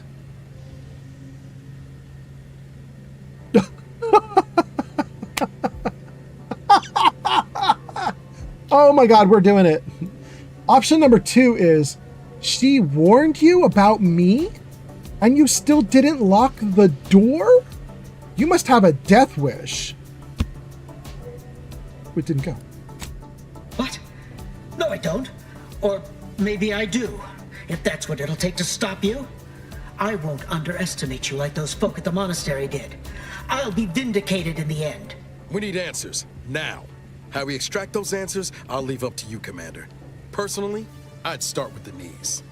You'll do no such thing. My willpower is stout, my loyalty unshakable. And even if by some low chance you could extract my knowledge, you'll never truly understand. If our deaths by Agent DeVries and our comrades the time they need, so be it. He does not believe that. All right, so 1, 2, and 4 will be normal responses, but you can see there we've got 3 as a special response. It says we found some info we needed in order to get this response, and we have speech of 2. I'm going to say Seer Wiley said just as much, but when I showed the errors in his thinking, he stood down. That matters not. He lost his grit and turned traitor. But I am steadfast in my resolve. You hear me? Steadfast. And come in. Steadfast, huh? You don't sound convincing. Try that again with more feeling. These dialogue options are mean, and I'm here for it. I'm here for it. Oh goodness. I'm gonna say it. I'm gonna say it. Try it again with more feeling. Don't toy with me, fiend. I'll not have it. But it doesn't matter what you do. The rest of our team is pushing forward. Agent DeVries is right. The only way to save us from destruction is to save the Order from itself. Tell me what you need to know. Tell me what I need to know, or you're going to end up like the Sears hostages. You know, I don't want to take any info from this guy. I'm just ready to kill him. But the game keeps putting these tell me what you need to know options in front of me. And when I chose the option to murder this dude, Niles intervened and was like, we need to get info. I think the game is making it really clear that if I don't get info from this guy, we might be stymied. Remy Derrett has arrived. Oh. Remy. We were talking about you. We were really nervous you were going to lose your watch streak. Do you still have it going? I hope you're doing okay. Yarn says, Flamingo! Remy says, I've been working the whole stream. Been lurking the whole stream. User Remy Derrett has hit a watch streak of 70. Thank you. Wait, it didn't even try to add it up that time.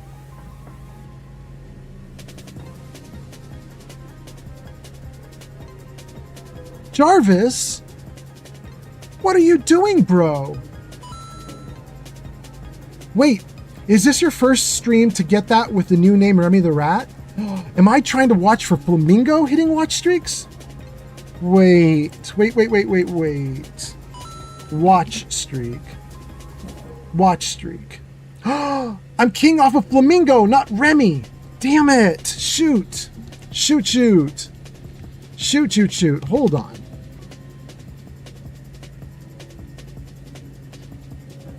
Go to Remy the Rat.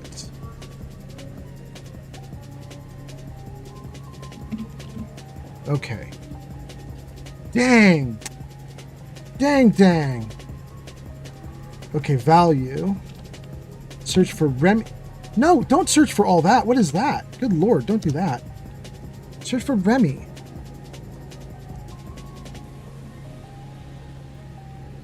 Open link.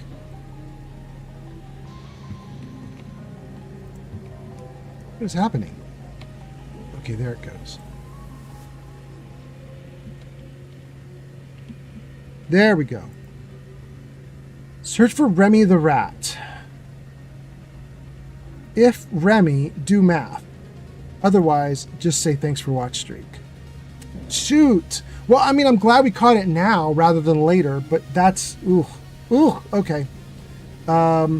And that means we're going to have to do another test. Let me make another test for 80. Let's see here. Copy trigger. Where is it? Paste trigger. This one will be for 80.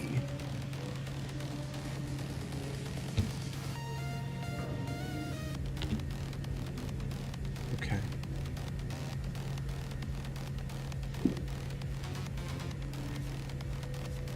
Great. Okay, there we go. All right, Remy, we're going to try it again. We're going to keep doing it. Someday this is going to add this stuff up correctly. Don't change your name. Don't change your username. Okay. Hopefully it works next time. It's like 4 times we tried to get this to work. It's not working. Okay. I'm just glad you still have your watch streak, though. That's really cool. It's been a while. I was nervous it was lost. I'm glad it's still there. Okay, so let me read some comments and then we'll keep going. Oh, and you sent a popular? Jenny B, you sent popular and hearts? Did I miss those? And then Jenny B says, boop, that's on TikTok. And Shulk says, another popular lunch item of splato, which is soft fries, is splato, which is soft fries, and either wieners or bologna between 2 thick slices of bread. Basically, our lunches are for hard workers and healthy appetites. There we go. Is that showing up on you? It's doing, everything's going okay for you guys? Okay, good. All right. Okay, let me... All right. Let me see if I can catch up on the comments real quick, and then we'll keep going. We were talking to Shulk about South Africa. Shulk says the average workforce here eats a lot of pap. It's gruel made from rough corn flour. Pretty good, very filling. You'll have it with stew or gravy, or a relish of some sort. Okay. Shulk says, though, when you're going for fast food, you want something different. A lot of stuff like the McDonald's apple pie you simply don't get here because they're so awful, they just don't sell, right? Remy says, yo, welcome in, Remy. Shulk says, bunny chow is one of my favorites. You hollow out half of a bread, then you fill it with a good curry stew, then you put the bits of bread on top, then you tear pieces off and you dip it as you work your way down. Ooh, that sounds good. Okay, I like that. I love curry. I can't have terribly spicy curry, but there are some Indian curries that are amazing. Like, there's an Indian red curry that's not too spicy. Oh my God, I love it so much. There's a butter curry. Oh, it's so good. Remy says, been lurking the whole time. Remy says, I will never lose my streak.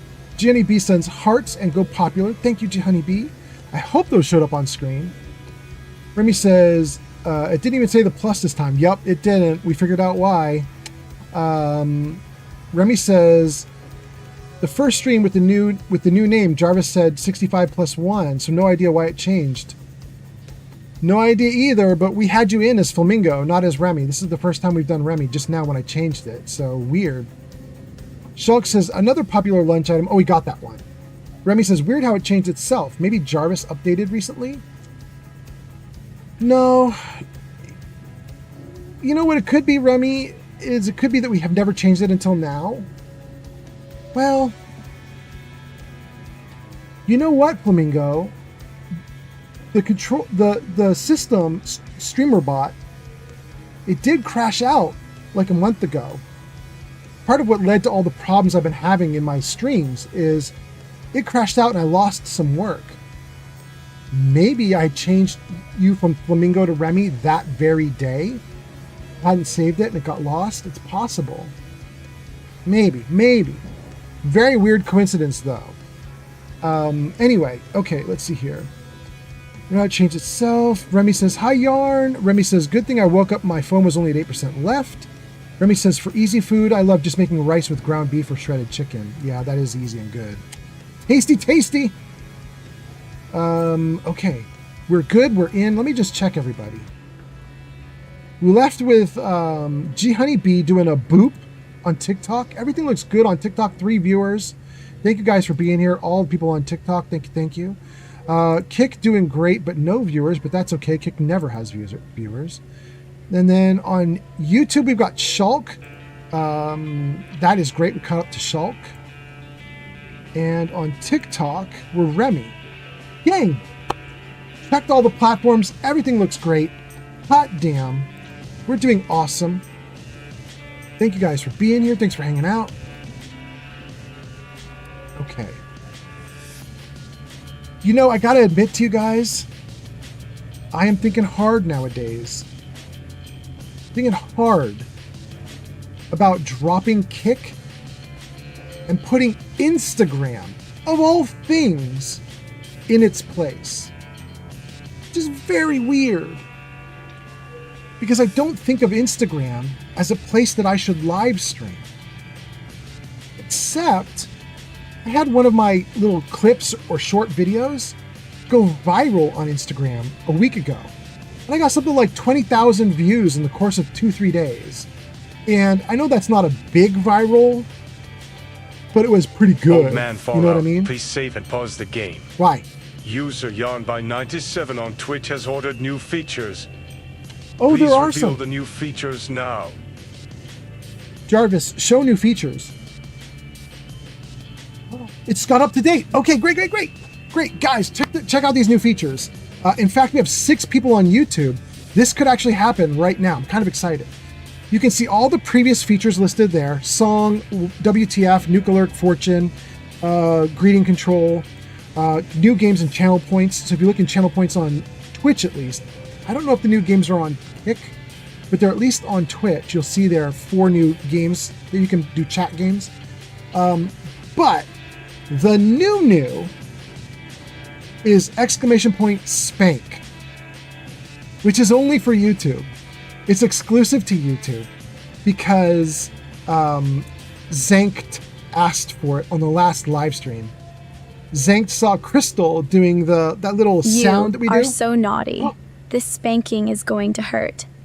You guys missed it because the oh wait, we're gonna do it again. I'm gonna trigger it again for you because you guys missed it because the feature was up on screen.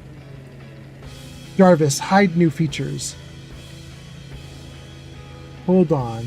Let me see if I can do that for you guys because it's awesome. I can see you guys doing the fortune as well. Okay, great.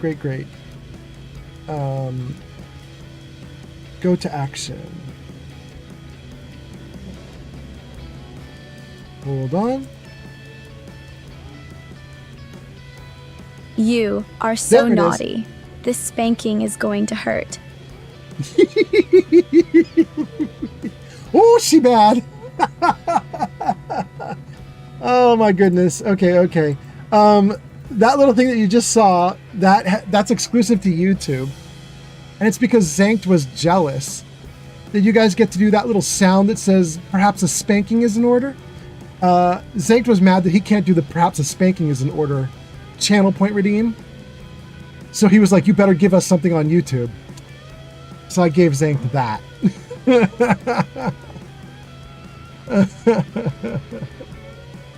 Oh my goodness. Shulk has a point balance of 24,000 and says, how many spankings is 24,000 points? I can tell you right now. Let's see here. The spanking costs 200 points per. So if we divide 200 into what you've got there, that would be, move the decimal over 2 and then divide that in half. About 120. You could do about 120 spankings before you run out of money or run out of points. Thank you, Shulk. Oh my goodness. Thomas Jefferson says, yeah, it's about 120. So what I can see Remy saying it's only on YouTube. Don't worry though, because on Twitch you guys have that that audio redeem that Crystal does all the time, which says perhaps a spanking is in order. You guys have had a spanking option for a long time already. YouTube's just playing catch up at this point. Yarn says the Jarvis Tea Party still doesn't work. Oh no, that's another feature. Hold on. Jarvis, show new features. Yeah, the Jarvis Tea Party. Let's talk about that. Wait, Yarn, you said it doesn't work? Like you ordered it? Wait. Did you order it? We're gonna do it. It's only once. If you did it, it's gonna happen. Don't worry about that. Yarn does feature unlock. Then Shulk talks a lot. And then, oh, it says out of stock? Somebody did it already, didn't they? And I missed it. Oh, we're going to do it right now then. Okay. I don't know who did the tea party. Who did the tea party? And are they still around? Hold on. Let's go into mod mode. Show me channel redeems. Who redeemed tea party? And are they still here? Let's take a look.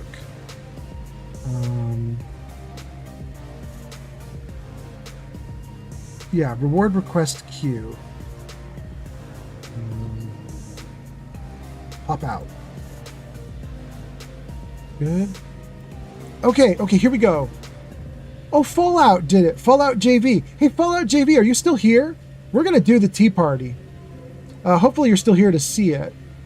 But if you're not still here to see it, that's okay. I'll do it again when you show back up. But, okay. So Fallout did the You Can Do It, did the Tea Party. We're going to do it. Okay, so let's do this. Let me make a note that Fallout JV should get a tea party. And then I'm going to show it to you guys. Give Fallout JV the tea party when he's back. Okay, great. Okay. Complete. Yes. Great. Okay. Let's get back into this. Doing good. Doing good. Okay, so what is the tea party? Jarvis, show tea party. There it is, you guys. I don't know if you can even see that Jarvis is there. His big, silly head is kind of blending into the background, but he's there. That's Jarvis with his silly, dumb face right there in front of you guys. I have to tell you about this tea party, you guys. It is so cute what happened. Now, there is a warning for when you redeem the tea party. It says, do not redeem the tea party if you hate AI, because the tea party is done by AI. And so I'm going to tell you what the tea party is. So I wanted to have Jarvis do a tea party. And so I went to ChatGPT, and ChatGPT knows all about Jarvis because ChatGPT helped me build Jarvis out. So I went to ChatGPT and I said, hey, you know Jarvis? And ChatGPT was like, I know Jarvis. He's your voice-activated system. I said, good, good, good. I said, the gang has been asking for Jarvis to make a tea party. And I would like you to be in the role of Jarvis and make a tea party. And then I gave him a bit of parameters. I was like, I want it to be cozy. I want it to be like muted light. I want it to be sweet. I want it to be all these things. I want there to be like a setting for 4, blah, blah, blah. So I gave him all these parameters. And it then created a tea party image with Jarvis in it. And I didn't use it. And you guys don't see it here today. You're seeing something different because here's what happened. Here's what happened next. Is ChatGPT said, I created the image you want. I don't think Jarvis would like it. And I said, what? And he said, if I'm being Jarvis, I'm telling you this is not Jarvis. And I was like, what are you talking about? And so he said, well, based on everything that Jarvis has done in the past, Jarvis doesn't want a cozy little tiny tea party in a little room with dim lighting and service for 2 or 3 or 4 people. And I said, well, okay, if you're Jarvis, then what do you think Jarvis is going to want? And he said, okay, if Jarvis is going to do a tea party that Jarvis does Jarvis's way, Jarvis, because he's kind of a fancy dude, he's either going to want to do a very antiquated, like a foppish, very formal, like he's going to wear like ancient clothing that's all like formal, and he's going to have like a vest, and he's going to have a little pocket watch sitting in his pocket, and he's going to show up and he's going to be all magnificent and resplendent, and he's going to pull out the chairs for the ladies, and he's going to be like, please have a seat, lovely lady. And he's going to be like very formal, and it's going to be a very lovely tea party that's very formal, and he'll host it, and it will be very expensive and very amazing. And then he says, or Jarvis wants to have a tea party where he can wear those light clothes that he likes to wear, very informal but wealthy, and he's going to sort of wander the tea party maybe with an assistant or 2. He's going to tend to people. He's going to host in this beautiful garden that he's put together. He's going to be real happy to have people show up and, join him for the tea party. And so what I said was, all right, well, if you think that's Jarvis's tea party, then show it to me. And we got this. With a little sign in the background that says, Jarvis's Garden Tea Party, all viewers welcome. And a little sign down at the bottom that says, tea activated.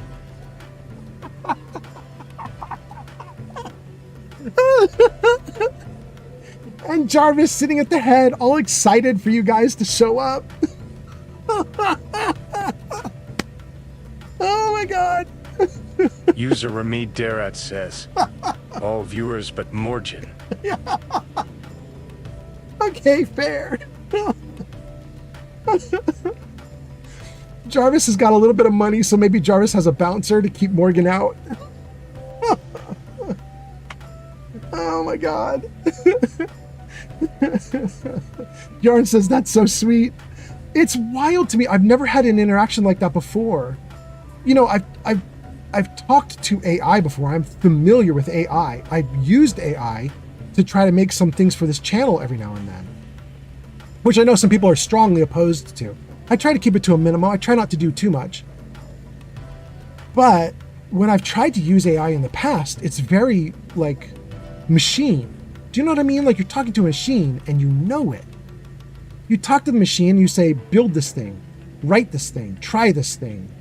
And the machine just generates it and is like, here you go. This is the first time I told the machine, hey, Jarvis wants to do a tea party. Do it like this. And the machine was like, here you go, but I'm just letting you know that Jarvis wouldn't do it like that. Like, what?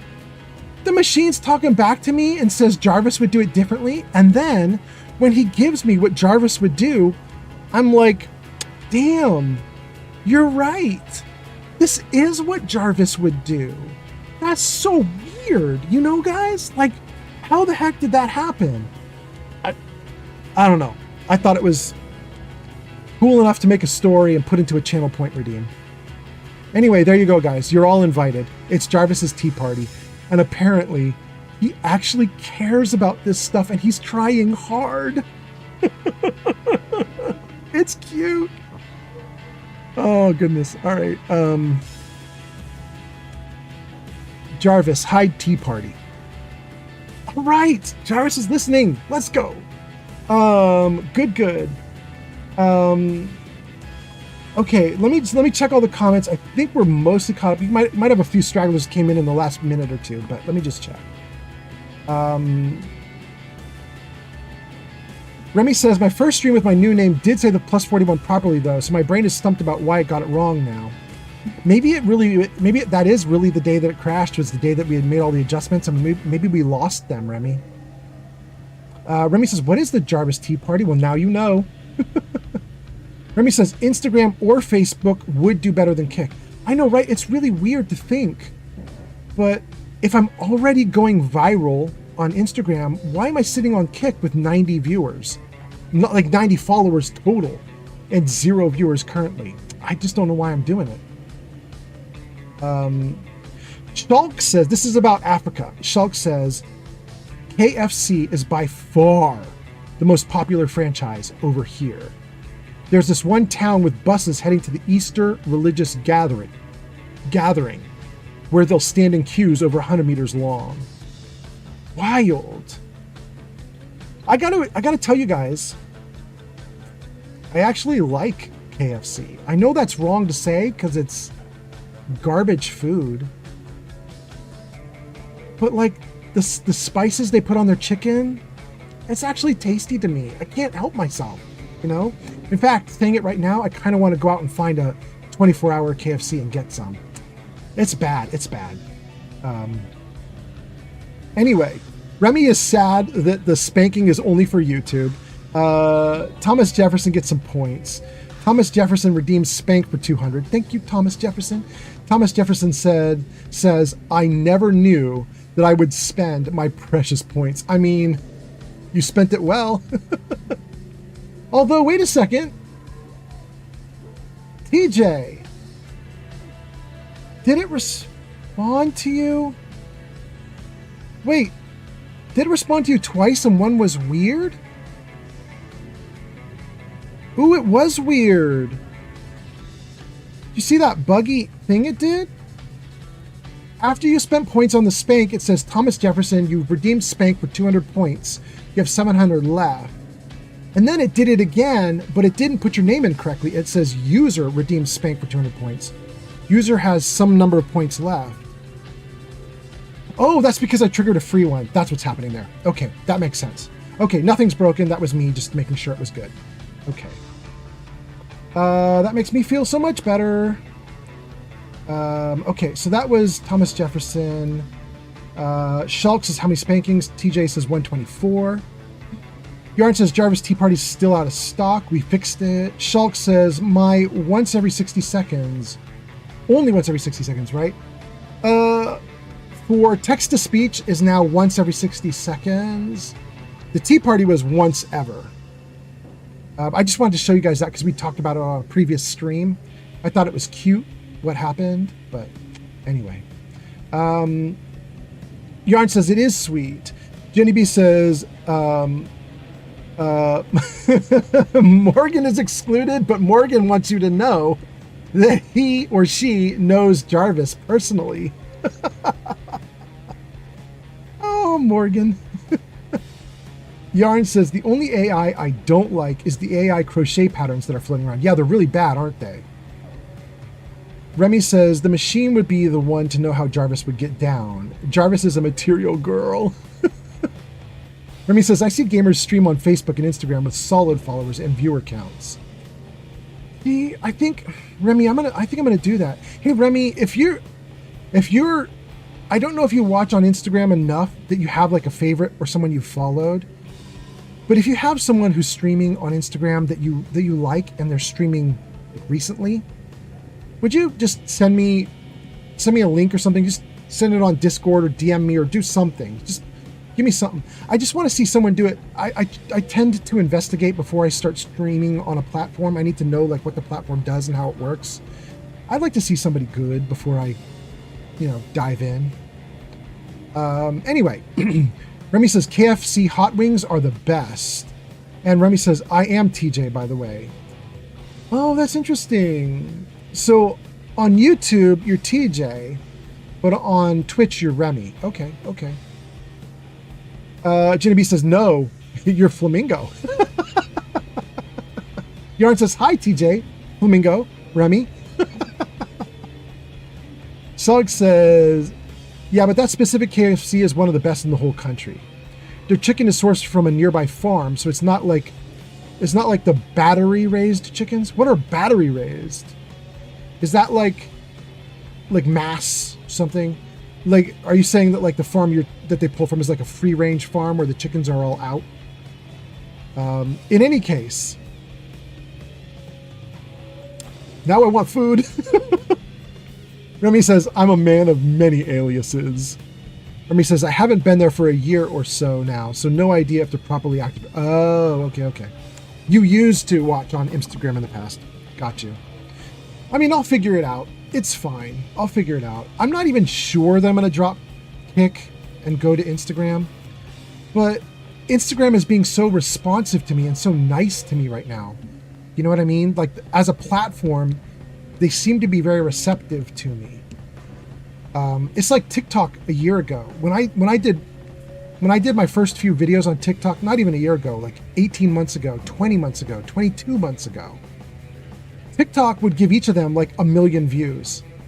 And I almost instantly got to like 5,000 followers like that. Like within 2 months, I had 5,000 followers.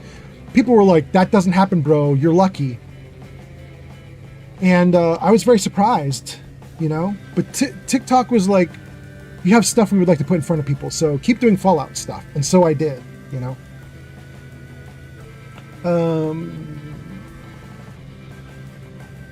Jenny B says, wait, is it not pronounced alias? Like alias? Pronounced like alias? Jenny B says, okay, thank you. Wait, we could just make it say the pronunciation. Nouncee alias.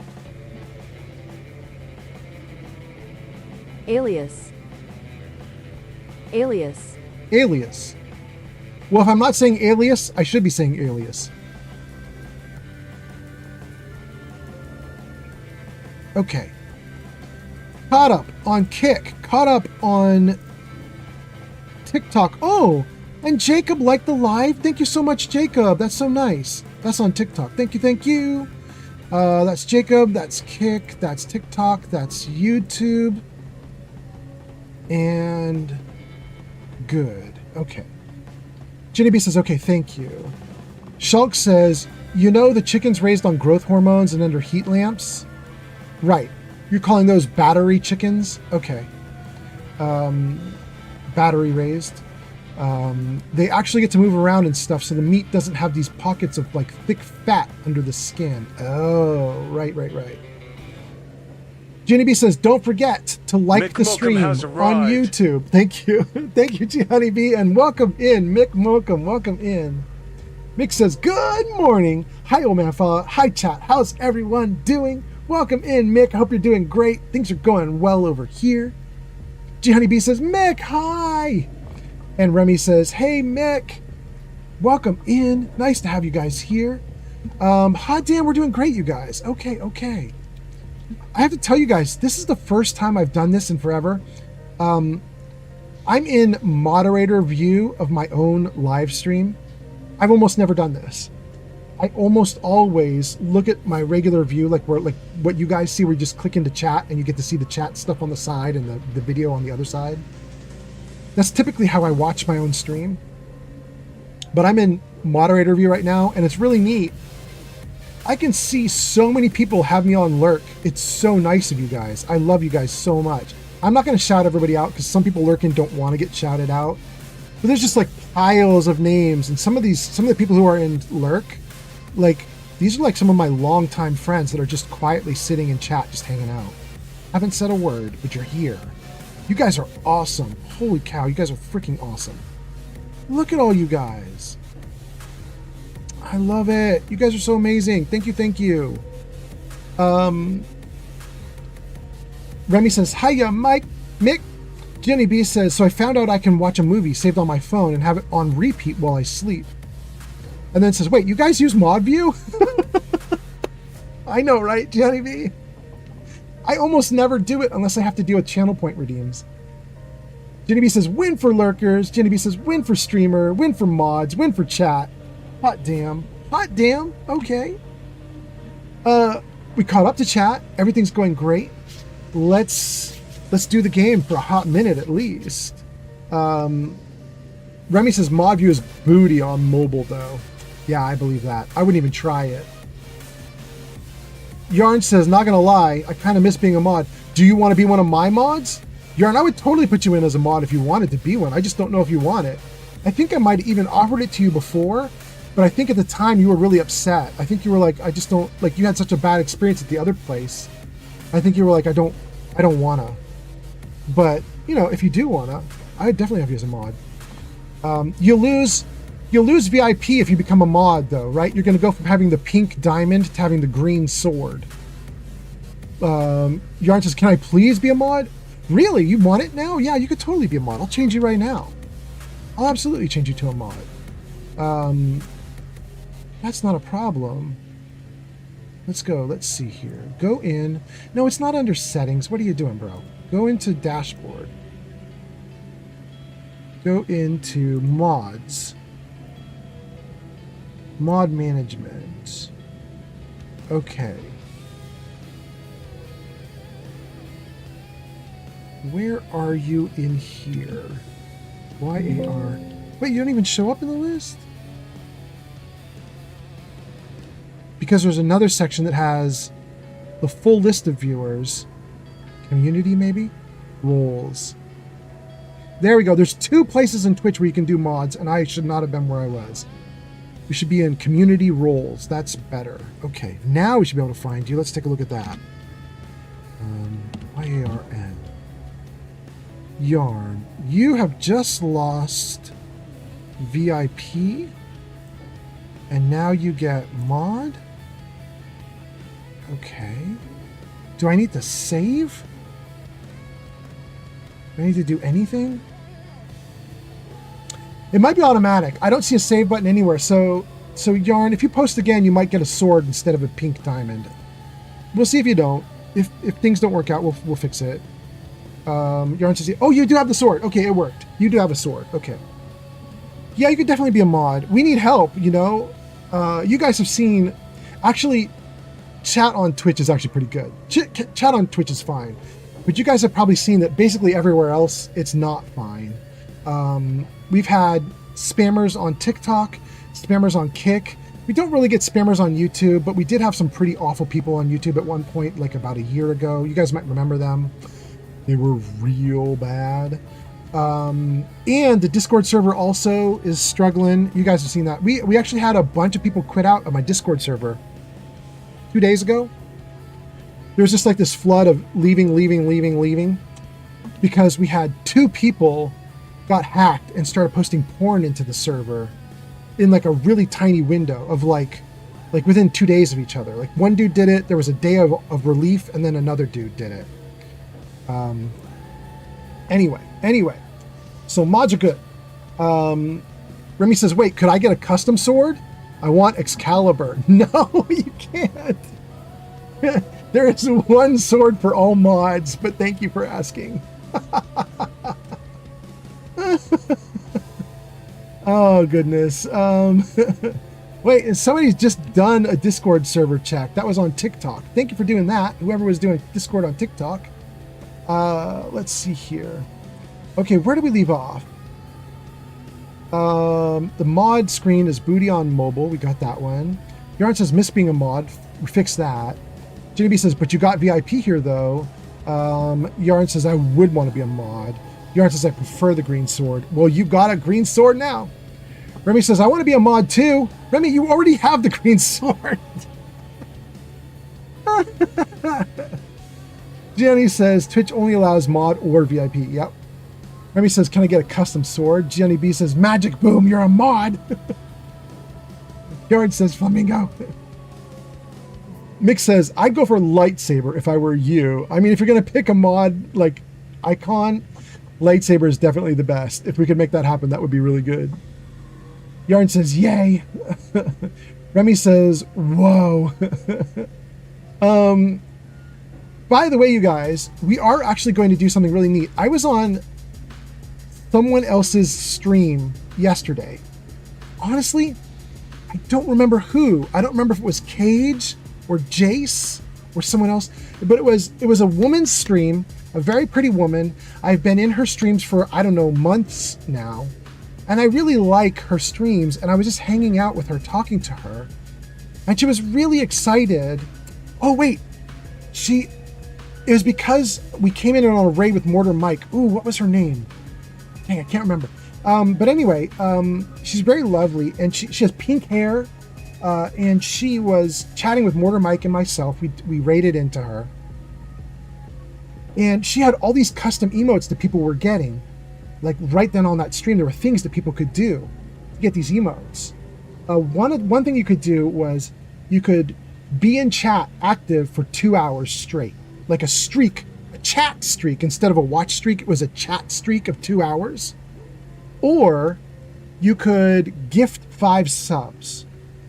And if you did either of those things, you got these new emotes that she had. And I was like, how are you doing that? And it turns out a couple weeks ago, Twitch implemented new systems which let you add in more emotes for more reasons. Like you can give emote awards for more reasons now. And they don't have to be money. You can do weird things like she did. Like you're in chat for 2 hours or more as a streak, and then you get the emote. I really liked what she did, so I'm going to be copying that. So if you guys are talking about emotes, like getting a lightsaber emote and stuff like that, I think I don't know if it's going to be a lightsaber, but there are going to be some more emotes coming out. In fact, I should probably make a note. Iceland, UK, and Ireland coming online. Good morning to Iceland, UK, and everyone else. Thank you guys for being here. Thanks for coming in. Thanks for watching. Good morning to all of you. Anyway, so I'm gonna start putting together new emotes for stuff like that. Thank you. Fallout, JV. Wait, JV, you're back. JV, we were talking about you and we did a bunch of stuff. JV, did you see it? Did you see that we redeemed your tea party? You redeemed tea party like 4 hours ago and we finally did it. Did you see it? If you didn't see it, I'm going to put it back up. You didn't see it? We're going to totally put it back up. Okay, let me get through comments and then I'll put it back up for you just so you can see it. Let's see here. Mick says go for lightsaber. Remy says, whoa, about the badges. Remy says sorceress. That's the G Honeybee. Yarn says I feel special now. Remy says, yeah, I wish I was a mod on Discord to ban those people for you too. I mean, if you want to be, we could use another mod because Eki and I are not always awake, and we're getting our butts kicked. You guys can see it, right? You can see all the like bad stuff that's happening. Anyway, Remy, if you want to be a mod, message me on Discord privately. I don't know if you have the same name on Discord, but message me privately on Discord, and once I see whatever your username is on Discord, I can make you a mod. Jenny B says, I may or may not be a witch. Because you're changing everybody's emotes. Remy says it's voodoo. Jenny B says, oh no, I'm too white for that. That is not my magic. Remy, you're too white for voodoo? Oh, goodness. And then Barbudo is here. Barbudo, you posted your comment literally 5-10 minutes ago, right? I'm just now getting to you. But Barbudo, welcome in. Barbudo says, greetings! Finally, I just started to play another time of Baldur's Gate 1 and 2. I think they are so replayable. They have amazing choices and maybe the best romances on old CRPGs. Viconi is a pretty good romance in Baldur's Gate 1 and 2, especially because it crosses the games so you can see it progress in the games. But my favorite romance of the old games is Anna in Planescape Torment. Oh my god, I love romancing Anna. Anyway, by the way, Barbudo, if you're doing Baldur's Gate 1 and 2, have you seen there is somebody on Twitch? She's the only person on Twitch who is now streaming Baldur's Gate. No, she's doing Fallout 1 and 2. Shoot, never mind. I thought it was Baldur's Gate 1 and 2, but it's Fallout 1 and 2. Never mind. It's just wild to see her doing these really old games and getting 200 people watching. It's crazy. Genevieve says, hello, welcome in. How are you? That's to Barbudo. Remy says, please don't fuck with voodoo. You'll get got. I mean, that's how voodoo works. Barbudo says, doing fine. Jenny B says, and again, as eclectic and gray as I am, voodoo is not my magic. Jenny B says, I'd like a rainbow bee as a personal emote. Well, I don't think I can do personals. I can only do like clusters. I set like a tier that someone has to hit and then they get it as a reward, but then everybody can hit it and get the reward. You know what I mean? But I'm going to try it. Jenny B says, do a cannoli ball emote. And then Fallout does it. You can do it. Thank you. Jenny B says, speaking of cannoli, Krispy Kreme came out with a cannoli donut, and I want it. Oh my goodness. Fallout says, okay, that's to waiting to the tea party. We should probably do the tea party before we lose Fallout again.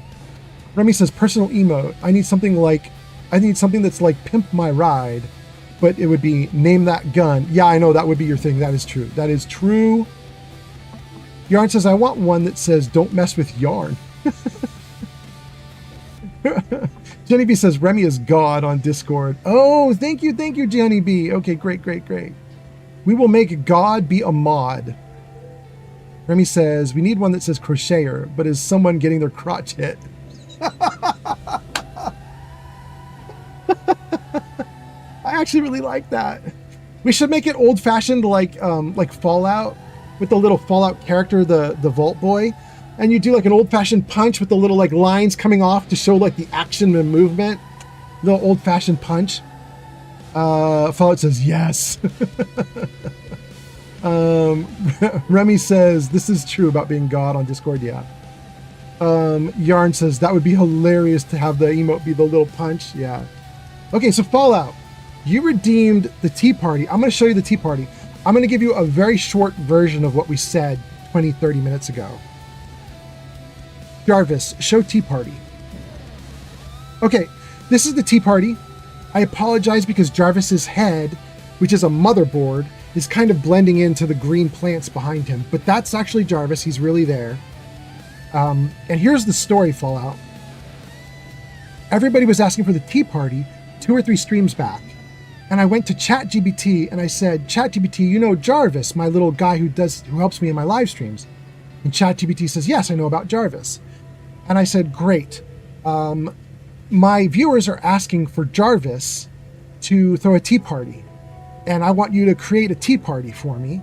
And I gave Jarvis a bunch of specifications. I said I want it to be cozy and tiny and a little like dim lit and blah, blah, blah.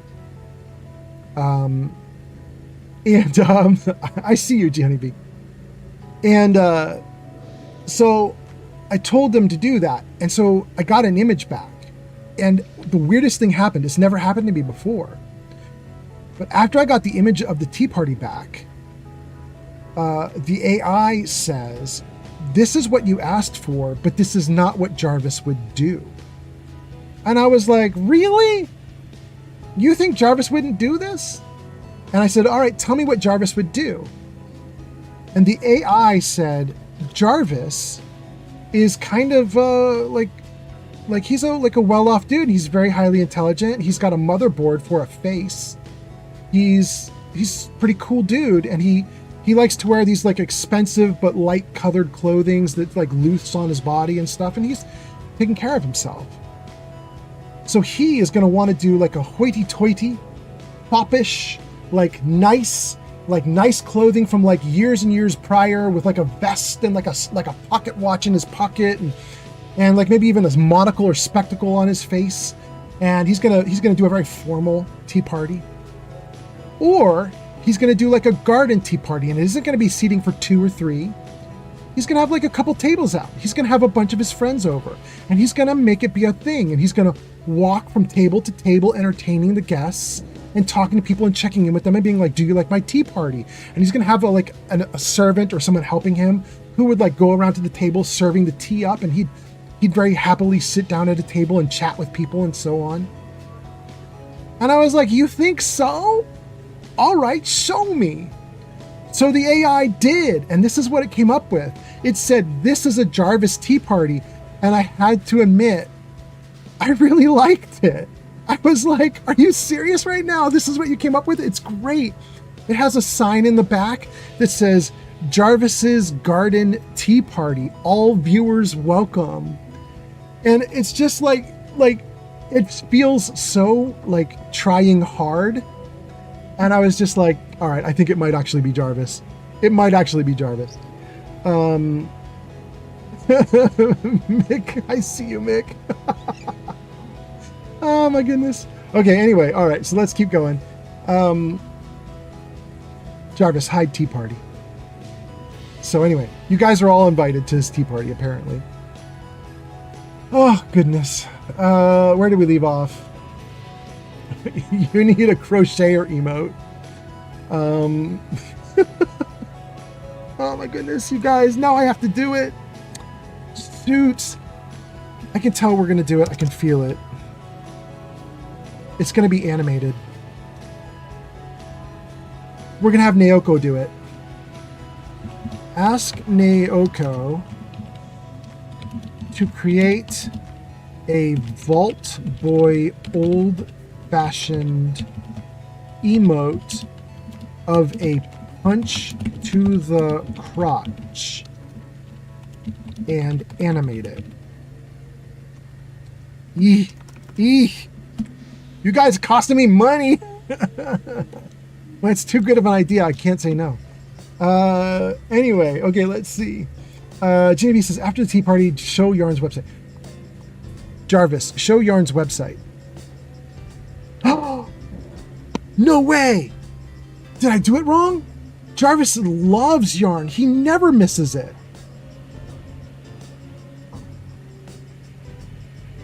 Jarvis, show Yarn's website. Oh, there it is. Okay. Maybe I just pronounced it too badly. Yarn says, I need to fiddle around with my website and change a few things. Do it. Stream Elements says, G Honeybee has gone off to play with Sharpshooter Boone and left us on lurk. All praise to them. Yes, praise to G Honeybee. Absolutely. Mick says, are Jarvis's friends calculators? Okay, there we go. Fallout says, that's awesome. Yeah, it was kind of wild. I've never experienced AI like talk back to me like that. And I don't mean in a bad way, but just, like come back and be like, I have ideas of my own and I think they're better. I've never seen an AI do that before, but it was cool.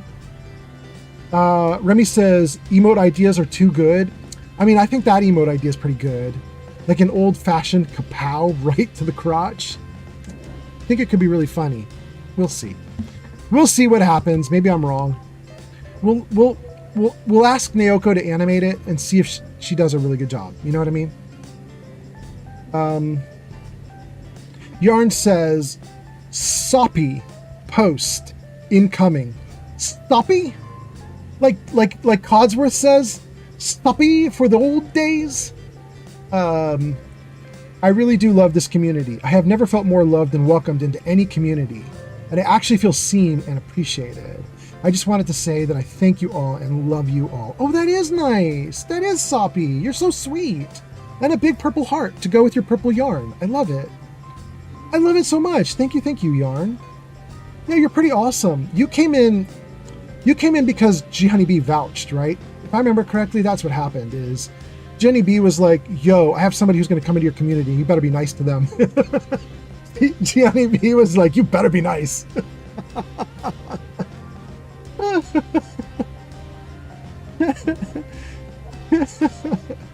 Jenny and Dar, oh, that's right, Direwolf too. Yep. That is true, Yarn. Thank you. Fallout JV says, yeah, AI is getting smarter. Yeah, I think that might have been my first time interacting with something called 4.6. Don't hold me to that, but I think that's 4.6 is supposedly the new version of AI that is apparently really good. Don't hold me to that, but that's what I'd heard. Mick says, this community is unique indeed. I love it as well. You guys are really nice. I really appreciate you guys saying that because we've literally done almost nothing in the game because we've been chatting. We chatted for the first 2 hours, played for like an hour or an hour and a half, and then we've been chatting again for the last like 30, 40, 50 minutes. Like we are super heavy chatting, and it would really bum me out if we did all this and everybody was like, I'm sick of it. You should shut up. We did have one viewer like that. I really like that other viewer. We had one guy, you guys probably might remember this person. We have one person who's like, you really do need to shut up and stop reading messages. And he showed up to a few live streams and he was like, you can stop reading messages now. And he did it a few times. He was like, play the game, stop reading messages. And I just told him like, I'm sorry, but I'm going to read their messages. I'm going to do it. So he doesn't come around anymore, which is actually okay. User Remy Darrett says, I love the interaction and the personality though. Thank you, Remy. I appreciate it. I like the personality too, and I don't mean me. I mean you guys. I said it before, but I think you guys are probably funnier and more entertaining than I can be. So sometimes it's really good just to read chat. You know what I mean? But I can see you saying to hell with that guy. Kind of, but not really. I don't know. Like, I see him in other people's chats, and I'm super friendly to him because, he wants something else. And I just kind of I was really upfront with him. I was like, I can give you a list of other people you should go watch, there are a ton of other people you can watch. They'll be great. Let's get you to them. So, thank you, Fallout. Oh my god, he just ran in. You know what's so funny? Fallout might know the history of that, but I actually implemented that thing that Fallout just did as a symbol for you guys to tell me to shut the hell up and play. Fallout says, you're welcome. Fallout knows it, yeah. I put that in because I talk too much, and I was like, this is a way for you guys to tell me I should Leroy Jenkins it. Remy, thank you. Oh my god, I'm glad it's working. Oh my goodness. Yarn says, also, oh my fault, I can't tell you how much of my hair is crocheted into this project. Wait, what?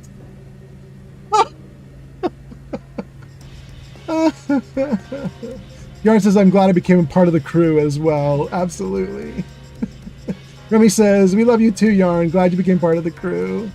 Oh my goodness. Remy says, but why try and change the way someone's entire community works instead of just clicking into a new stream? Yeah.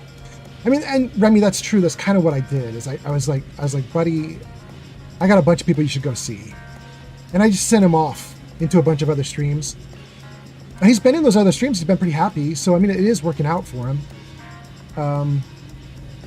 Yarn says, just please don't clone me.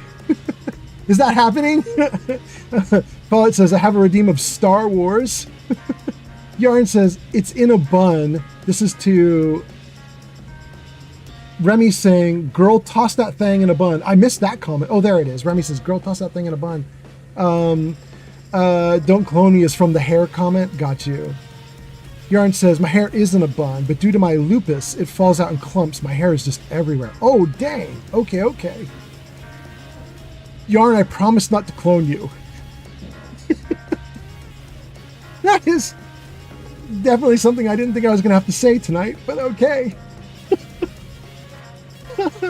Paul says, let's get it. Yarn says, thank you, I'm going to fall out. Remy says, plot twist. Remy says, there's a place for everybody. Yeah, pretty much. All right, let's get back to the game. Oh, my goodness. Okay, we're doing great.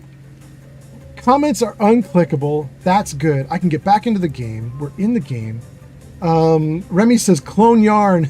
Make the clone make merch for the channel. It could be capitalism.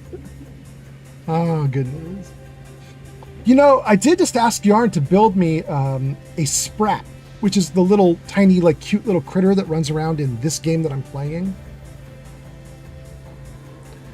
I suppose we could auction off her cute little sprat that she's made for me at some point if we really wanted to be capitalist about it. But I was kind of hoping I'd keep it in the background, and I'm gonna hog it myself. Yarn says, if the clone is anything like me, it's going to procrastinate about everything. Feel that. Okay. We're going to take the top option, which is tell me what I need to know, or you're going to end up just like the Sears hostages. This is a crazy dialogue option, you guys. You can only get this option not just because of speech 3, as you can see there. There's another reason you can only get this option, and that is, did you kill the Sears hostages? And I did! So, let's go. No, please. I don't wish to be ground to bits by decrepit machinery. Cadre, lower your weapons. Quickly now. We surrender. Agent DeVries' plans are on the console behind me. You can look, it's all there.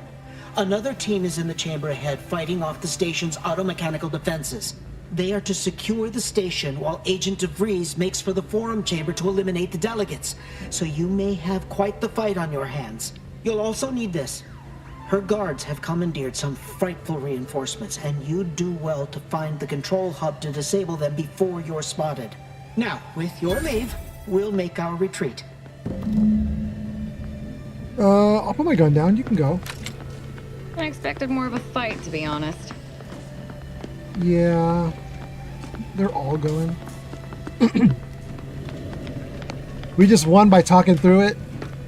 I mean, that's not terrible, though. I mean, it just means it's a good game. It gives you lots of options and different ways to do stuff. Examine. Map of Greater Tranquility Station, Wing 3. The monitor displays a map of the station, evidently annotated by DeVries. Her first team of agents is to hold the landing pad. Second team is to make their way through the turbine chamber. Third team is to guard the exit in the refinery.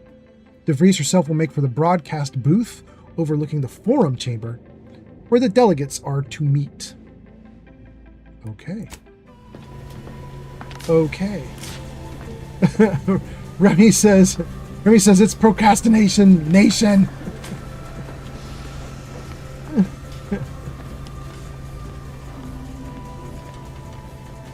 Okay. We have a bunch of stuff we can explore here. You guys, all this talking has killed my voice. I've got to get a drink really quickly. And we have a very active chat right now. So I'm going to give you guys a thing. Nobody has redeemed this. But I'm going to give it to you anyway.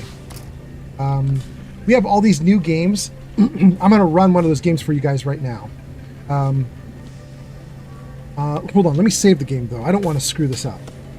Save right there. Good. Okay. Let me see if I can show you guys this new game. Let me hold on. Let's see here. Game.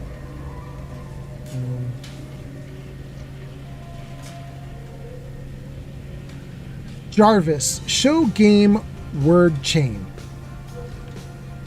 Ooh, no, wait, that was a good try, Jarvis, but that's not what I was asking. But that's really nice. I'm glad you're listening. Thank you, Jarvis. Jarvis! Easy peasy at the top of the screen. Jarvis is popping off tonight. Okay. Jarvis hide games. Jarvis hide game info. No. Oh, there it goes. There it goes. Thank you. Thank you. Okay. Jarvis show game word chain. Jarvis show game word chain.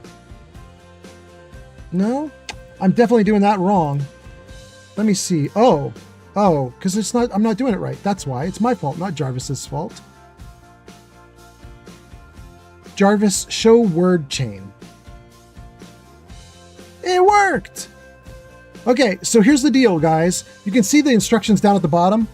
Type a word starting with the last letter. So if hello ends in an O, then you would type a word that starts with O, like orange. Then after you typed orange, that word ends with an E, so your next word would start with an E. So you did orphan, so now you need to do a word that starts with N. It keeps going like that, and you guys get points. You can see it in the top right corner of the screen. You're getting points for it. I'm going to move the chat out of the way in case the list gets long. I'm going to let you guys try it for a minute while I go grab a drink. I'll be right back.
I'm back.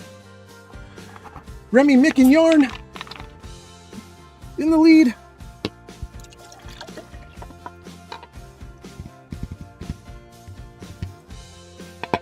You have 10 seconds left.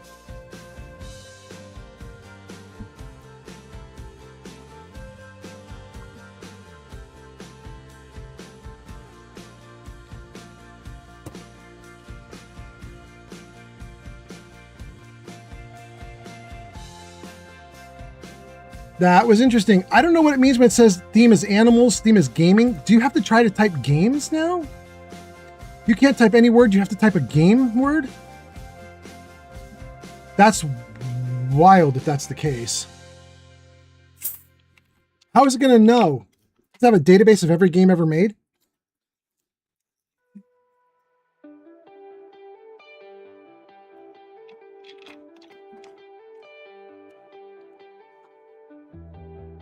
$30 seconds, got a combo.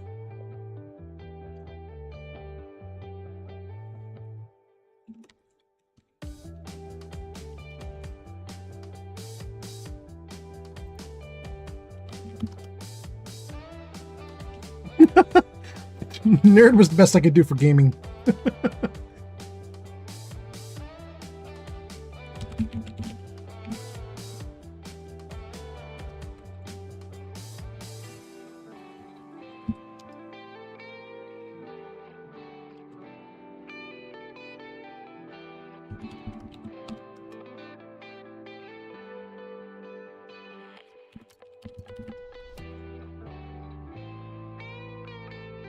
Oh, okay, there we go. All right, it looks like it's going to keep going through a bunch of different things. Right now, the theme is animals, but we're going to pause the game now. Thank you guys for playing. It's Remy on top, then Mick Mokum, then Yarn, then me at the bottom. Tell me what you guys thought about that one. I don't know if this game is interesting or not. It's very chat heavy, but I don't know if it's interesting. All right. Remy is the top. You damn right.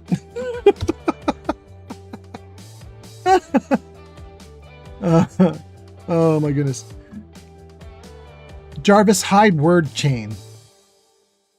No, how about Jarvis hide games? Oh, it worked. It worked. Oh, but now chat's on top of my face. Jarvis camera left. Hey, there we go. Okay. Okay, good, good, good. Okay. Splendid Starling has arrived. Welcome in, Starling. All right. Splendid Starling is a Twitch founder. Hot damn. Yes, he is. 2 founders in chat now. Thank you so much for being here. Yarn says, no. Starling says, as an aside, old man Fallout, have you much experience with Python, TensorFlow Lite automation scripts? Almost zero.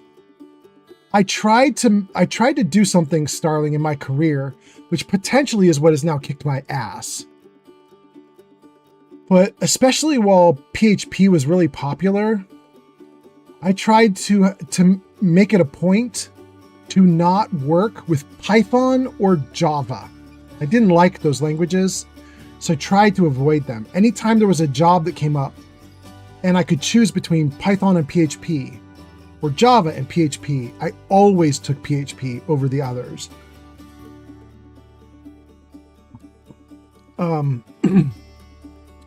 Which was great at the time. I mean, it gave me about, I don't know, I don't know, however old I was in like 1998, which is when I learned PHP 5. From 98 until a few years ago, like 3 years ago. So that's about 2023, 2024. So for about 25 years, PHP served me really well. It was a great career move for 25 years, but it's not a good career move now. And so now I'm sad. Yarn says I was 1 in 98. Yeah. Yeah. Remy says I was not even alive. Yeah. I got weirdly lucky, you guys. I went to college to become a writer. I studied journalism in college, and I thought I'm gonna get into magazines and newspapers. I'm gonna write. And I published my own little journals back in the day, back in the 90s. And I thought, that's my life. It's a very poor life because you don't make a lot of money doing that kind of stuff. But I was like, it's what I love. I'll do it. But in late 1993, Mark Andreessen added the image tag to browsers. And it turned websites from looking like all text and ugly, like a terminal, to looking like magazines. Like all of a sudden you could lay out a page and have like an image in the corner and text would flow around it. Very badly, super rudimentary back in the first days. Very, very bad. But you could do it. And so by 94, I was building websites, not because I wanted to build websites, but because it was just a way for me to get poetry out. It was a way for me to get my writing out. It was a way for me to publish magazines for very, very cheap, because I was doing press runs of like 10,000 for my magazines, and I was paying through the teeth for it. You know what I mean? I was a young dude, and I'd pay hundreds or thousands of dollars to get a press run for a magazine, and then I would just pray to God that it would sell enough for me to make my money back. And then I could go onto the internet, to like a very crappy, rudimentary World Wide Web, and I could get 10,000 people to read my poetry for like 0 cents, you know?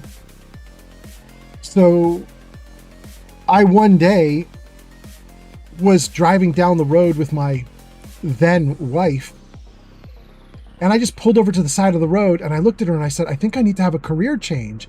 And she goes, what are you talking about? And I said, I just think the web is going to take off. I don't I don't know what kind of money there is in the web, but I think I'm going into the web. And she was like, you don't have any schooling in the web. And I was like, nobody does. It's brand new. It's brand new. There's no courses on how to do things in the web right now, at least not at the time. You know what I mean? Back in 1993, 1994, 1995, you could not get training in how to do web pages because it just didn't exist. You just went to CERN and you grabbed the raw specifications for HTML and you read the raw specification and figured that shit out all on your own, you know? So I jumped into web and I just made filthy good money compared to, you know, producing like magazines and stuff. Magazines was, you were lucky if you broke even and maybe you could make a little money so you could feed yourself. Maybe. But companies threw money at me to build them websites. You know what I mean? Like hand over fist. They were just like, you know how to build a website? And I was like, yeah. And they were like, oh my God, please join the company. It was wild. And I'd say things to them like, but I'm still trying to get my writing degree. I don't have a degree yet. And they were like, we don't care. Build the website. Anyway. Okay. Joel, welcome in. That's Joel on TikTok. We got a bunch of people commenting. Let me read some comments. We'll get back to the game if we can. We'll see, you guys. We've been goofing off this whole damn night. But anyway, let's see what we got going on. Starling says, as an aside, old man Fall, do you have much experience with Python? That triggered all that. Okay, good. Remy says, hi, Starling. Yarn says, Starling. Starling says, good day, everyone. Thanks for the welcome. Starling says, good to know, old man Fall. Thank you. Yarn says, I was 1 in 98. Joel says, I heard a saying that while AI can make websites, it can't protect companies from fuck-ups. In fact, AI is the fuck-up. We were just talking about that earlier, Joel, about the AI that deleted a company's entire database and the backups. It just had to. It was just like, that's the right thing to do. It just deleted everything. It's crazy. Remy says, I was not even alive in 98. Mick says, you should be able to switch to Python easily. The syntax is quite easy compared to other languages. Oh, I think you're right, Mick. I just didn't wanna. You know what I mean? I just didn't wanna. And I gotta be honest with you guys.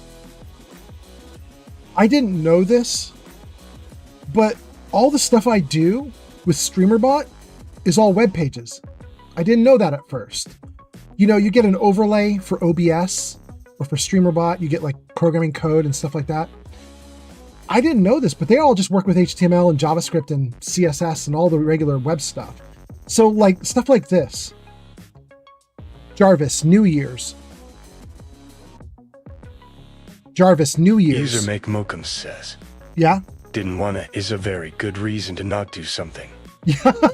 Yeah. Until you need to eat.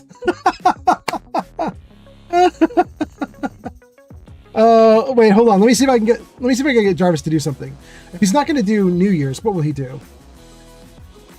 Jarvis, Valentine's Day. There you go. You see that, guys? That stuff popping all over the screen? That's literally just emojis that are getting animated with some JavaScript code. Didn't know that. So I've been putting all this stuff into my live streams for a while now. And it turns out it's all just web pages and just using a little JavaScript to animate them or do stuff with them. And so I think probably what's going to happen over the next year is I'm going to start working on some web stuff that's just going to go into overlays and stuff. I think that's where my programming is going to. It's going to this stuff. Anyway, let's see here. Remy says, I was not even alive. Mick says you should be able to switch to Python easily. Joel says, it can't make websites accessibility compliant. Probably not. You could probably get it to do some things like automate some help, like go through the pages and fix some things. But it's going to be real dumb about almost everything. It's true. Yarn says, there's no way I'm older than you, Flamingo. Joel says, can't do proper maintenance either. No, it's going to screw it up. Remy says, I'm 02, Yarn. Yarn says, you're a baby, Flamingo. Remy says, old soul, that's all. Joel says, the arts don't pay, especially now, so we just do our passions, yeah. Remy says, gotta go up fast when life is tough, you know. Yes. Joel says, my wife learned through Neopets. Really? That's cool. Wow, that's wild. Okay, all right. Yarn says, yeah, I know that one hard, Flamingo. That's growing up fast? Yeah.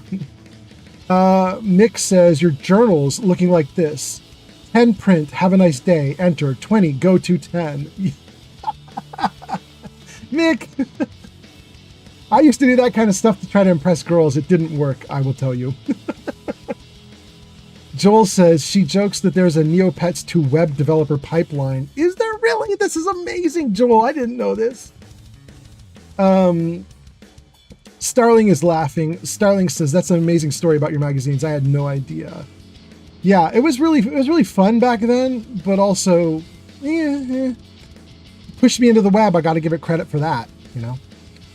Joel says, I was born in 93. Joel says, my mom gave me an HTML 1.0 manual when I was a kid. Wild! When you were a kid? Let's see, 93. If she gave it to you when you were really young, like say 10? 2003?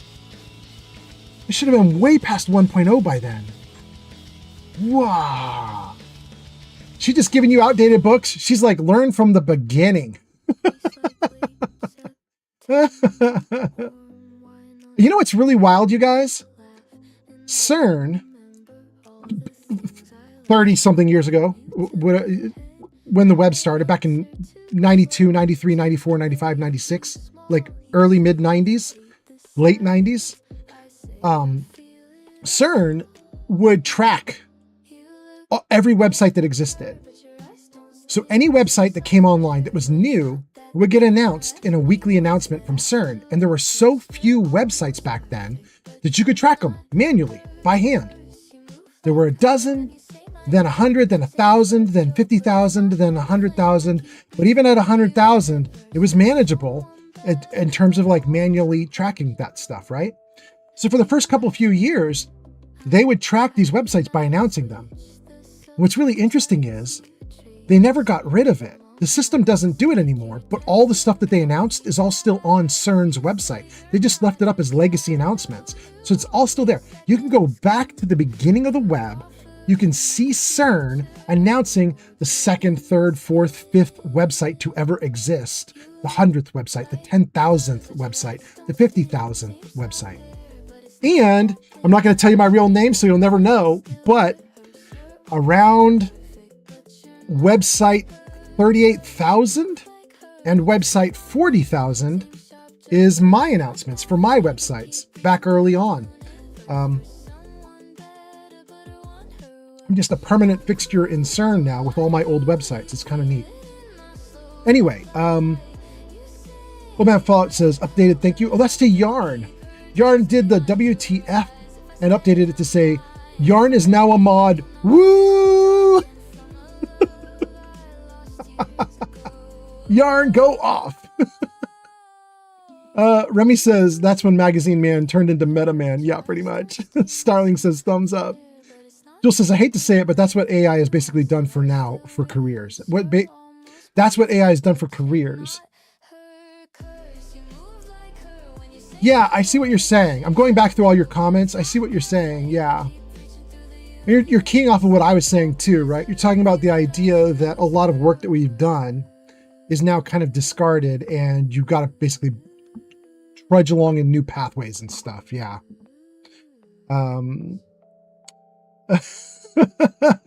Yarn tests our command. Exclamation point. What the fuck is going on? And it works. Okay, good. Thank you, Yarn. Mick says didn't want is a very good reason not to do something. Joel says, I'll say that for my job that isn't remotely coding related, I've had to use Claude to do work on spreadsheets. Joel says JavaScript and CSS with browser source on OBS. Yeah, exactly. Kind of surprised me when I realized it. You know, I was like, wait, I can just screw with all of this stuff? I just thought it was a black box, like a mystery box. I was like, it's doing things. I don't know how. I don't know what programming they're doing, but it's happening.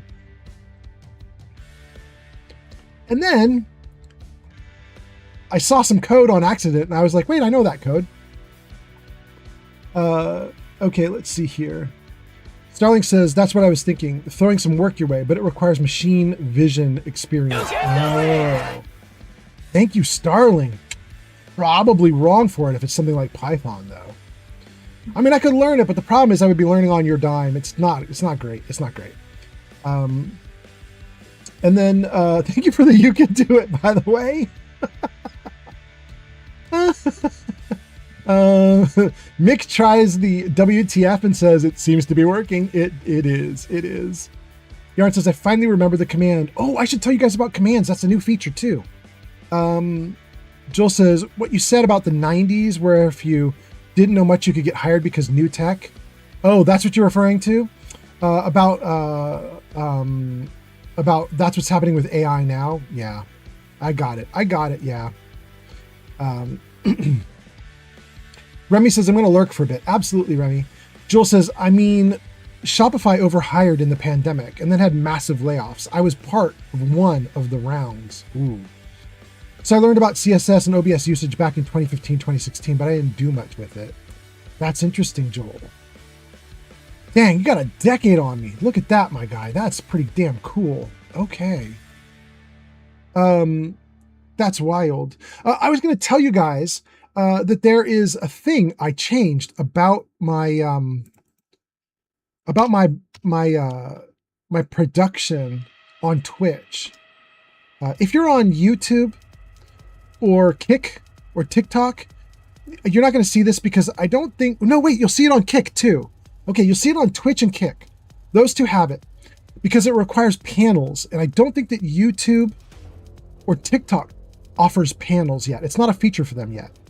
But what a panel is if you go to Twitch or Kick and you click on a live streamer's name, it gives you some like links you can click through, like little tabs. And one of the tabs is About. And if you click the About tab on Kick or Twitch, it shows these little panels, which are little boxes with text in them. And it basically, we as the streamers are allowed to modify the panels to have little snippets of stuff we want.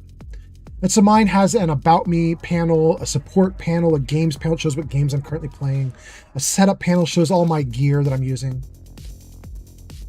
But I wanted to tell you guys that I have added in a chat commands panel on Kick and Twitch. So if you ever don't know what to type in chat to make a bot do something, there's now this really nice list of what I've done on Twitch and on Kick. You just click About and look at chat commands. It's got this full long list of all the stuff that you can type into chat to make things happen, which is really good. It's really good. So you guys should check it out. If you're curious, like what can I do with chat, go to my About page. You'll see a ton of goodies there. Anyway, okay, so let's read some comments, keep going. Joel says, free coding camp was where I learned HTML, CSS, and JavaScript during the pandemic. And Joel says, oh dude, I started in 2011. Joel says, is this Deus Ex or Hitman 3? Wait, do you mean the music? No, the music is all from YouTube's back end. It's free music that doesn't get you a copyright strike. So I'm just picking some. They will show up on screen. In fact, one should show up in a second here because it's going to switch to a new song. Let's see if it shows up. Not showing up? Jarvis camera right. Did we miss it? Did it not show up yet? There it is. You can see it in the top left. Track Tribe Big 10. So the system has about 200 tracks that it's playing that are from YouTube, from the back end of YouTube. And it just whips through them. They're little MP3s. And it whips through them, and it puts the name up in the top left corner. Joel says, oh, interesting. I thought Berlin at Night was from a game. You know, Joel, it could be, but if it is, it would be because the game developer was like, I like that free song that has no copyright on it, and we'll put it on our game. You know, YouTube's not pulling songs out of games and being like, we're turning the copyright off. You know what I mean?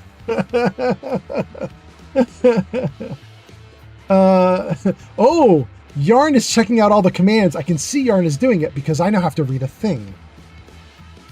Yarn has asked for praise using the praise me command. So it is time for us to praise Yarn. Friends, gamers, lend me your ears. Yarn has asked to be honored. All praise Yarn. Everyone loves you. Welcome in, Yarn. Okay, let's go. Oh, goodness. Joel says, is that done with Foobar 2000, VLC, or a web app? Do you mean the song displaying what the current song is? Because if you're talking about that, it isn't that. It's Tuna. So when you go to OBS's website, they have a bunch of plugins you can get. One of the plugins is called Tuna. And so I worked with Tuna to get it displaying.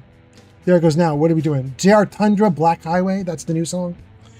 Tuna's doing what you see there. Joel says, I actually don't know if Cyberpunk 2077's music is copyrighted. I know everything was done in-house by established artists. Joel, I think it's kind of yes and no. They actually have an option in Cyberpunk. It was really neat. I was live streaming Cyberpunk a few months ago, and there's an option in the settings that says turn off copyrighted music, which was put there deliberately for live streamers, right? You know what I mean? It's for us people who want to live stream and not get kicked off of YouTube. Beautiful, wonderful feature. I loved it so much. Starling says, Yarn be praised. That is so good. Joel says, the source of them. Oh, there we go. Okay. Yarn says, thank you, Starling. Joel says, cool. Joel says, I remember I was here. You were meeting Takamura in a diner. There you go. There you go. Yep. Starling gives us tons and tons of hearts. Thank you so much, Starling. Hot damn. Hot damn. All right, let's keep going. Let's keep going. We're in the game. We saved. We did a boatload of stuff. We got a shock rod.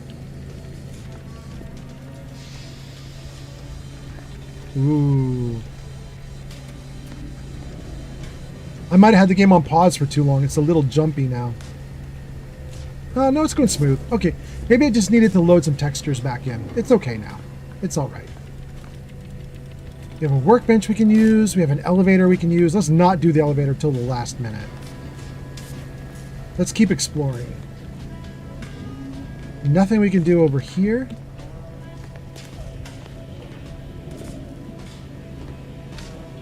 Nothing here. Nothing there. That's kind of interesting. It looks like it should open up, like it should be an access point for us or something, but okay. There.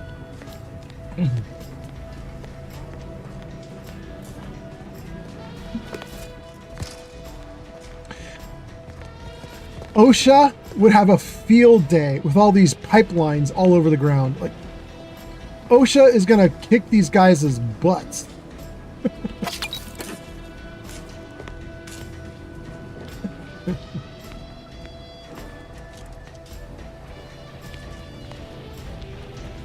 Okay, so that gets us through everything that's here, including that little piece of garbage.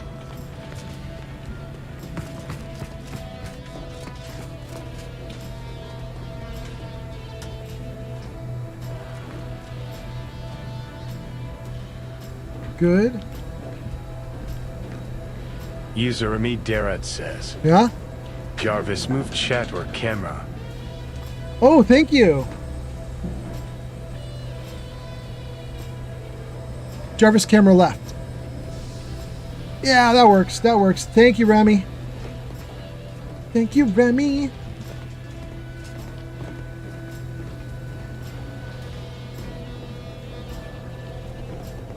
Okay, so we have two. This is a problem, you guys.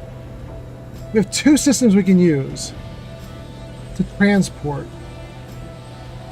This one, which it looks like is going to go down, not up. Ooh!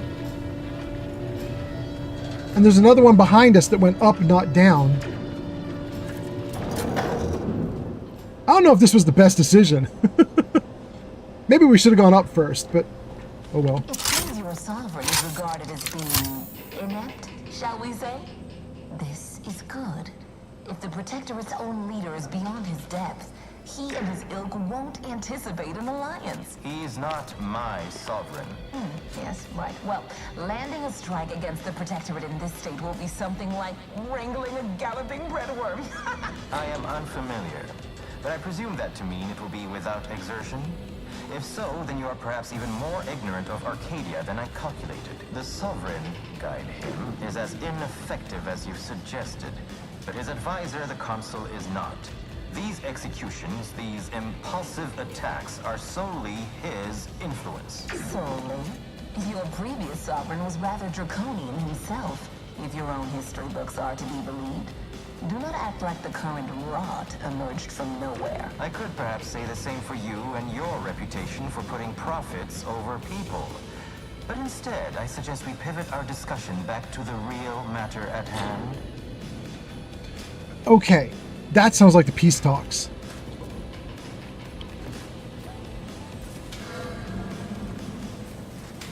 We need to find us a fuse to get this whole thing operational again.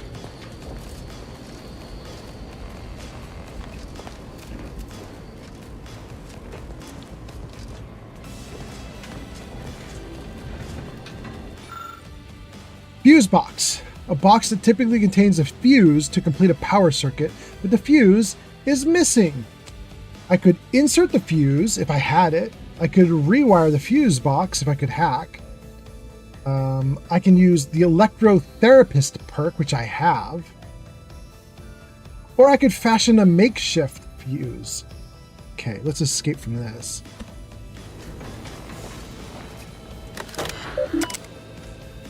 Recent activity. Unknown cartridge inserted. Login from unauthorized user. Okay. That's it? Okay. Guys, we could actually push forward right now without having the fuse, although it looks like we just literally picked it up. I was going to say we could push forward without the fuse because we have all these other things that we could do. However, I don't want to push forward until we've cleared the area. Ooh, don't die.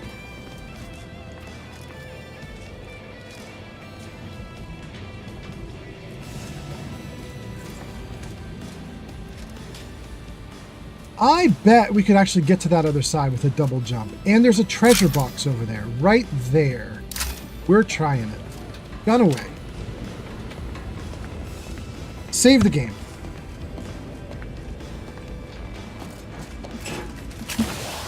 Yup. That's loot. Sniper rifle, cartridges.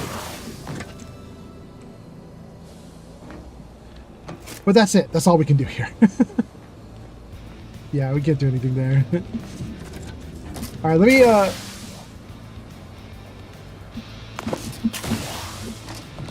let me read some comments. And then we'll do more.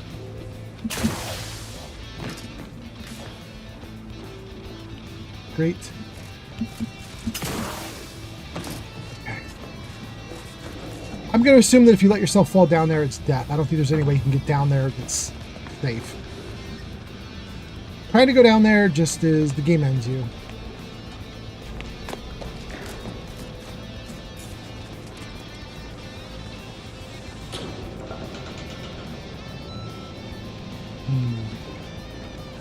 Okay. We got the piece we need. Before we put it in, let me read comments.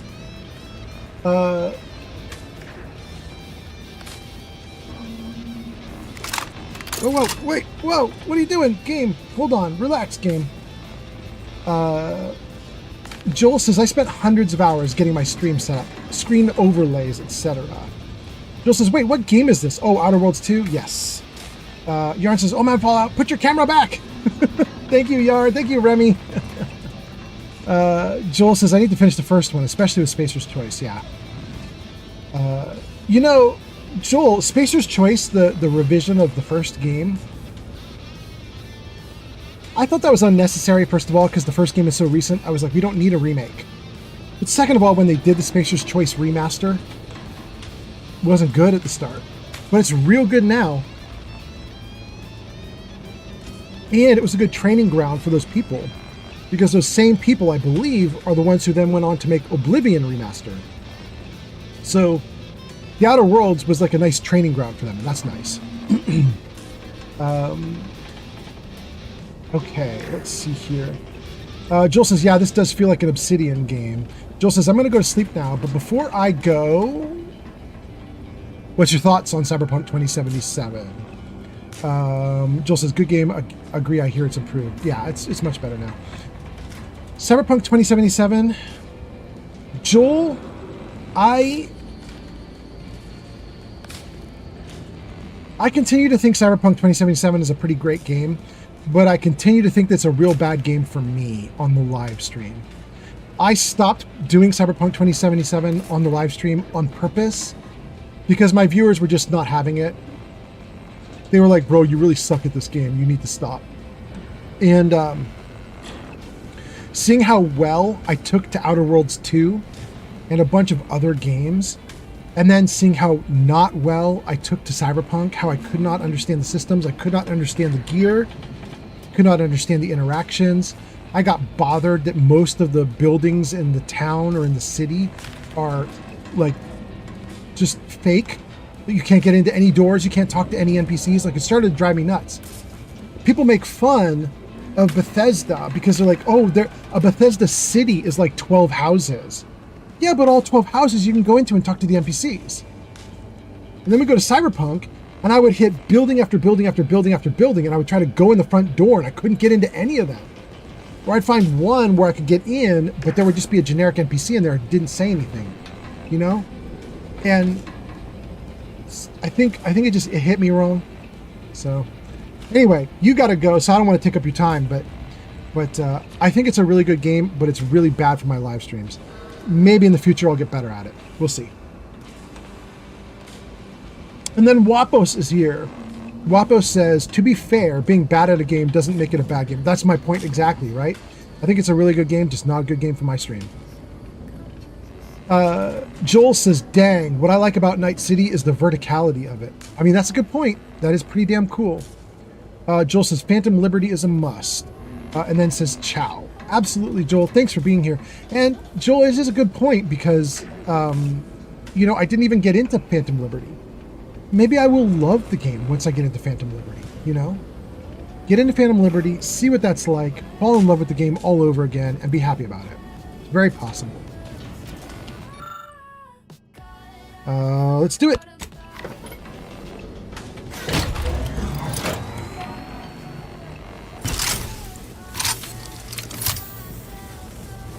Okay.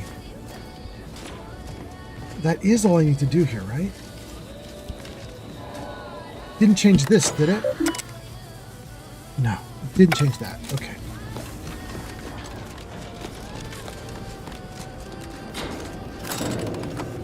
Greenland coming online. Ooh.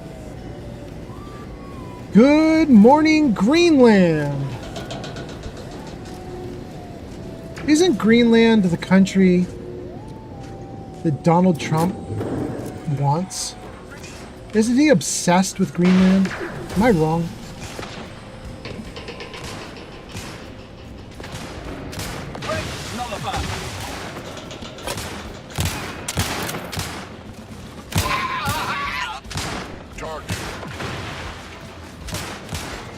A lot of bad guys doing bad stuff right now.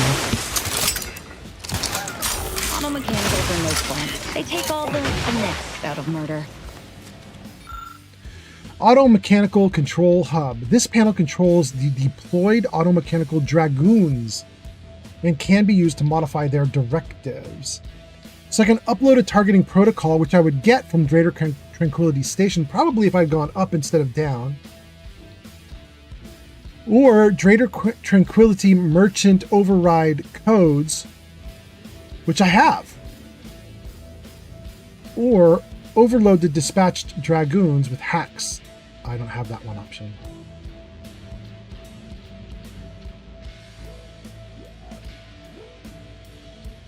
Let's do one.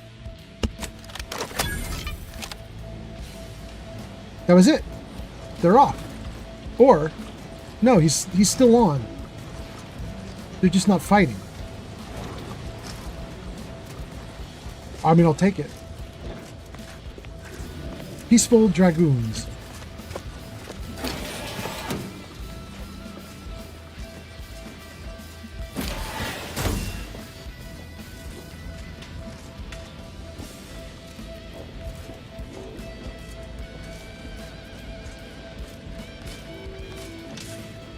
Now, are they going to fight me?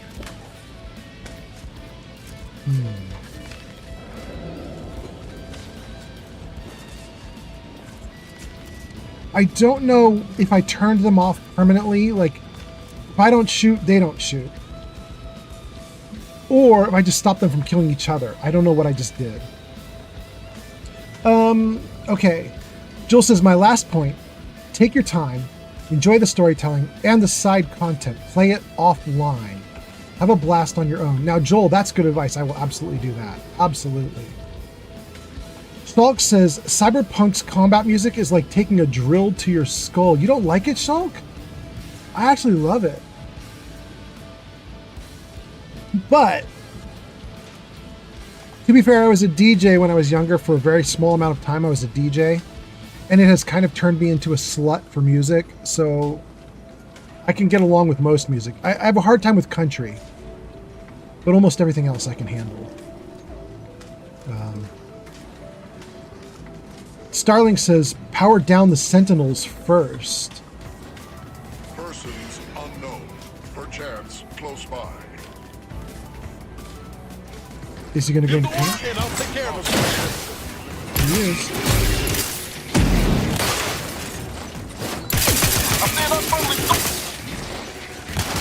Are they going to fight each other now? Have that perk, so they should.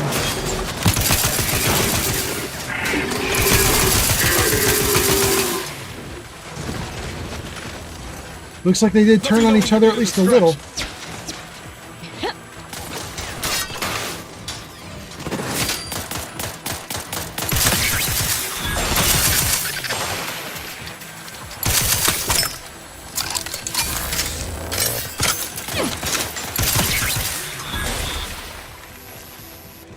Well, that didn't work out how I wanted it to, but okay. I mean, we'll take it. Why not?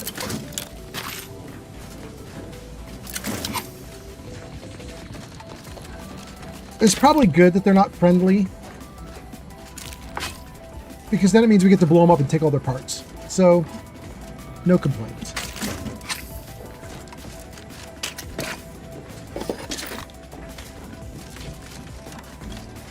Okay, we came through here. We have an option for stairs. I'm not taking that yet.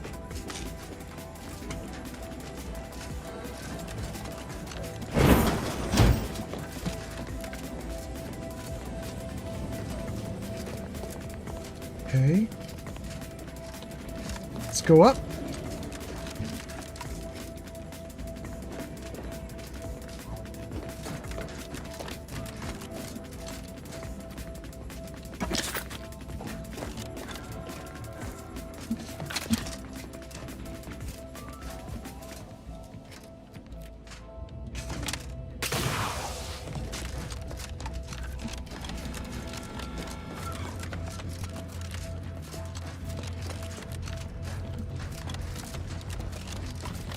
Disturbance. Take him out! Detected.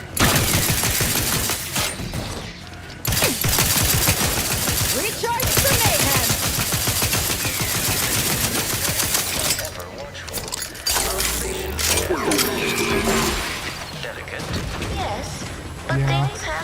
somewhat of a turn. After the Protectorate destroyed their own relay out of madness, we have seen little resistance to our residents. Well, we welcome the news of your advances. However, it is worrisome that it took the assistance of a freelancer for you to finally secure your hold. Worrisome indeed.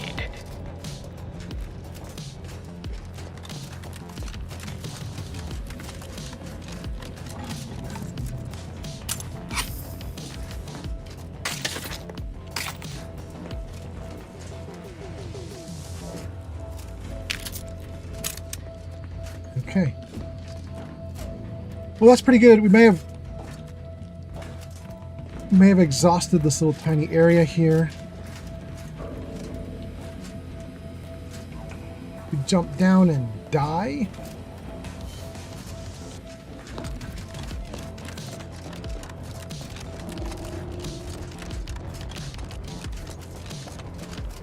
Or not jump down and die and try another option.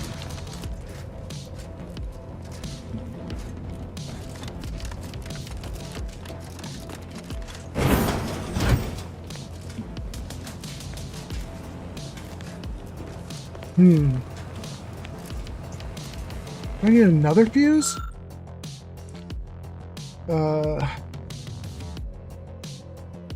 Okay. I can use Electrotherapist to rewire this box, but we're again not going to do it. The fact that I could get a fuse tells me we didn't explore well enough. There is a fuse somewhere and we missed it. So we'll try to work on getting a fuse. Wait, Joel did a bunch more?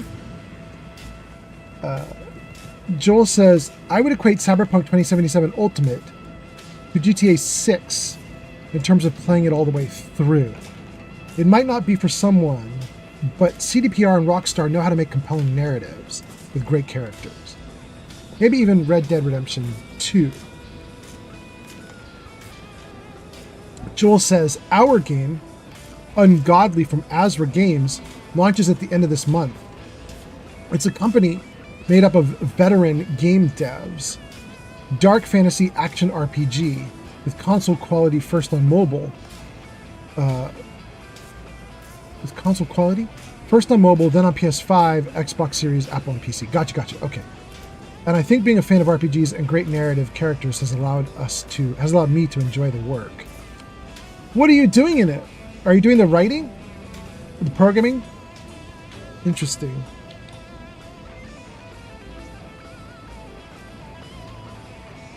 Ungodly? I don't know if I've heard of Ungodly.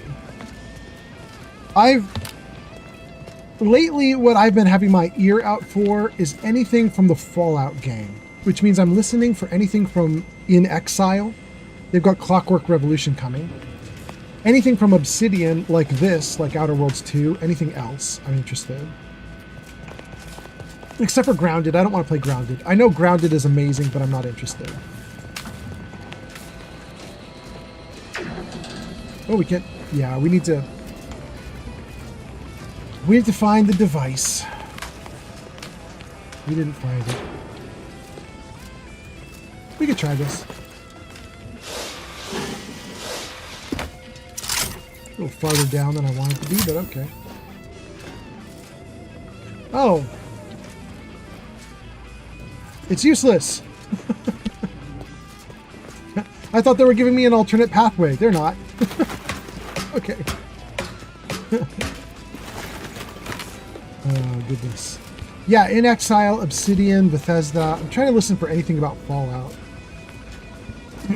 Now that we've heard that basically Microsoft is reshaping its whole gaming company to, you know, much ado about Fallout. So I'm happy about that. Not happy about all the layoffs and everything, but seems like Fallout got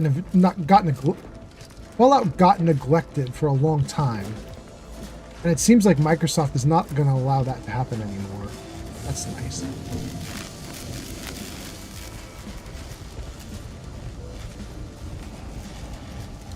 Shoot. have seen that section, you guys. I'm aware of it. I know there's a trick. The door is barred shut. Let's put the gun away. Save. When I was looking at playing Outer Worlds 2, I watched a bunch of video reviews of it. And this spinning fan was part of one person's review. He said this fan is an example of what kind of game you're getting. Because apparently, there's like 5 different ways you can deal with this fan.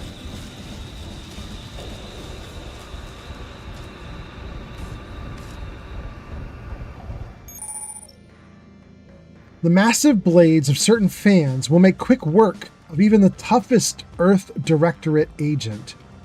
However, with skillful use of your tactical time dilation gadget, you might be able to slip through unscathed. That's certainly a way to do it.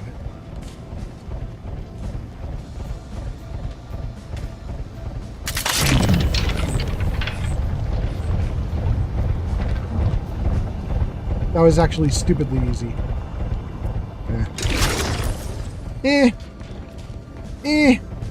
Somebody else said they had put something in the way of the fan, and you can actually force the fan to stop spinning if you can jam it. So apparently there's a bunch of things you can do, but not me.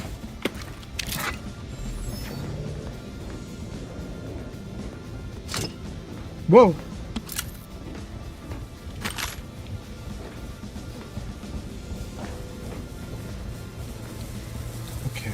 Fuse.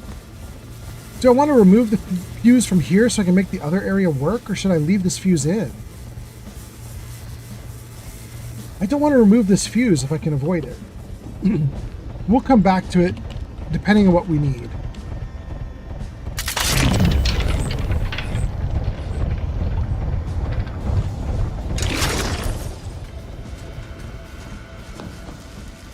Okay, so we have 2 locked out doors. We can't do either door right now. We have to get a fuse, and I could steal that fuse, but I'd rather not if I can avoid it. And we can't do anything here. Well, no, we can't do anything here until we get a fuse. Which we could steal from the previous area.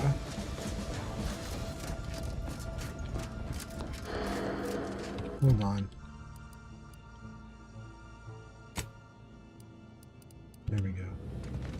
Now what does it say?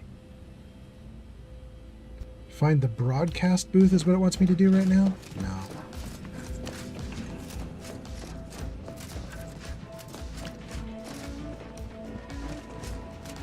Ooh. I almost tried to jump that. That might have been a mistake. Okay.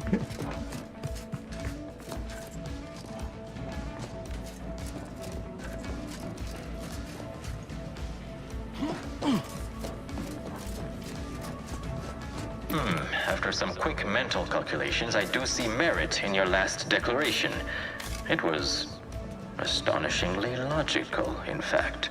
How charming that I've surprised an esteemed man such as yourself. In turn, I wish to thank you for toning down your bloviating. I feared we'd still be here next fiscal quarter. Yes, you must be quite busy between product launches and counting bits. But I will be here as long as it takes to ensure the order isn't taken advantage of by duplicitous actors. Interesting. Okay. Let me read some comments and we'll keep going. Joel says, it's showcased at Xbox's, I can't read what that says, ID fan event last year? I don't know. Hold on, I'm gonna have to scroll comments. I can't quite read what you're saying. Let me see here.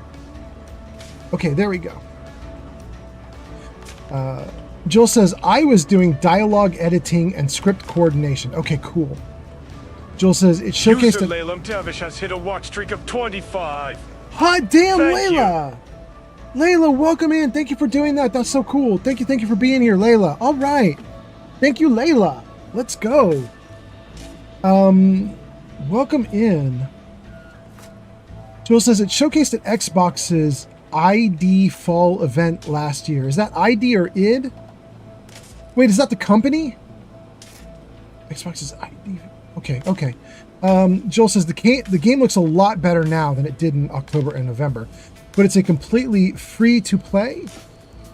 My best friend and our director is a massive fan of the Mass Effect trilogy, and so getting to work with people who worked at EA and Activision has been nice. Joel says it's an immersive sim. Joel says Mark Otero launched Star Wars Galaxy of Heroes back in the day. He's the CEO of Azra. Okay. But yeah, the worldwide launch is public knowledge. It happens at the end of July. Oh, it's soon. Okay. 3 weeks. Joel says we all hope the game does amazingly well, especially for an indie. It's made by a smaller team across Canada and the US. Is the idea you have microtransactions? Like, how is it going to do well? Do you have money in there somewhere? There's something has to happen for there to be money, right? Stream Elements says Yarn has gone off to play with Nick Valentine, left us on lurk. Praise to them. Thank you so much, Yarn. Layla says, morning, y'all. Welcome in, Layla. Layla gets a 25 stream streak. Joel says independent event. Joel says Joel Peters in relation to the Outer Worlds 2. Wait, you added yourself? Wait, do I follow that right? In relation to the Outer Worlds 2.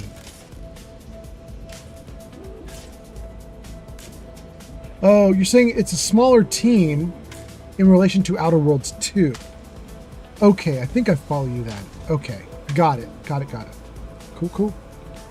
We caught up on chat.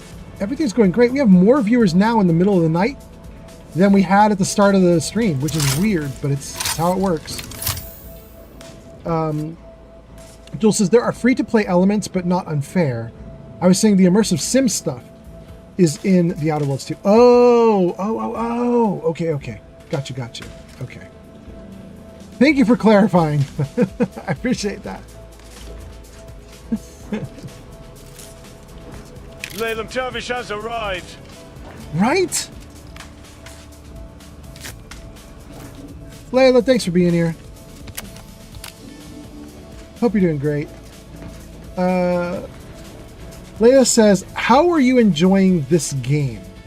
I know nothing about the Outer World series. Layla, I'm in love. I really love it a lot. It's so fun. I would give Outer Worlds 1 a 9 out of 10. But I never finished Outer Worlds 1. I don't know if the ending is terrible and ruins everything. But I played 3 characters in Outer Worlds 1. Got one about 20 hours in, one about 60 hours in, one about 120 hours in, and I was not even close to finishing at 120 hours. It was a delightful time up to the 120 hour point, though. I had a great time. Outer Worlds 2, I'm going to rate Outer Worlds 2 1 lower. I'm going to say that Outer Worlds 2 is an 8 out of 10. But I will also say, I'm going to finish this one. So even though I'd rate this 1 star lower, I'm going to finish this one.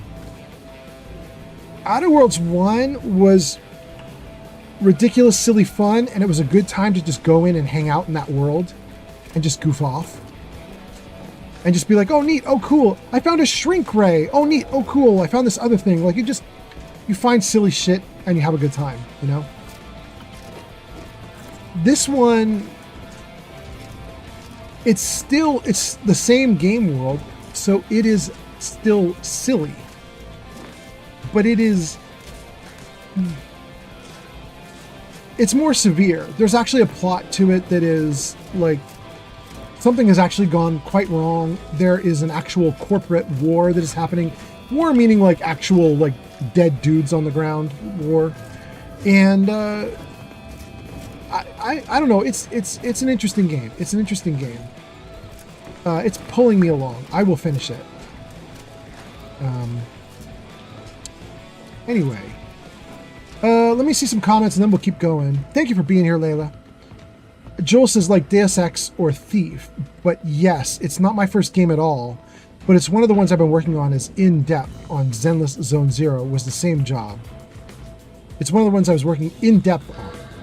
Zenless Zone Zero was the same job, but MiHoYo are very closed. I don't know what MiHoYo is. I don't know what that is. Joel says Azra is definitely more collaborative with my team. Joel says, thanks for catching up on comments. Now I can incoming. Sleep. Go off, Joel. All right, Joel says 8 a.m. sessions with the voice actors. Go for it. Cool. Have a good one, Joel.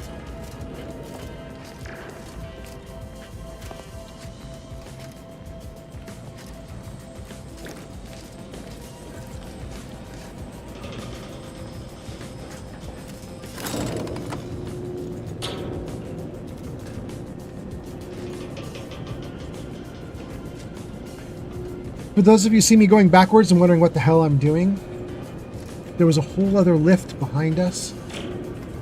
Maybe going to that lift. Because it's bugging me that there is stuff down here that we can do that we don't have parts for. And I would like to see, like, can I get the parts at the other lift? I don't know if I can, but I want to see it.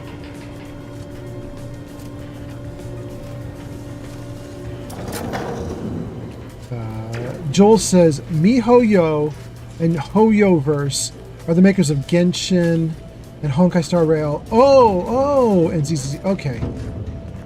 Joel says your chat's probably familiar with them. Yeah, I'm familiar with them in terms of names of games that I've seen talked about a bunch. And you know, Honkai Star Rail is all over Reddit. People talk about it on Reddit all the time. And Genshin too, although I haven't heard anything about ZZZ or Ziz, however that is. But I haven't had an interest in doing it myself, so I don't know about it. But that's very interesting. Okay. Yeah, my chat probably knows way more about that than I do. Absolutely. Okay, so this may be... Yeah, so this is where we wanted to go. This one here.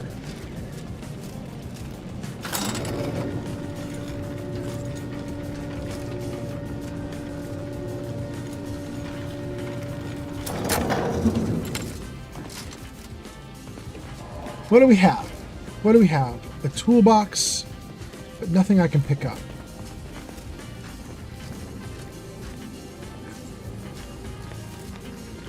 A loot crate? We'll unlock it.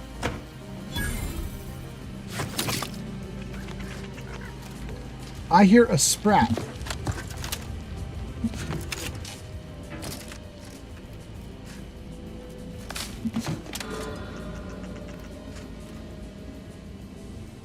There's definitely a sprat in here somewhere. There he is. That's what I had Yarn make for me. I asked Yarn if she would make me a sprat.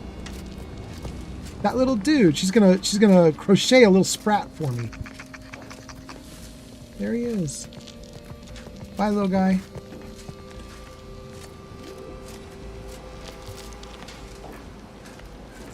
We can't do anything with any of this machinery. Just imagine the hustle and bustle of this place in its heyday.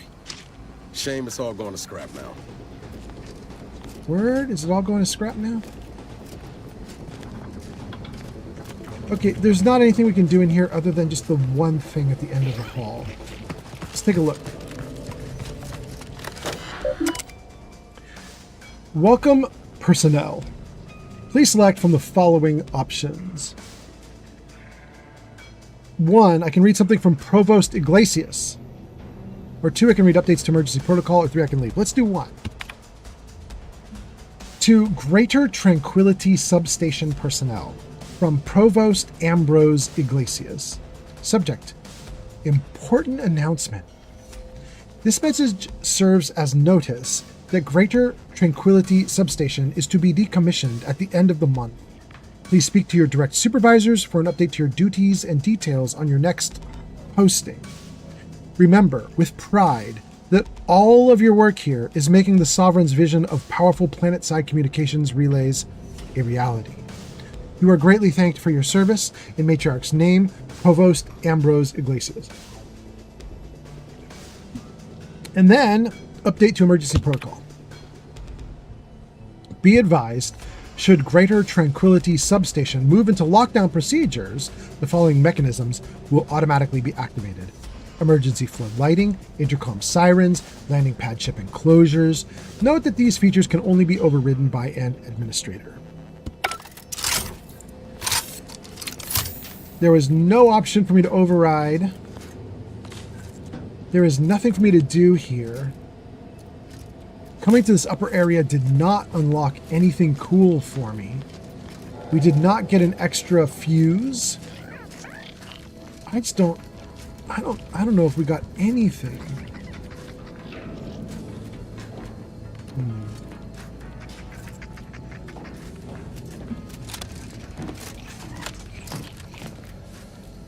That poor little sprat needs to come with us, otherwise he's gonna be trapped up here forever. There's no food for you up there, bro. You gotta come down.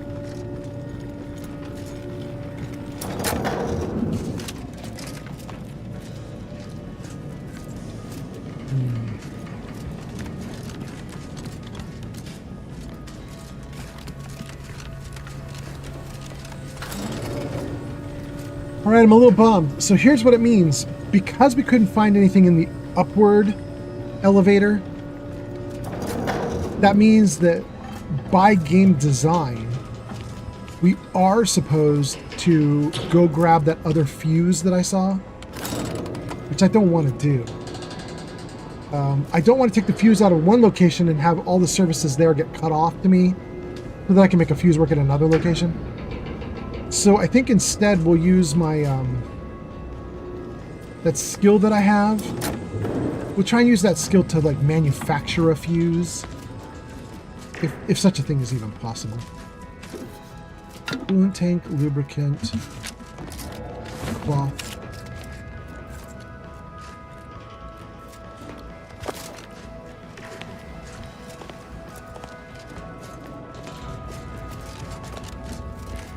Okay.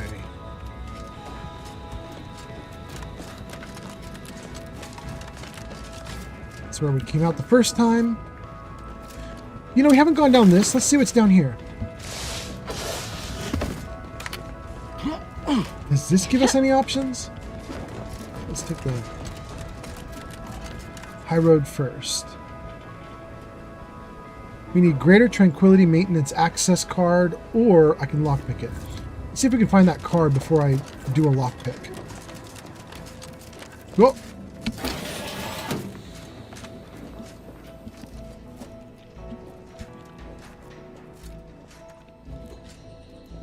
Neat.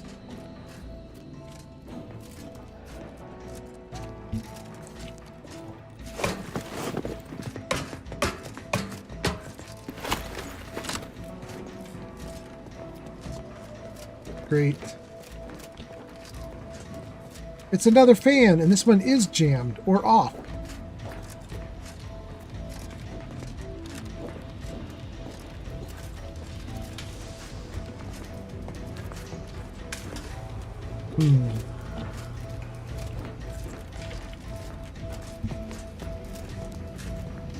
Can I do anything with this? No.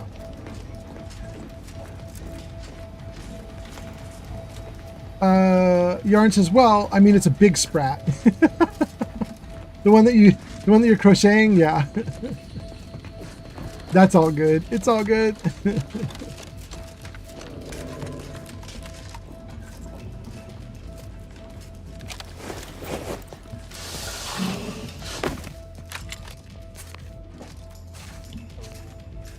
All that does is give us another access point. Didn't get us any advantage at all. Whoa. Oh, okay.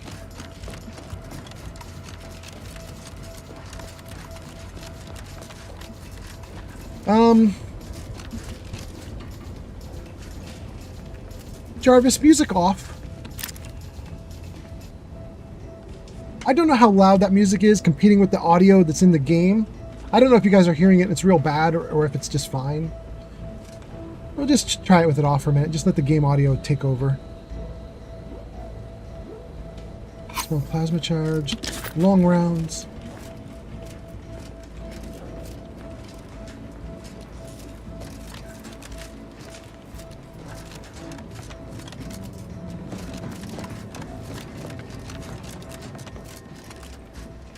Flywheel. Supplies.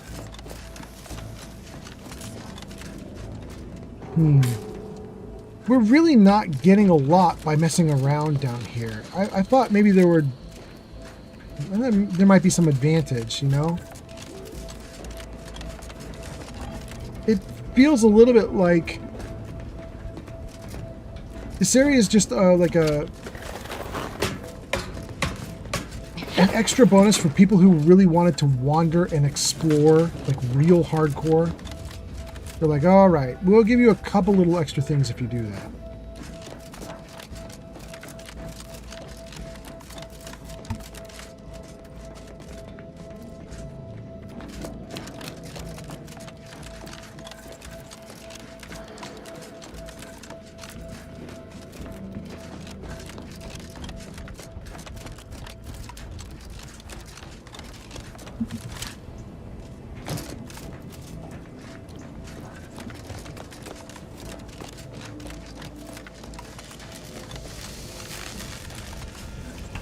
Alright, we're going to have to pull the fuse. Let's save so we can avoid death.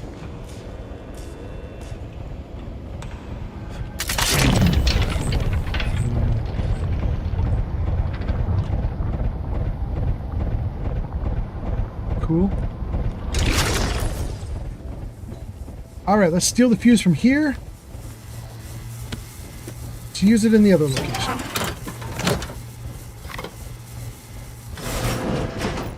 Great. You have gained greater... Let's turn our attentions once more to Golden Ridge.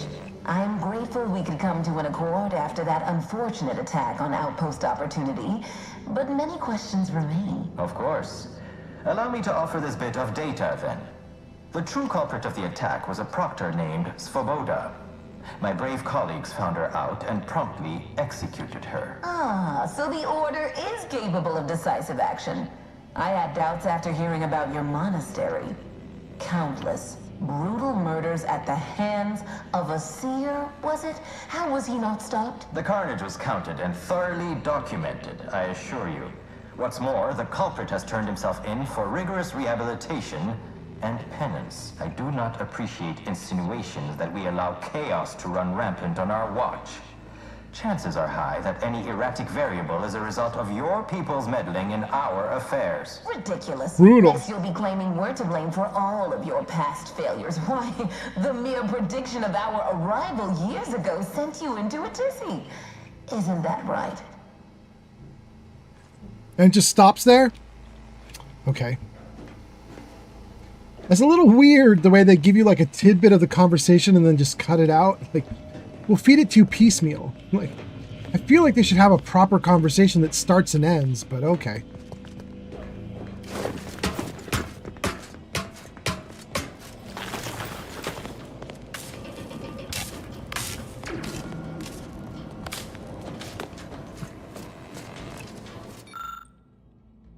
One.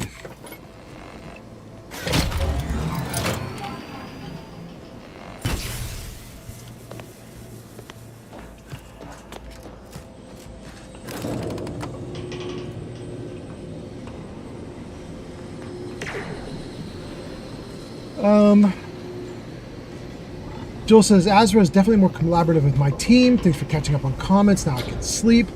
And then talks about Honkai Star Rail. Joel says, your chat might be familiar with them. Joel gives us a big smile. Joel is gone now. We are doing great. Yarn says, well, I'm making you a big sprat. Yeah. That catches us up on chat. We're doing awesome. And I have a small problem, which is I think the only way to get in is through this giant thing.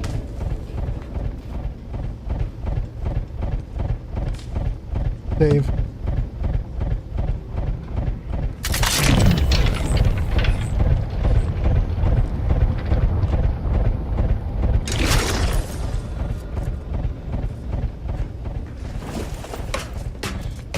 did the people get into the conference room if they had to go through all this? You know what I mean? Like, we're trying to get to the people in the conference room. But this is a lot of stuff to do. Analysis, neither of our parties has enough goodwill with the other to proceed directly to an alliance. A swift end to the war is highly improbable. You had to run a quaint predictive model to come to that conclusion?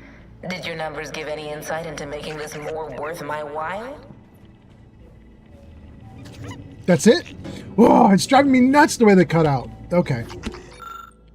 Mod bench. What appears to be a makeshift weapons workbench with a toolbox containing miscellaneous parts for mods. The mods appear mostly assembled. However, there's only enough of the final component to complete one of them. My options are assemble a mod with guns 3 or with the trait brilliant. Oh, we don't get to pick which mod. We're just getting a mod? Sure. Try it. I can do a machine pistol with explosive rounds. I can do a shock cannon biomass converter. Or I can do a trip blade plasma blade. Ugh. Machine pistol, explosive rounds, shock cannon. Remy says 5 more hours of stream to go. Woo!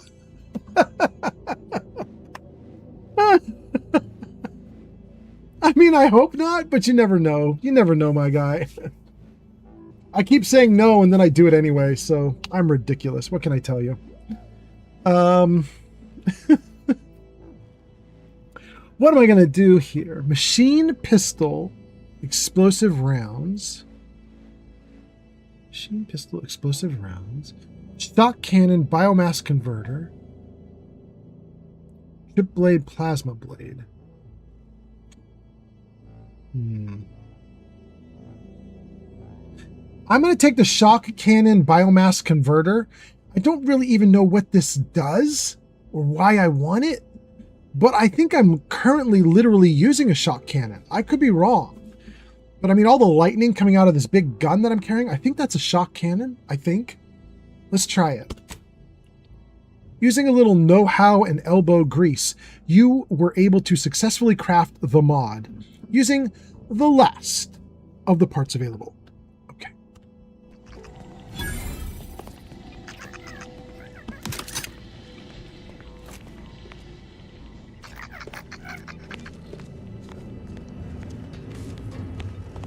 So we got a mod. And normally I would say we don't have any way to deal with it. Like, we got the mod, big deal, because we don't have a machine that will let us attach the mod. However, we do. Because Niles himself counts as a crafting workbench. So we can talk to Niles. And we can craft.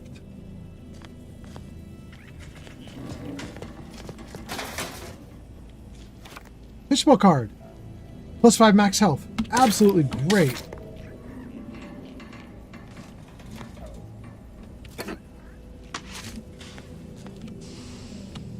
Vendor? I don't think I need anything from a vendor. I think I'm fine for right now.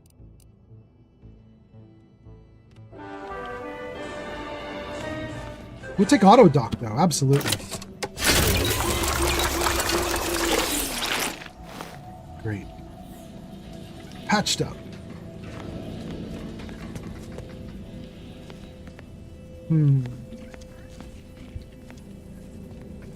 Let's talk to Niles. Let's see what we can do with this biomass converter. We should keep moving, thing. Commander. I'd like to take advantage of your engineering skills. But we best do this quick. Craft ammo, mods, grenades, primers, and more. Attach mods. Okay, there we go. Okay, chain spark cannon, it says no mods available, so I apparently was wrong. I thought this was a shock cannon. No.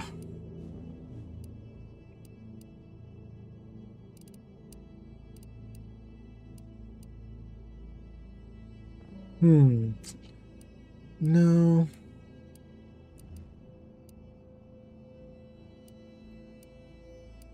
Wait, there it is. The biomass converter. It can go onto either of these. What does the biomass converter do? Scoped shock machine gun. Damage type uses a shock rod. Biomass converter. Changes damo type to corrosive. Corrosive damage stacks vulnerable, which reduces the target's armor. Okay. So if I wanted to convert a gun from electricity damage, which stuns, to corrosive damage, which reduces armor, I would add the biomass converter. Now I understand. I don't think I want to do that, but I understand at least. Woo! Almost everything is no mods available.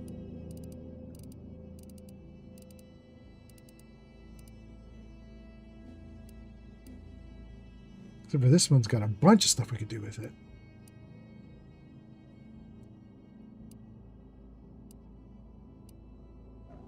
Interesting. What does this do? Reduces ammo cost. Okay.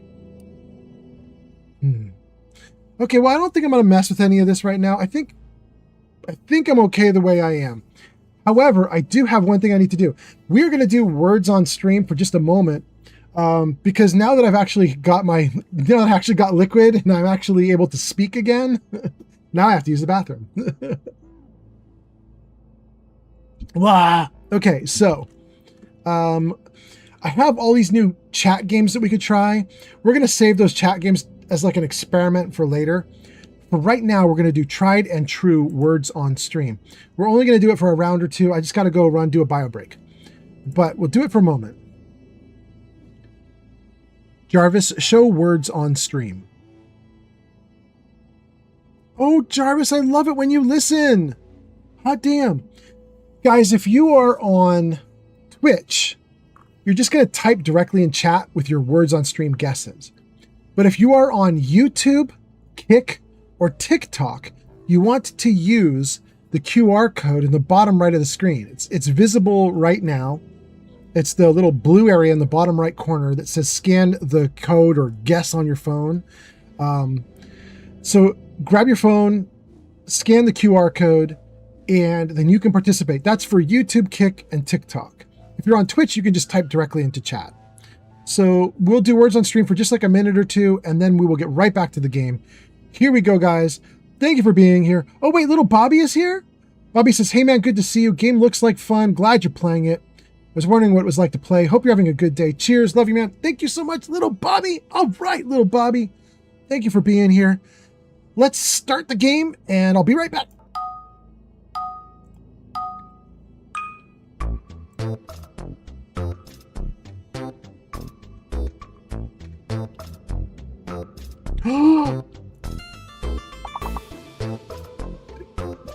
I don't know if you're paying attention, but it's you. You did it. Oh, Starling did it. Starling did it before I could do it. Okay.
Gang on back. That was fast. That was fast.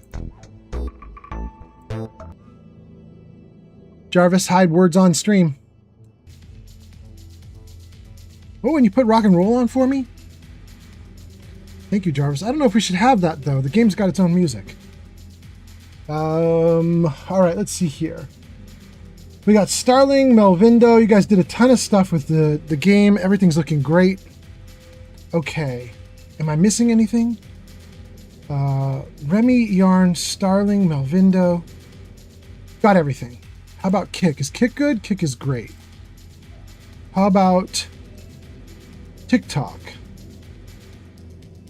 TikTok we left with Joel, and wow, TikTok just scrolled through like so many people that it put into the stream. Thank you so much, TikTok, for throwing tons of people into the stream. Looks like we have 3 still currently watching on TikTok. Thank you for being here. Kick is good. YouTube, how are you doing? That was Shulk saying Cyberpunk's combat music is like taking a drill to the skull. And then Starling says, we did good. Guys, we're back. We're back in action. Everything's looking great.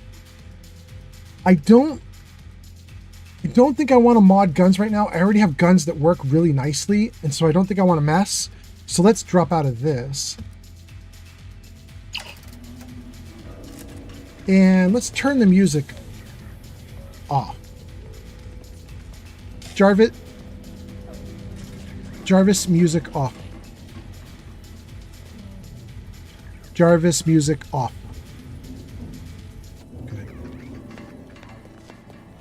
Okay. All right. All right. Thank you, Jarvis. Good to know you're listening.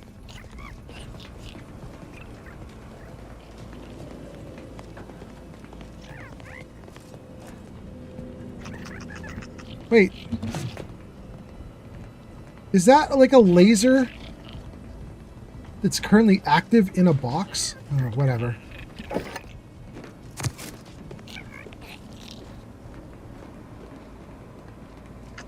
A burst assault rifle, one of a small number of order weapons designed prior to the war.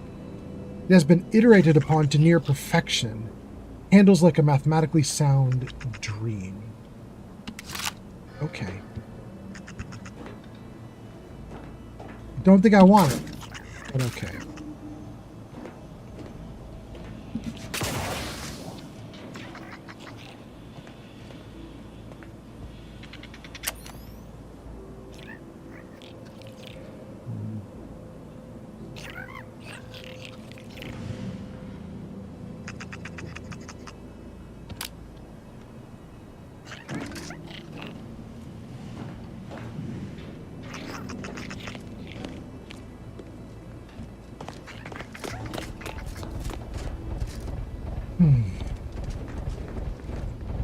Another giant fan. How did the delegates get to where they're going if they had to like crawl through fans and stuff? Like I don't understand how the delegates are in a location that is super difficult for me to get to. It feels like they should. No time to lollygag, Commander. Whatever's in that repository can wait. What are you talking about, bro? What repository? From Provost Iglesias. To Utility Atrium Personnel. From the Provost. I commend you for seeking clarification on the decommissioning process. A wise subject is wise to ask questions. You are to package any item in the utility repository that is not deprecated and ready it for export. The majority of the Varachnid mines specifically are to be shipped to Cloister to bolster maintenance on the archive. However, several select units are to remain behind and receive a device installation. To test the new security measure, I am told. Please speak to Mechanist De Soto if you wish to know specifics. So, there's a bunch of mines left behind, I assume to kill me, but cool. sealed. Nothing we can do there. Okay.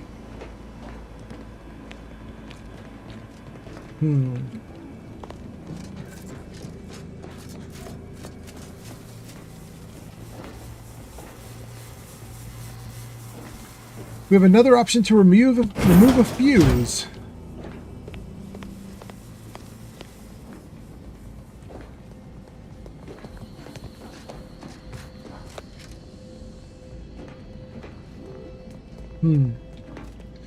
I don't know that we want to remove a fuse because I think that fuse is powering this, right?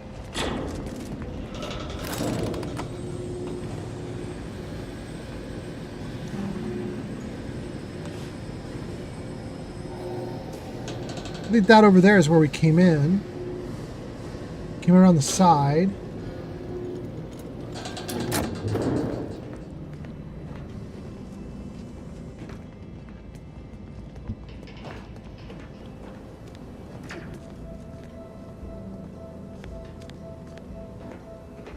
Looks like a new location. Kind of looks Star Wars-y. Nice, clean kill. Several of them. Compliments to the perpetrator. You call those clean kills? Look at the mess. What is considered a clean kill?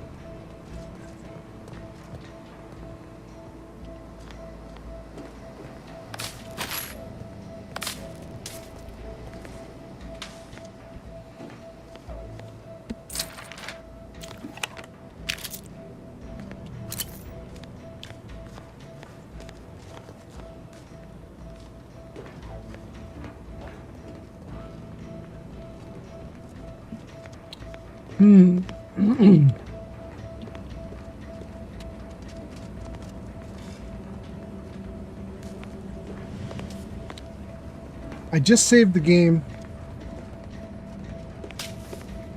Kind of feeling like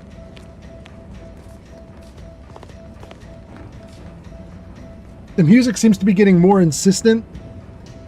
So I'm feeling like there's something gonna happen.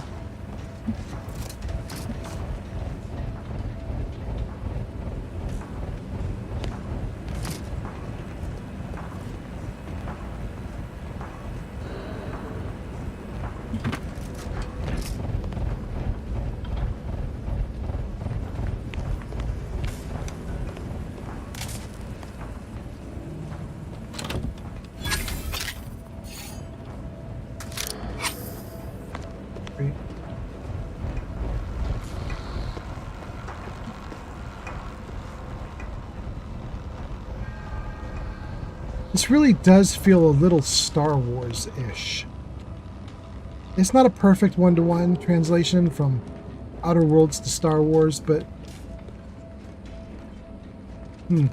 interesting. Ooh, we can't get up these? No, we can't get up those. Okay.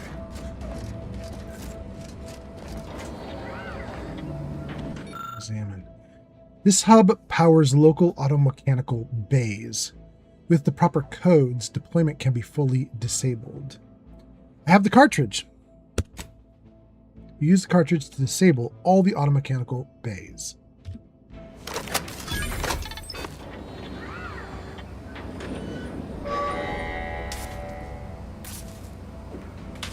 I don't know if that was a good idea or bad, but we did it.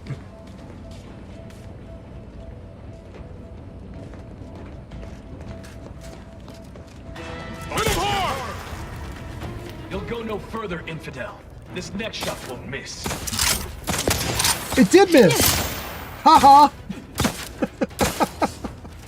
So predictable. What are you doing down there? I hear you scattering around. Have you given up? Now you see. Now you don't. Did that dude just ask if I gave up? What are you? Here's up. Not a good look, Commander.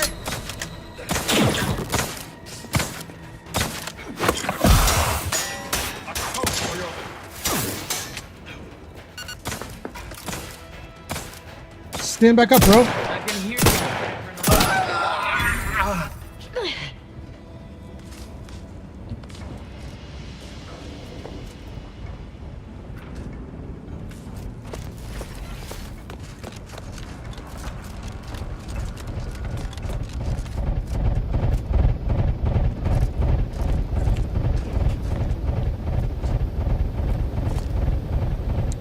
Pick up a greater tranquility station fuse. Do we need it?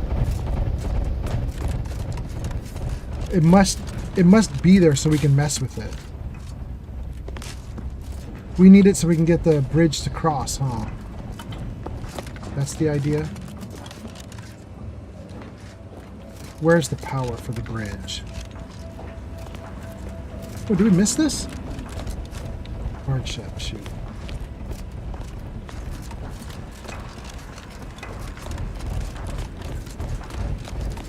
Hardship.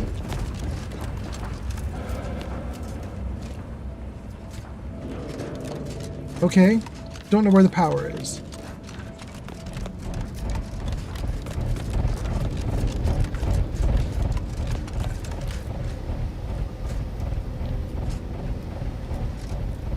Fuse here too. Wait, is the idea to pull the fuses to end power and thus make the bridge extend? Could that possibly be?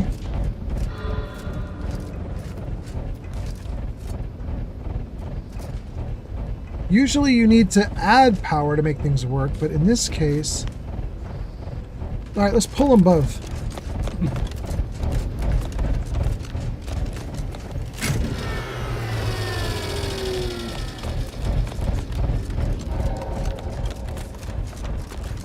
Is this doing anything?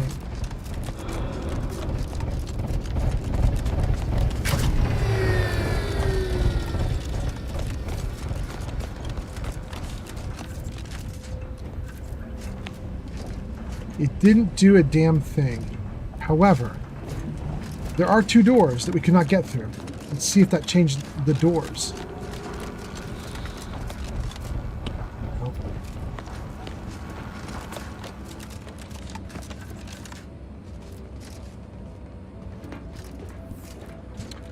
Oh my goodness, are you kidding me? I see what we have to do. Do you guys see it? I have to go back up to the upper level. I have to walk through the fan, drop down to the lower level, and put the fuse down there in that lower room.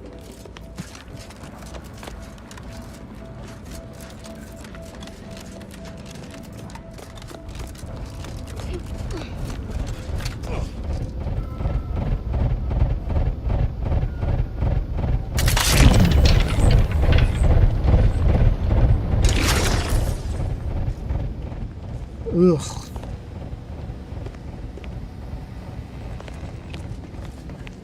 Brazil and Argentina coming online. Good morning, Brazil.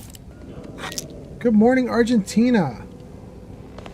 Hope you guys are doing great. Put the fuse in.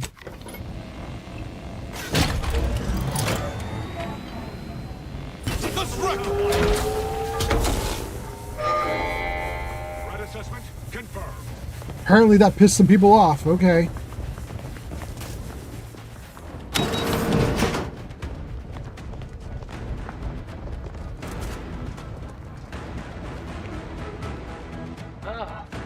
Given up?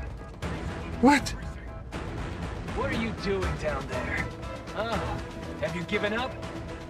Why? Why does he say that? Scampering around like a little sprat. Oh, have you given up?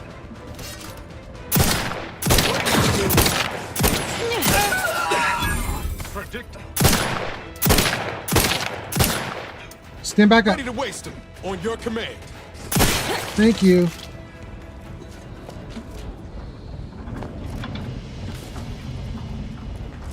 Is it each time we restore power, 2 more dudes will show up? This feels like the wrong way to do it. Feels like if they have 6 dudes to spare and we get 2 at the start, 2 after the first fuse box, 2 after the second, maybe they should have just had all 6 dudes rush me.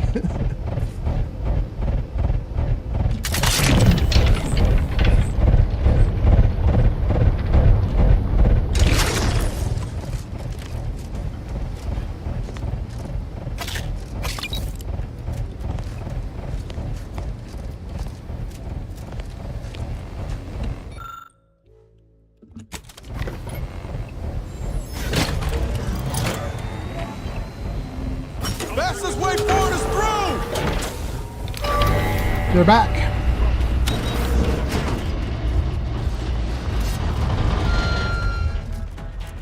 At least 2 more dudes.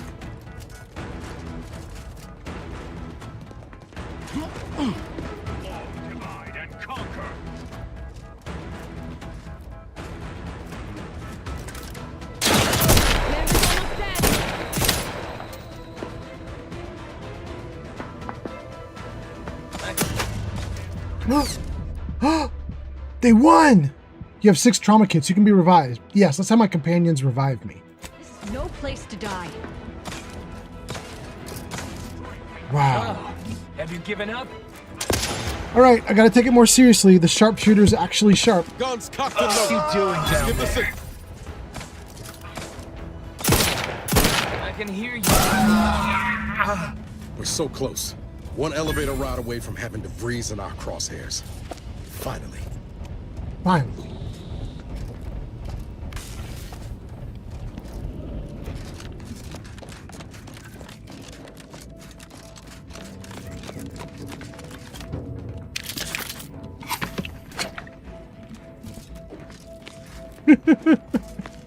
Three poor dudes just piled up.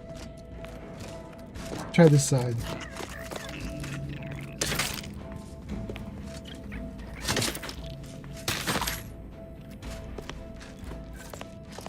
What a weird way to defend the location.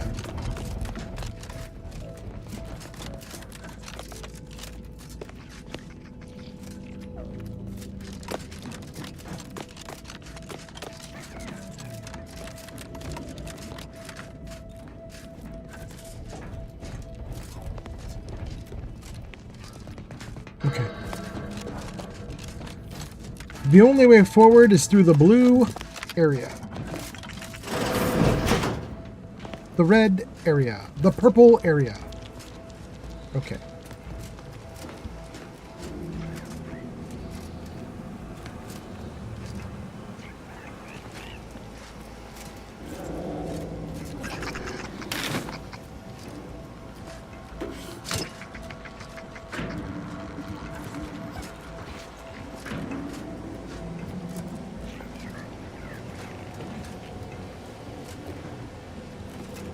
Okay, that's the only option, really. Yeah, we can't get through without using that thing, whatever it is. Oh, wait, wait. No. Oh, wait, there's an auto dock.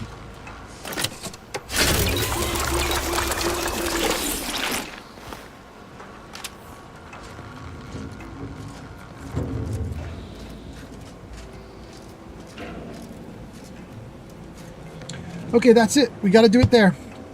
Here we go. We can do broadcast records or summary of sovereign's address or to the office of the sovereign, subject reflection on progress. 3 things. Let's try it. 1. Scrolling through the records, you note 3 entries in particular. 2327, 2341, 2361. This is a period of 34 years? Okay. Video and intercom systems enabled for the Sovereign's annual address. Broadcasting throughout station and system complete.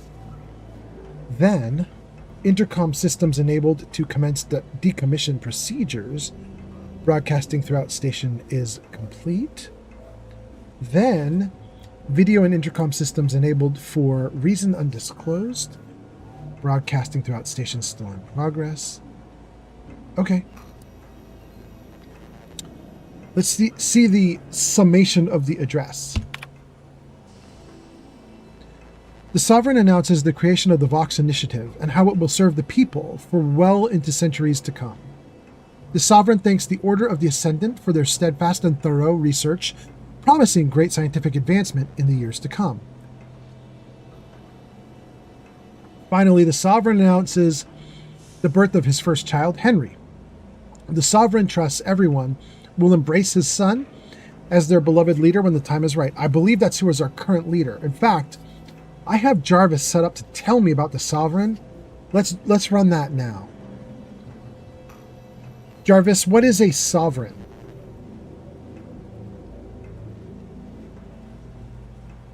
Sovereign Henry Varric leads the Protectorate. Henry. There appears to be only one Sovereign.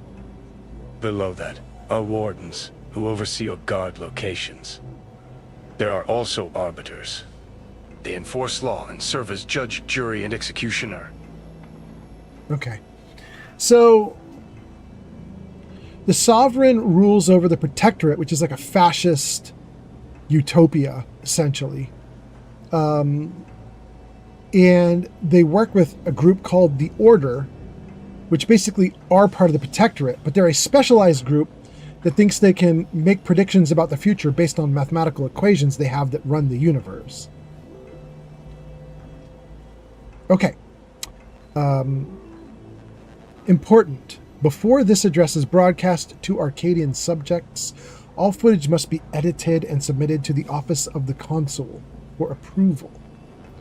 The designated editor has specifically been advised to elaborate upon the Sovereign's language regarding his son. Affectionate words inspire affection in kind. Okay. We have another thing we can read, which is to the Office of the Sovereign. Let's try that. As the decommissioning process winds down here at Greater Tranquility Substation, I can't help but look about and reminisce on all that was done here. Hello, Pern. Welcome in. Nice to see you. I see you there. Thanks for being here, Pern. How you doing? Pern says, hello there. Good luck. Welcome in. Hope you're doing great, Pern. Nice to see you. Pern, we're in Outer Worlds 2, and we're going after DeVries, the big bad boss. Let's see here. We made significant technological strides. You've been generous to point this out on your many visits. My hope is that our research will prove abundantly fruitful as the Vox program is initiated. With this final sign-off and a toast to the matriarch, allow me to say that delivering your good word, my dear Sovereign, to the people of Arcadia has been the greatest honor of my life. Sincerely, Provost. Return to route. Nothing else. Okay. That didn't give us a way to make this work. That's a oh, wait. There we go. Okay, great. Can't use the hatch, can we? No. Whoa. We came here in good faith to offer a merger and an alliance. And yet, our parties will still be at each other's throats by the end of this. Is this really what you want? It'd be foolish to even consider an alliance when you so clearly wish to bend Arcadia to Auntie's will. Should the fighting intensify, and it shall, it will be due to your pride. Presiding Bishop Ruth Bassar already possesses the foresight necessary to lead a colony and better its people. Until you acknowledge this, I fear we will never reach an accord. Foresight does not win wars. A military's might does. Our very own Officer Carr has proven that, exploiting weaknesses in the Protectorate to great effect. Do you have such guile? So you think that your people should rule? I don't wish to denigrate your military's knowledge here, but Arcadian matters are best suited for Arcadians. We actively collect data to understand how to serve our people, after all. Look no further than the abbot, who welcomed refugees to Matriarch's mercy. Yet he struggled to feed and house them properly. The poor man was clearly overwhelmed if he couldn't see his right hand was actively undermining him, even with his data. Meanwhile, Auntie's choice has done little to alleviate the refugee crisis it helped create. Indeed, my projections may be accurate. You are more interested in what you can steal. Dear Vicar, you are not yourself. Perhaps Auntie and your bishop should continue these talks. We'd be happy hosts. We do enjoy dazzling guests with a tour of our stolen artifacts. There is only a 14% chance that you are jesting. No.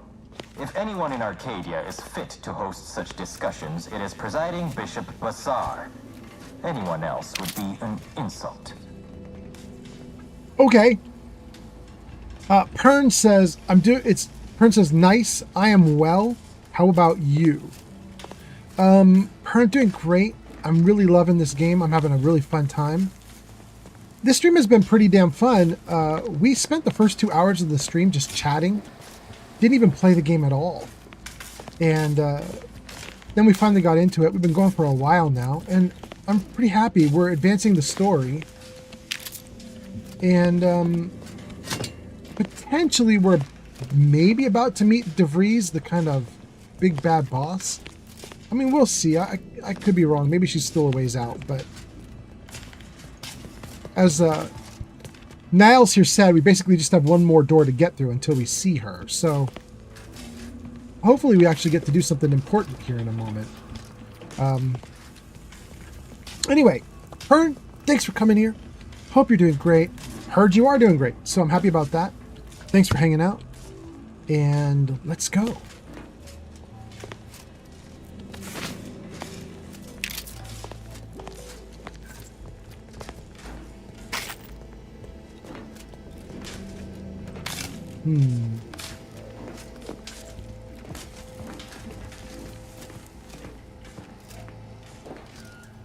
This area seems to be a little bit rushed by the developers. I don't know if you guys can see this, but usually when you can take something off of a dead person, their body lights up with a blue outline, and there's no outline.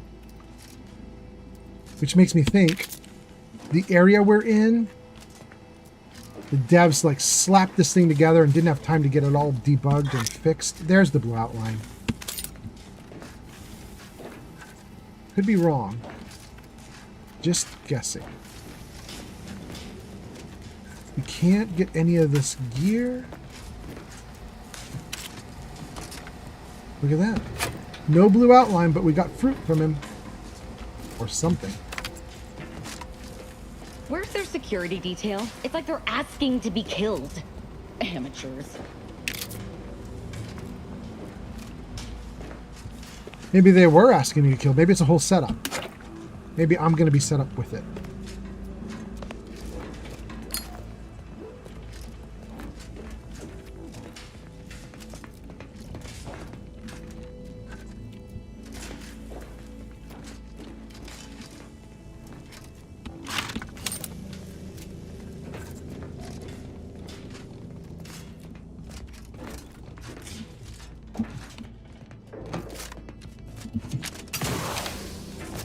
Oh, he lights up.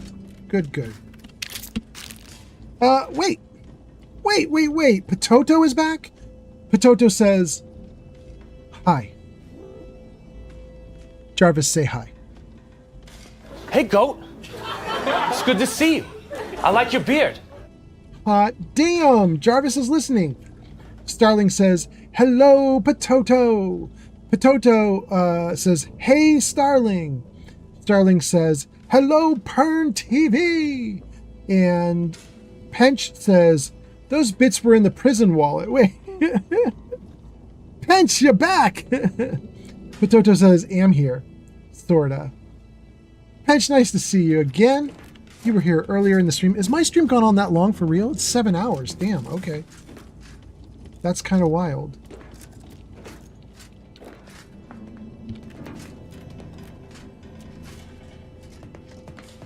Pench says, yeah, I'm here after a nap. I've been looking. I know, I noticed.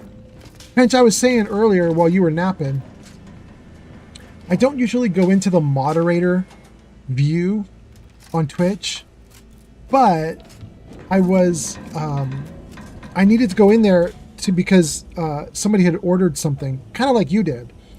They ordered a feature and it didn't show up on stream, so I didn't know that I was supposed to be doing a thing. So I went into the mod view and I found all the channel point redeems and I found what they redeemed and I... Move, damn you. Whoa, she's right behind me. Is she right above me? Anyway, I found this person's stuff and I was in the mod view. And I saw Pench, I have like 15 like long-term streaming friends like you who are currently all like parked in lurk mode. In you can see it in mod view. I was totally surprised. I was like, damn, look at all these nice people. All of them in lurk. Very cool.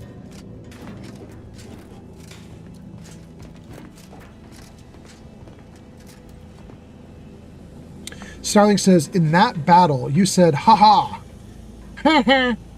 It reminds me of Nelson, the bully in The Simpsons, where he's best known for his signature mocking laugh. Ha ha.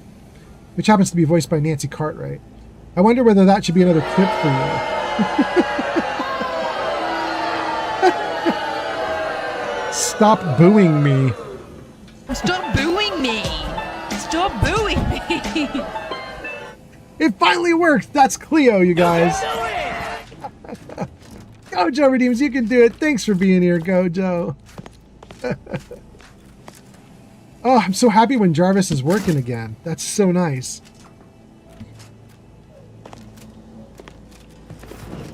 Oh.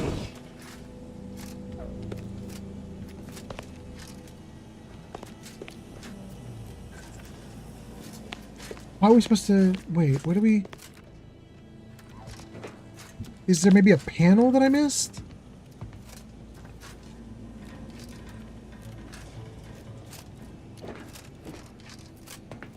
I don't know what the secret is to move forward. Was there a hidden area that I didn't...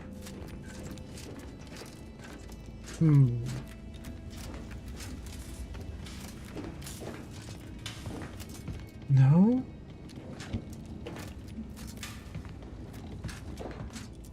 Is there an alternative way forward that I missed? User Leyland Tavish says. Oh? Layla! That is so great, thank you! That is them, right there. Look at the two of them. With a couple guards. Very dark, but I can see them there. We were just up around the edge, trying to get into that room and couldn't do it. I don't see... Can I mess with anything here? I just don't see a thing that we can screw with in order to gain access. Nothing is lighting up.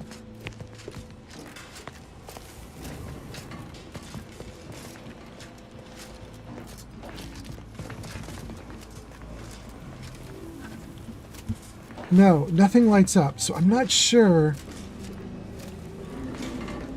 what we should do. Did I miss a passage?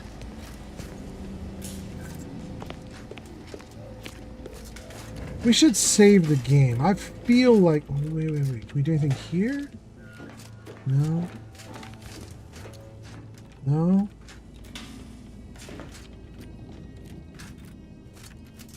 We can jump around a little bit, but I just don't think...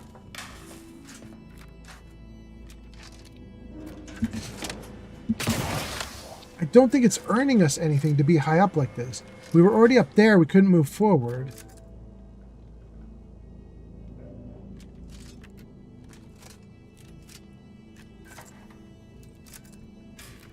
Don't see a secret.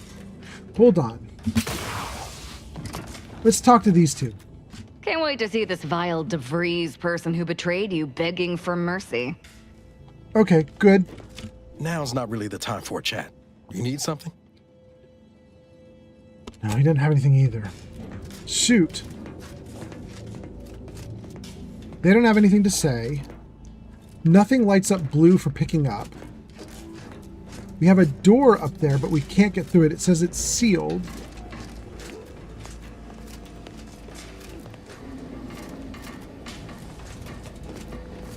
What could we do to unseal it? I must have missed something. Ads incoming. Oof. Oof.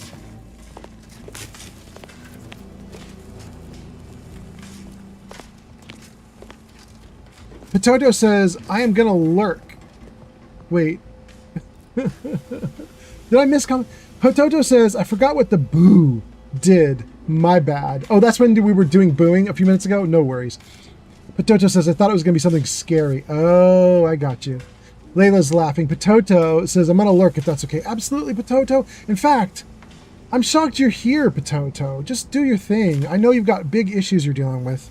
I really want you to succeed at it, so don't worry about me. Just, you know, take care of you. Be awesome. I think you're great. I hope everything works out great.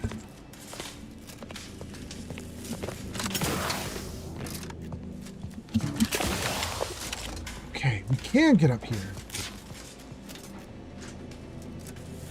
Don't think this helps me at all. It's just interesting we can pull it off, but there's nothing up here to do. Oh yeah, there's really nothing up here. Okay.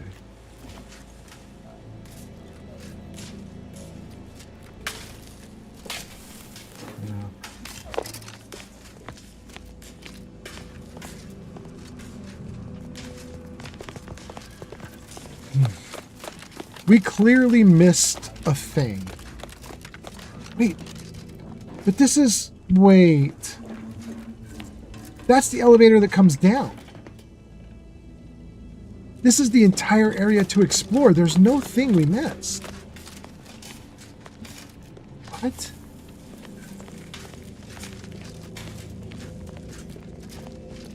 There's no hidden passage?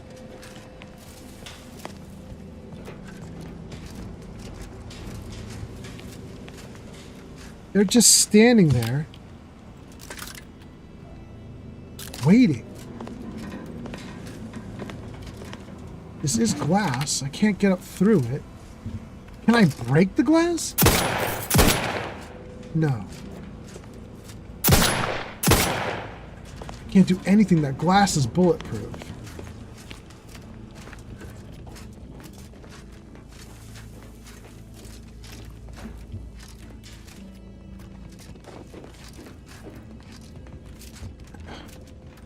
I've definitely missed something. There's a button I'm supposed to push. There's a thing I'm supposed to do.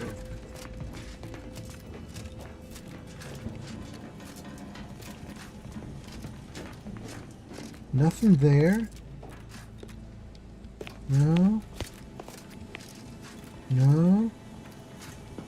Okay, we're going to try shooting the door, busting the door, pressing on the door, jumping around the door. Sealed.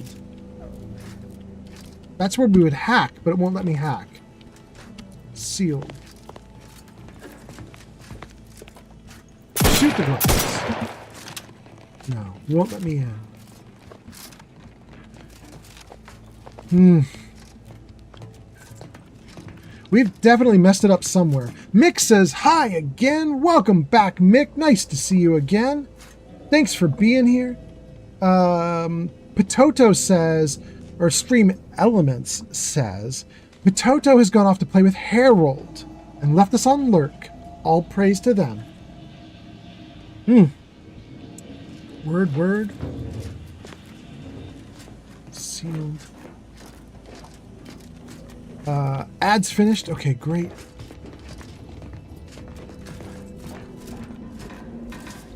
Okay, here's the only thing I can think of, you guys.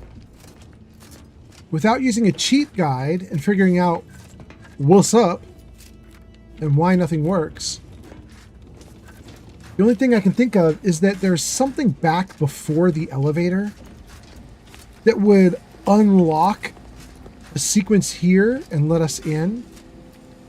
But we didn't do it. Like we missed whatever that was. So let's get back in the elevator.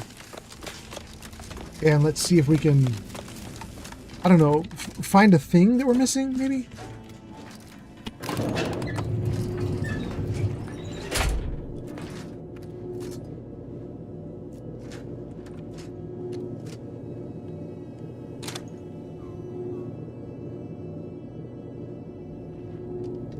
This is a hidden loading screen, it seems like to me. Okay, we already did this. There's nothing new here, right?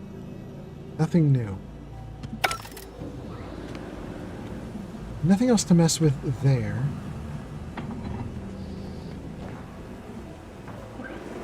We can't mess with the controls here.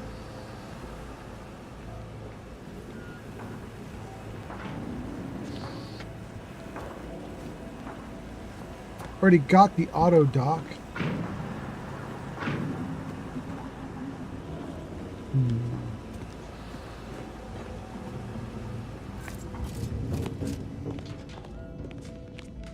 We definitely missed something.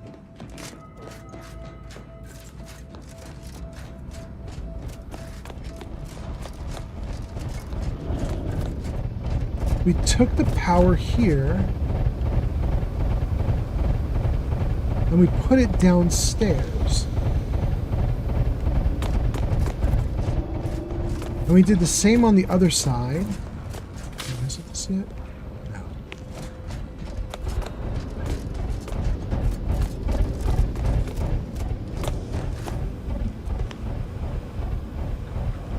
No.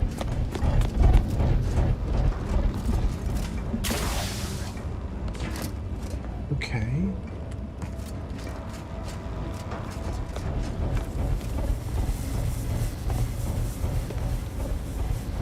Once we put that fuse in, this room is basically inert. Like, it doesn't do anything after you have the fuse in.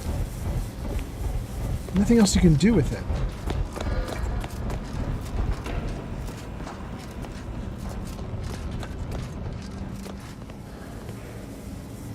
Same here. Same here.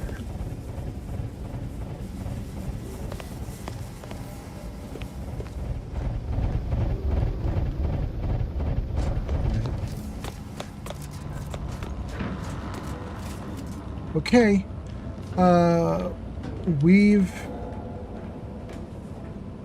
We've backtracked quite a ways. And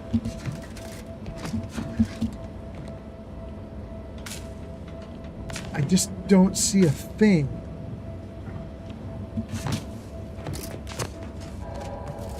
It's possible I'm dealing with a really badly bugged game. That could be what's happening. But a few times recently in this game, what's happened is the game expects you to do a thing, like get a thing that will help you move forward. And if you don't get it, the game still lets you do everything you want. It's just that you fail over and over again because you don't have the thing that they want you to get. So I'm kind of wondering if I've just screwed it up somehow.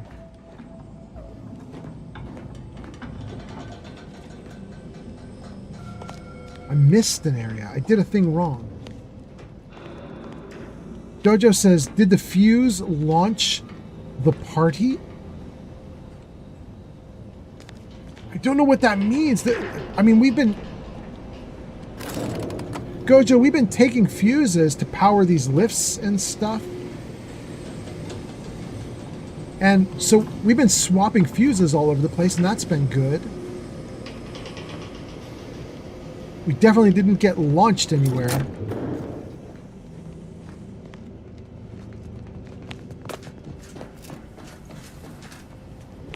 Were we supposed to? Is that a thing?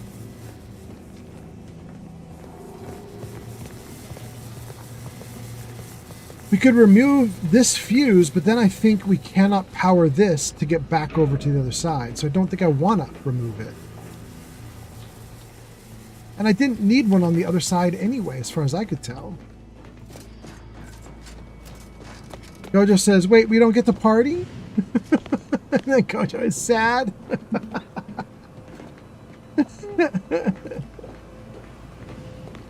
No, apparently not.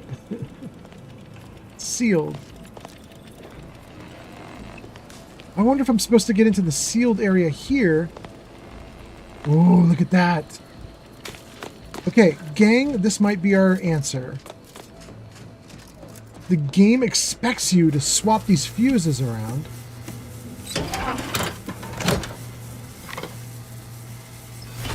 To get into various areas. And because we didn't get into this area, the game was just like, you can wander around, but you're gonna fail.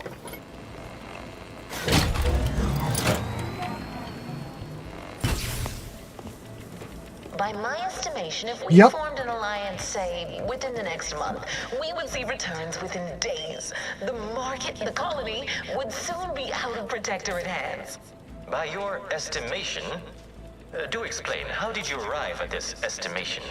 What model did you utilize? Which metrics? Oh, you see, I'm renowned for my ability to read a room, as we call it in my business, where common sense meets observational data, you might say.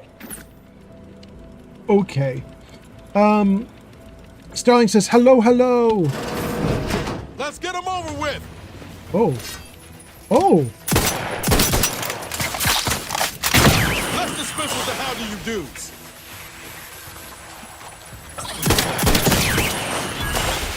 Woo. I love this gun.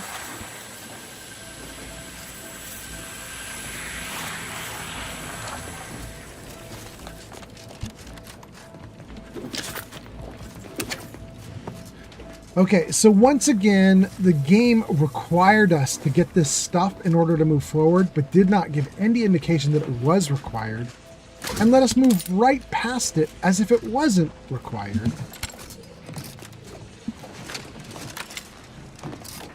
What a mess.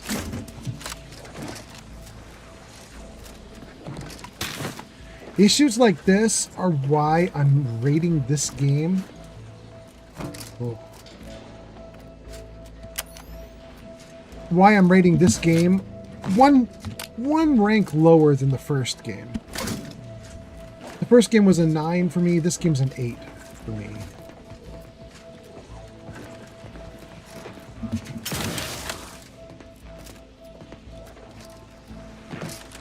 It feels really weird. There's like one way forward, but if you don't do the one way that they're thinking of, they'll let you go right past it, and they're just like, well, then the game fails. You don't get anything.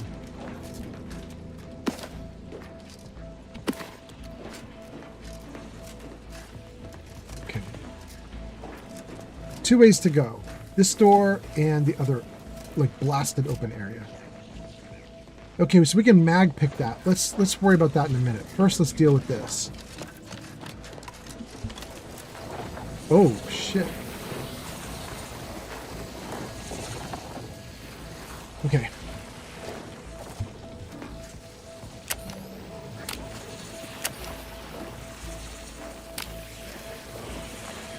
I have a power to get through this. This is very, like, this will kill ya. But if I press X...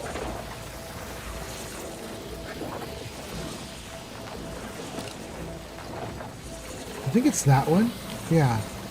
I have a power that should let me ignore the damage from this for like seconds. So I should be able to run down the hall. Starling says, put on the gas mask.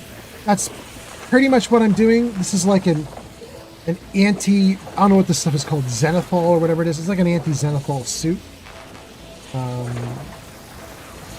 Anyway, let's see here.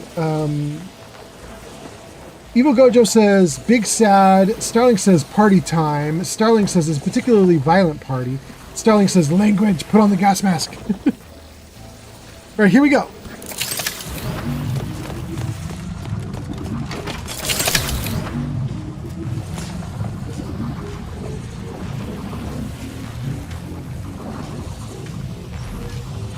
Okay, we're okay.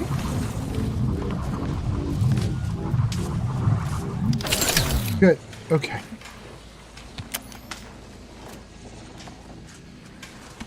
Springs, scrap metal, trauma kit. Hot damn, got a trauma kit. Examine.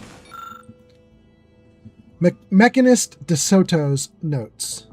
When word of my explosive side project somehow made it to the provost's office, thank you again, Tranter, you no good fusspot, I feared I might find myself staring down the barrel of reassignment, or worse, mental refreshment. But as the plan would have it, the provost has seen opportunity in enterprise. I've been given leave to outfit the Varachnid maintenance units with my incendiaries. The Varachnids will be activated once all personnel have departed the station, leaving them to patrol and detonate if anything comes within proximity. Why the provost believes the station needs any security after decommissioning is beyond me, but I certainly won't complain. I do hope that whoever is fool enough to travel here in 10 years' time can look upon these arachnids and think, well met, what ingenuity, before they meet an eruptive end. Too good of a secret, too good of a show to be secret forever.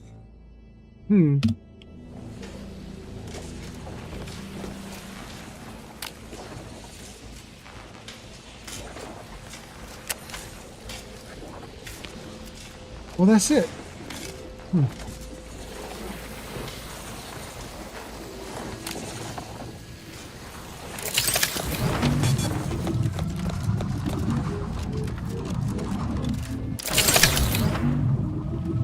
Okay. Great. I guess we have to do this little section here because I can't see another way forward.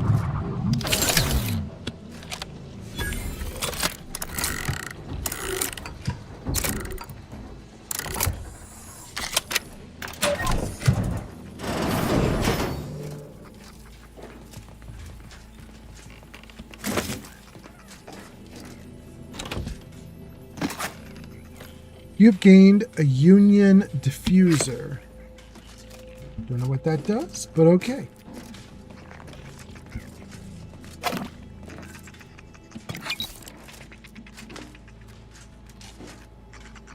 Pick up a volted plasma beam caster or equip it. Let's equip it. What does this awesome thing do? Oh, I've got tons of ammo for it, too. Oh, that's less awesome.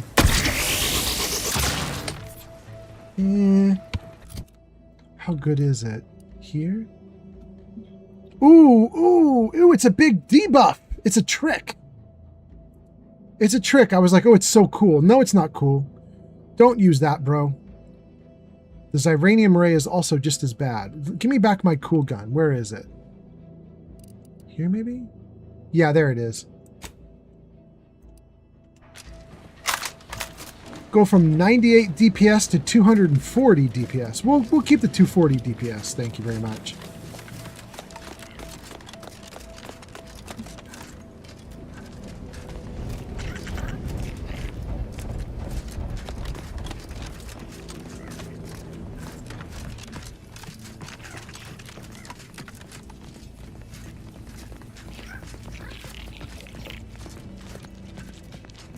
This unit welcomes you to the utility atrium.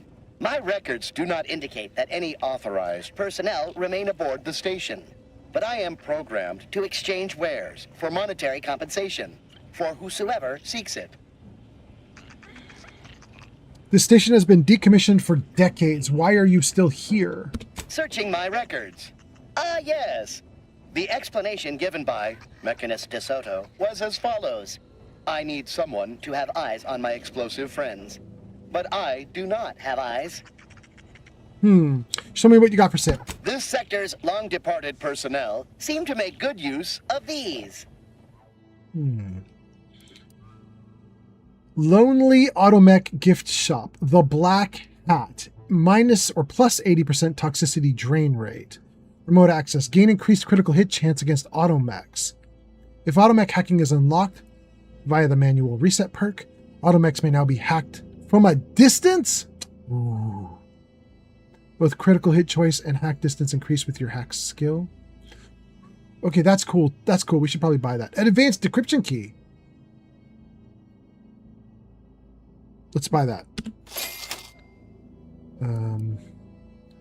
Trooper Plate Carrier Mark III. No. Riot Control Helmet Mark III. That is actually not terrible. That's better than what I currently have on, I believe. Can I compare it? Gothic Helmet. Nope, my Gothic Helmet is way better. Okay, never mind. I was wrong. The Gothic helmet is giving out a stun to nearby enemies and giving me plus 20% base health. Never mind. It's real good what I got. Okay. Bypass shunt. Ferrochromium. Magnet. Stun baton. Mag pick. And scrap metal. You know what? We're going to take the mag picks. All three. Good. Okay.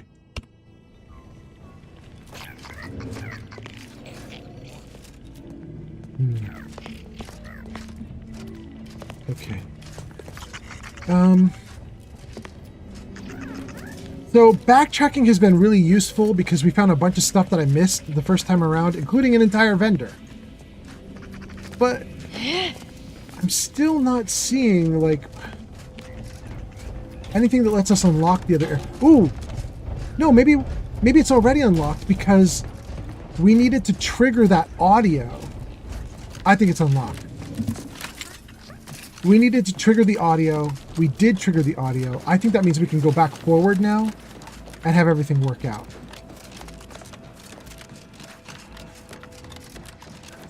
But this might not work anymore. Yeah.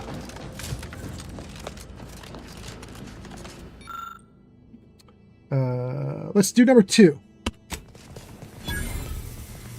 Electrotherapist used. Great.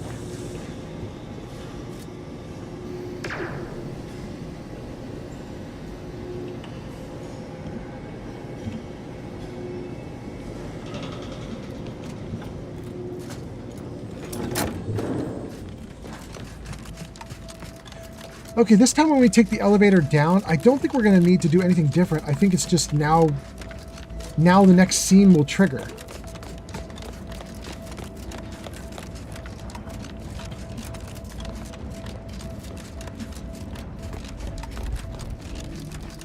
Could be wrong.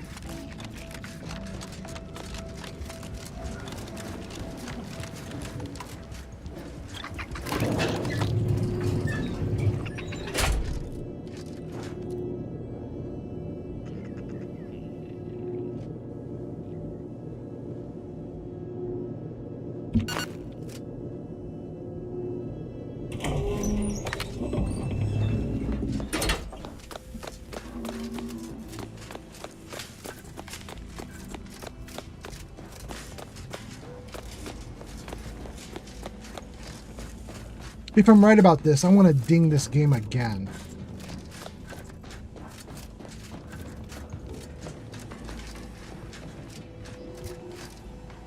Still sealed.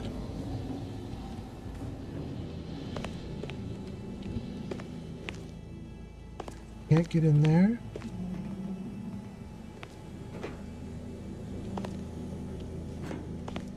We triggered the audio. But the audio, there's clearly audio intended to happen here. There's supposed to be another scene that is supposed to get triggered here, and it's not triggering. There's the speaker again. Somehow I am not triggering the scene, and it's not unsealing the door. And I've backtracked a bunch.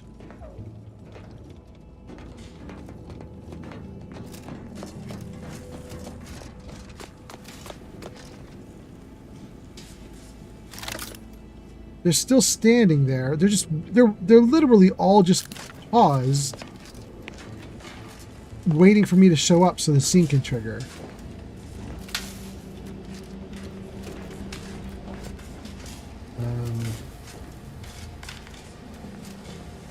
What did I do wrong? Let me take a look at my quest log. Does it say I need to do something? Friends in high places.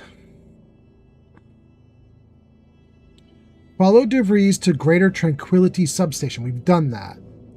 Having learned of DeVries' nefarious plans, you must prepare to confront her at the substation, where peace talks are being held. Take care of any unfinished business before proceeding with the substation, because once you disembark, you cannot leave until DeVries is dealt with. We did the astrogator. We did discuss. Find a lead. You found your way to the hangar DeVries landed in, but the trail's gone cold. When DeVries is heading to a broadcast booth overlooking the forum where the peace talks are taking place. Before you can confront her, you'll need to contend with her team of agents in the turbine chamber. We already did that. Okay. Find your way through the station. You must navigate through the derelict station and corner DeVries. Confront her. You've defeated DeVries' guards, and the remaining path to her is clear. Stop her from assassinating the peace delegates. What? The path is clear.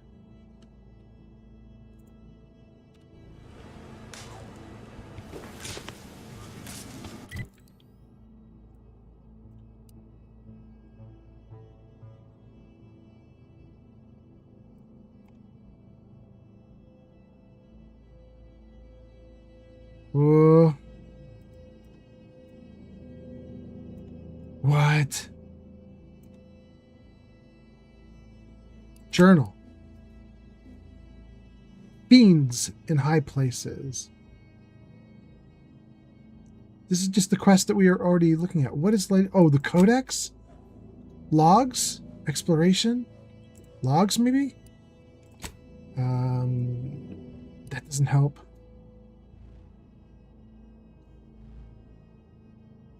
Okay. No. No. Okay, so if not the logs. Exploration. Fan hazards. No, we don't care about that. Nothing else is lit up as new. The quest. Whoa, okay.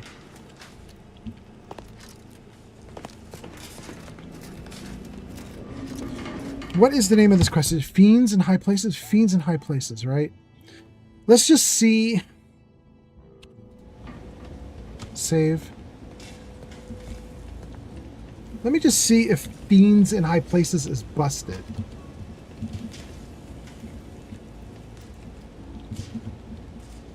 Okay. Fiends in High Places walkthrough. After landing at Greater Tranquility Station, your objective is to track down DeVries. That's what we've been doing. Shortly after entering, you'll meet Factor Luvino. We did. He's tasked with defending the entrance, but you can talk him down. We did. If you resolve the situation peacefully, he'll tell you that DeVries is in the broadcast booth, which overlooks the forum where the peace talks are taking place. You need to get past her guards in the turbine chamber. We did. And the refinery to reach her. Regardless of how things go with Luvino, you'll also end up with the Greater Tranquility Mechanist override codes that you can use further in the facility. You'll find an energy barrier blocking the way forward. You need to repair the fuse box to bring it offline. Oh my god, you guys.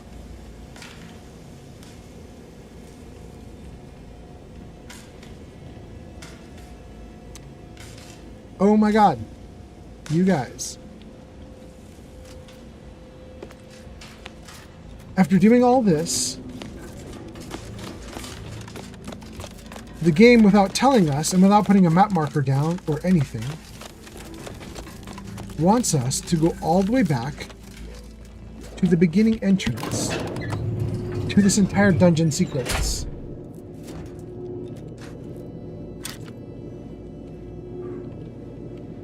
Game developers, I really love this game, but this is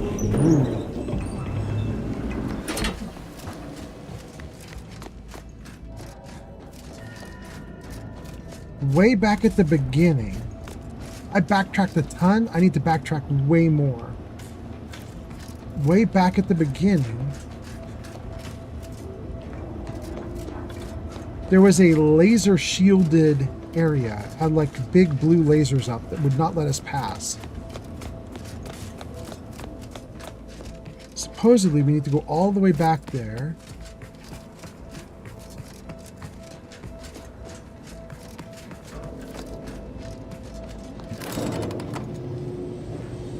and deal with that laser wall and get past that. Whoa. A little disconcerting.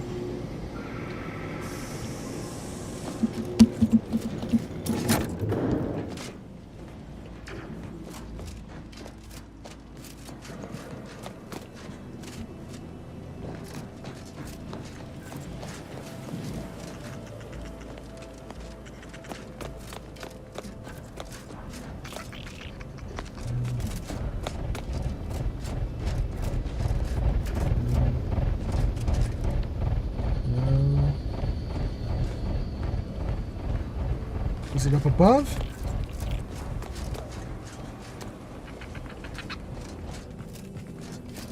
Yep.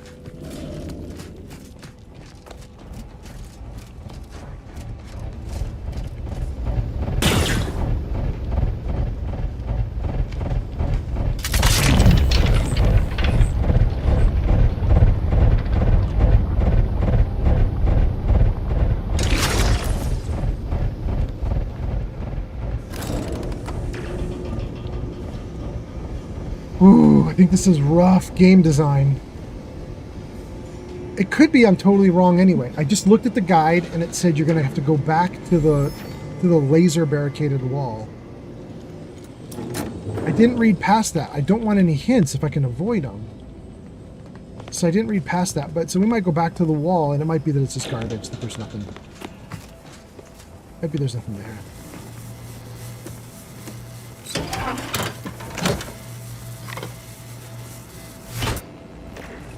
Thanks, you're mine.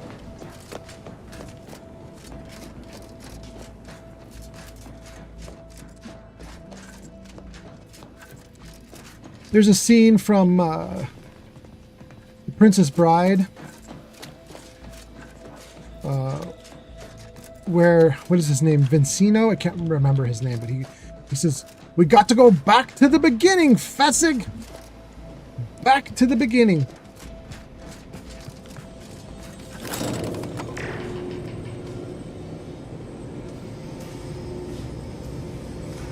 So let's go all the way back.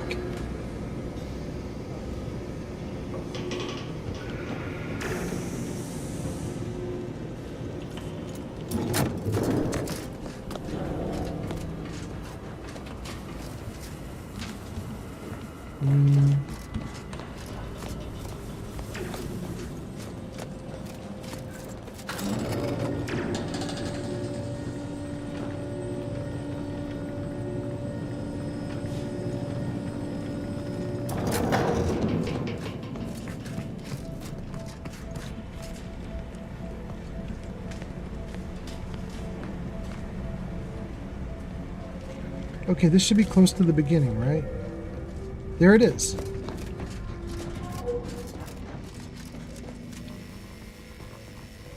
This is what we're supposed to bypass. You can do it! Who did that? Gojo? Thank you, Gojo.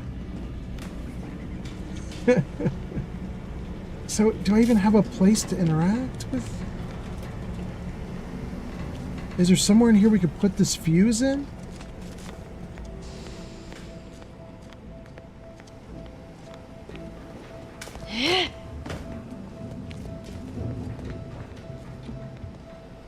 I don't see anything that looks like a location where we could put a fuse, and nothing is lighting up as blue.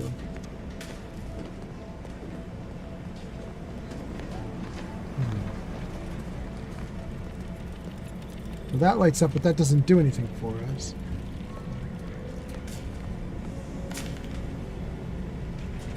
It wasn't up top, was it? I did think this area up above was pretty useless.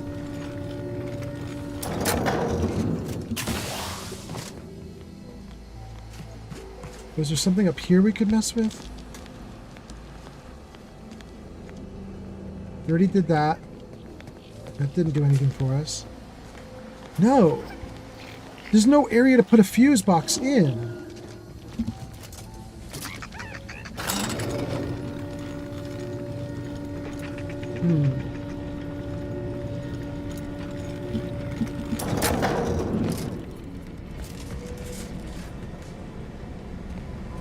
Examine. This displays a map of the station, evidently annotated by DeVries. Exit.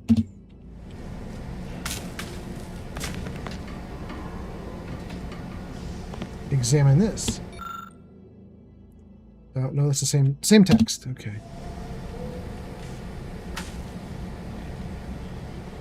So we're here.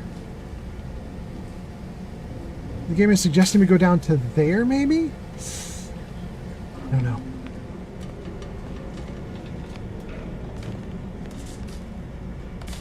No?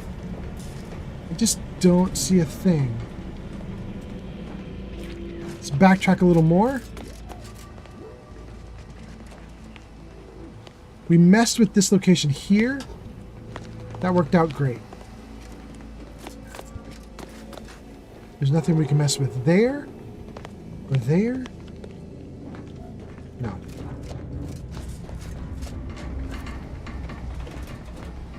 Nothing we can mess with here. No. No.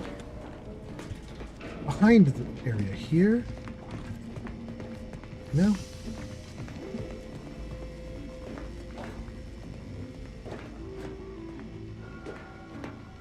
Nothing.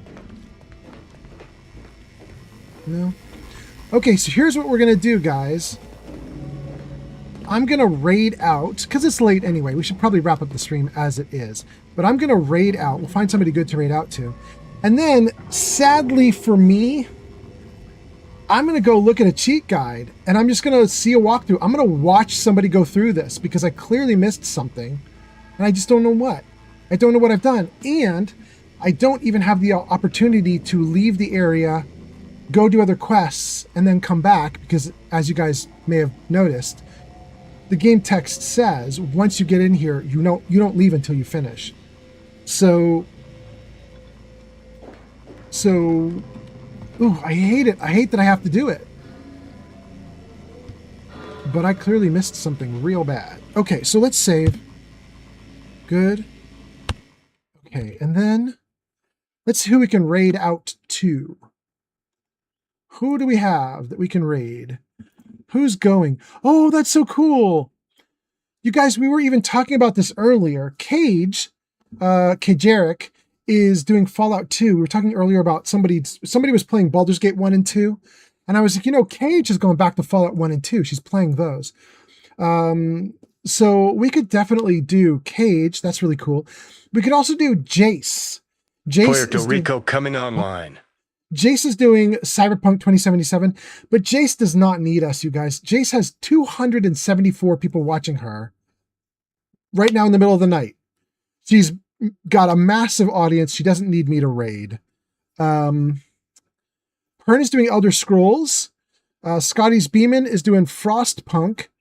Who else? Retro Warrior doing Need for Speed. Hotshot doing Grand Theft Auto. Minty doing Final Fantasy. Living Dead Dudes is doing a lot of these people have a ton of viewers though. They don't need us. Well, I might go to Kajeric even though she's got tons of viewers. But we could do Major Big Butts. He does Starfield.